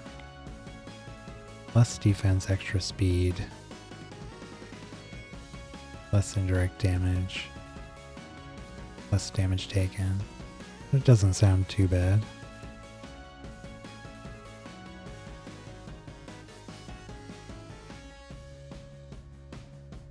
Yeah, we've been going to the Pandemonium for a while. Let's finish there.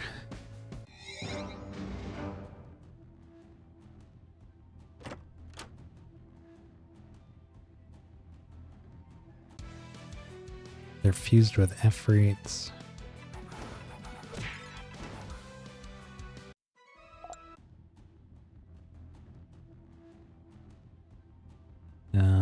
Same race, 4 extra traits. Ew. Rapid fatigue, no additional casts. Okay. Fused with Efreets. Okay. Be interesting to fight a boss with no extra casts. Luckily, they don't have a lot of damage reduction properties on. So it shouldn't be as big a deal. Wow.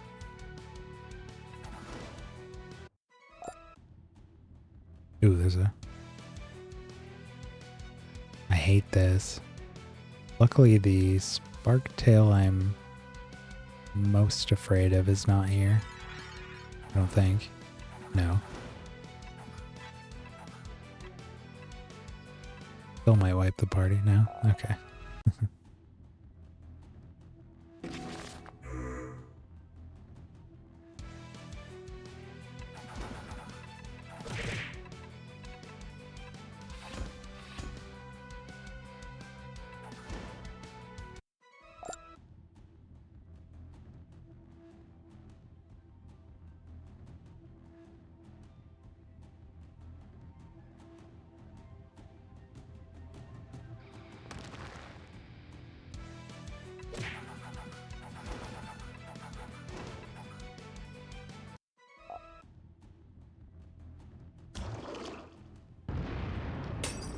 There's the boss battle.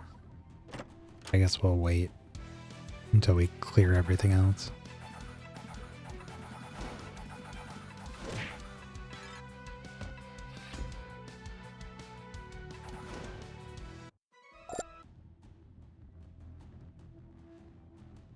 What is this? Ravenheart?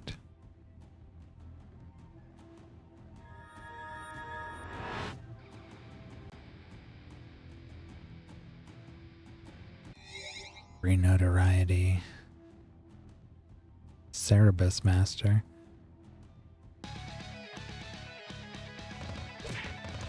We can beat him. We should be able to beat the boss. Maybe. Hopefully.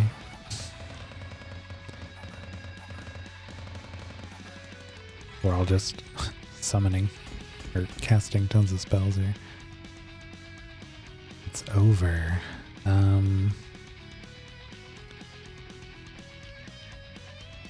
Which of these? That one. Trying to get rid of this guy.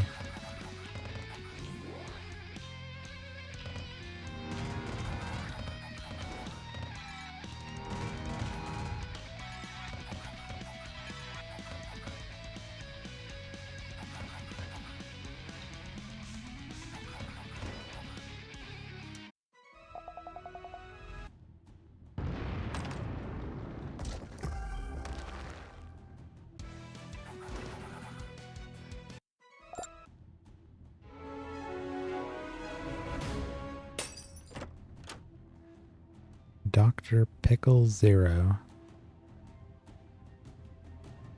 The second pickle related costume we've found. We're getting so many costumes. Oh, that's a cool tribalist.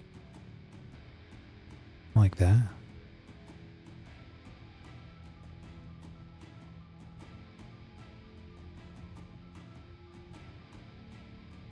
Sometime I'd like to do a team that's built for the tribalist specifically. We used it when we did the Abomination team, and it was really good, but I felt like we couldn't take full advantage of some of the things it was capable of. Alright, you devils need to chill already.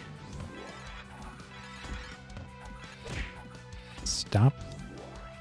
Jeez.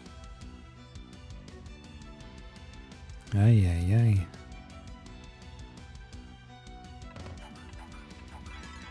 Wow, that didn't do much damage.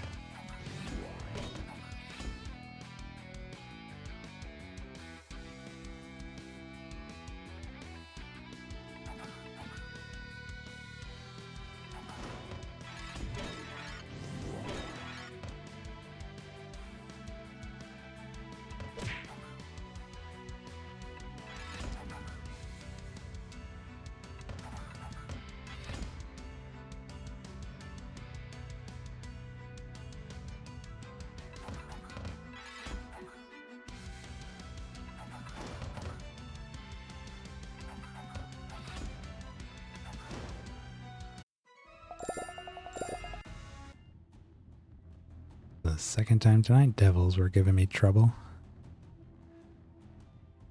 Managed to kill those ones though.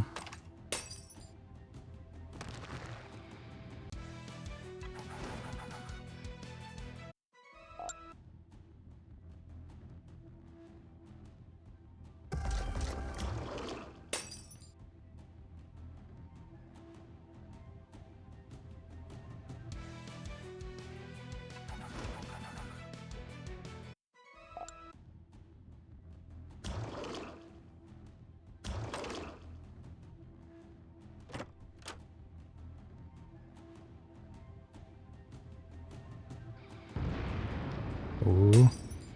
Dumpling. Give me your XP.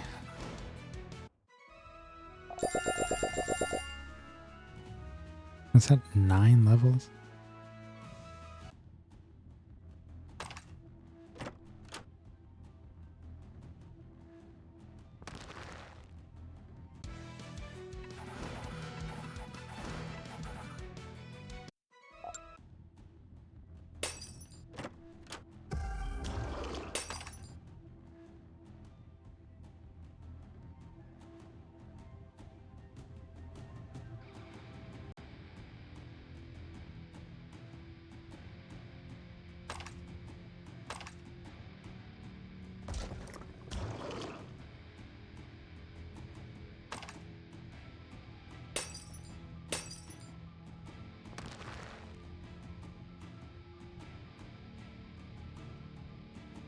Alright, I think we're good to go for the boss.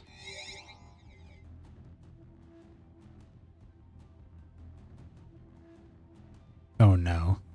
It's this dude. Oh boy. Ow.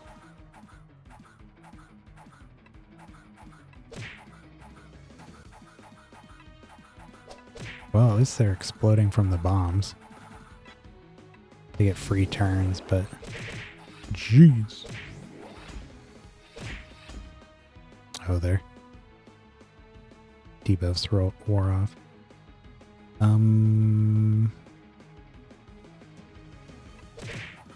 Jesus.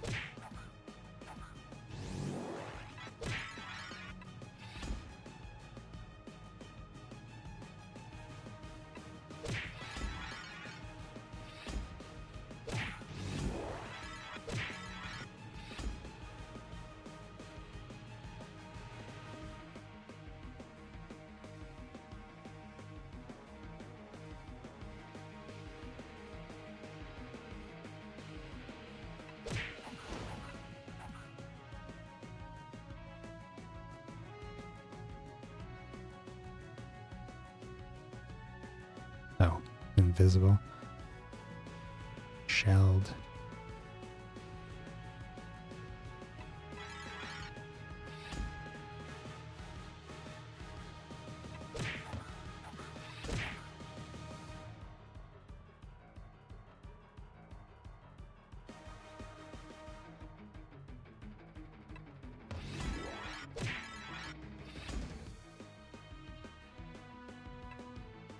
Gotta bring them back.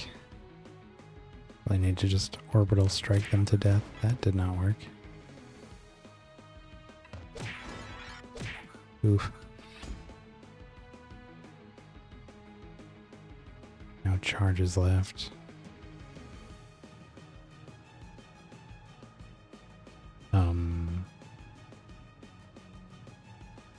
That's not ideal.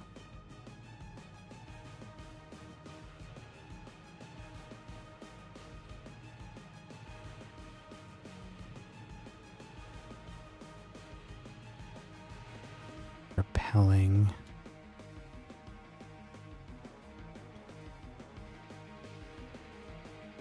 Maybe this? Oh. So close. There we go. How dare you? Immediately whack her.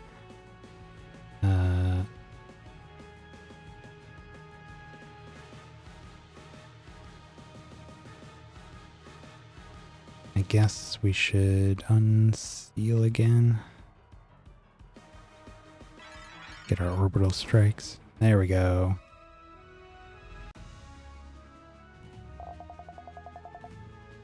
Very nice. Yeah, so that should have been our first nether boss we've beaten at Instability 5. That one had me a little nervous. All those attacks that they get, it's basically just like free turns. We were doing stuff. Killed us a lot, but we made good use of all that resurrection we've added.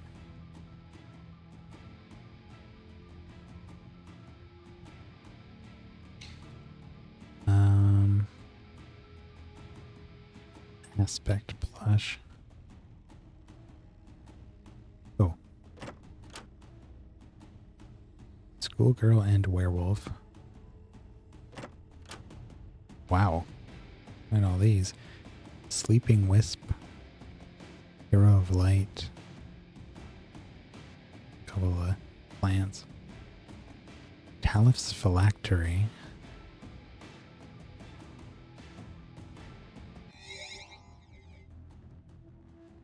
Portal Master. Gilbird.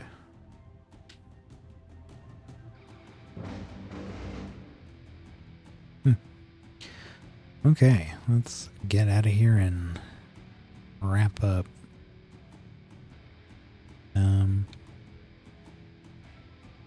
Anything I want to buy?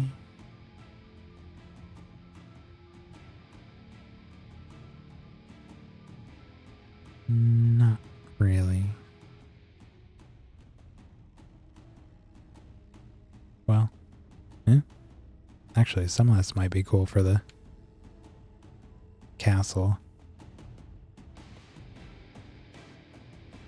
18.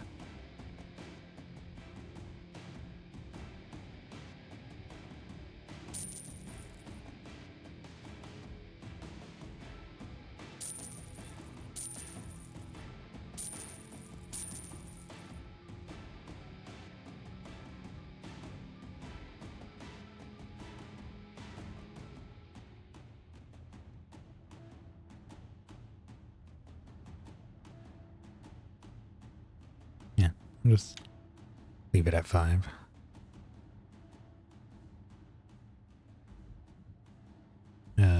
Where is our way home machine?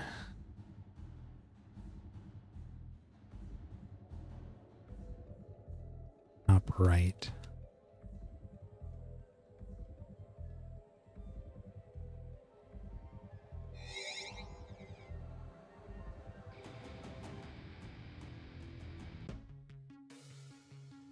Okay. Anything I want to do before we close out the night? Do we have any?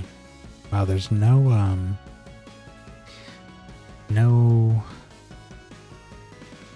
gambling dwarf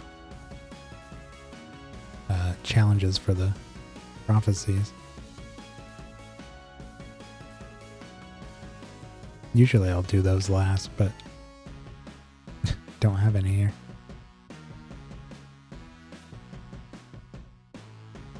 Okay, well, anything else? I haven't looked at my accessories in forever. I think we had 2 last time I looked.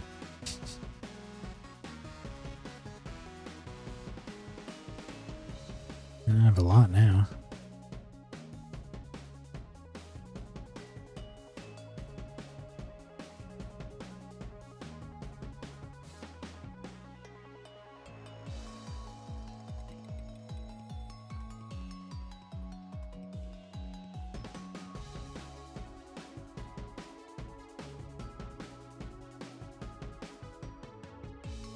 How are we doing on our missions here? Always just need dust.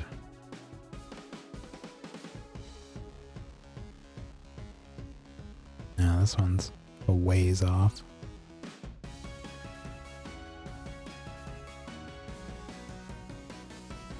Yeah, we got a while to go. Next god I want to get to 20 is probably 0. He's at 14 right now. Yeah. Closest to 20 that we have.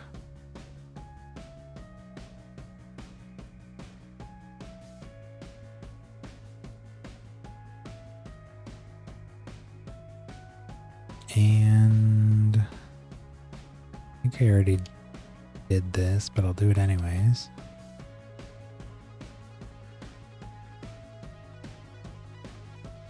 Yeah, if I play anymore, like tomorrow afternoon or something off stream, I might look into taking out some of their Scourge spell gems and replacing them with something useful, or just making the Scourge ones useful themselves. But I'll probably try to replace them with other options.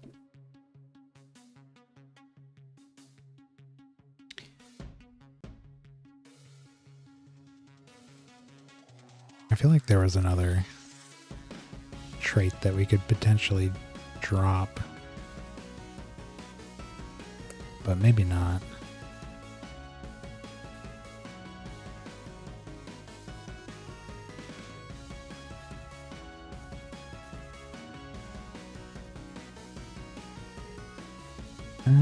Infusion might not be necessary. It only makes us cast life spells as though we had 100% more intelligence. And really, we don't use a lot of life. We use Resplendence. Or, yeah, Resplendence.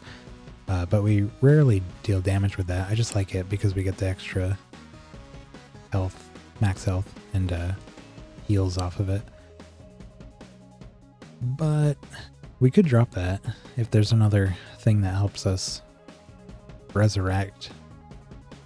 That might be nice.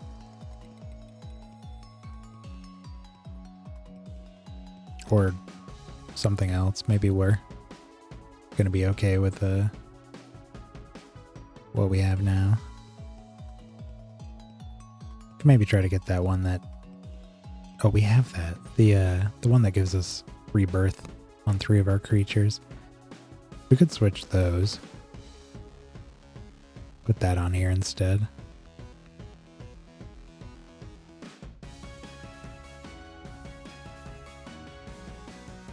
Anyways, stuff I'll think about more in between streams. Alright, I'm going to wrap up here. That's me for the night. So thanks everybody for stopping by. Merry Christmas, Happy Holidays. And I'll see you next time. Bye.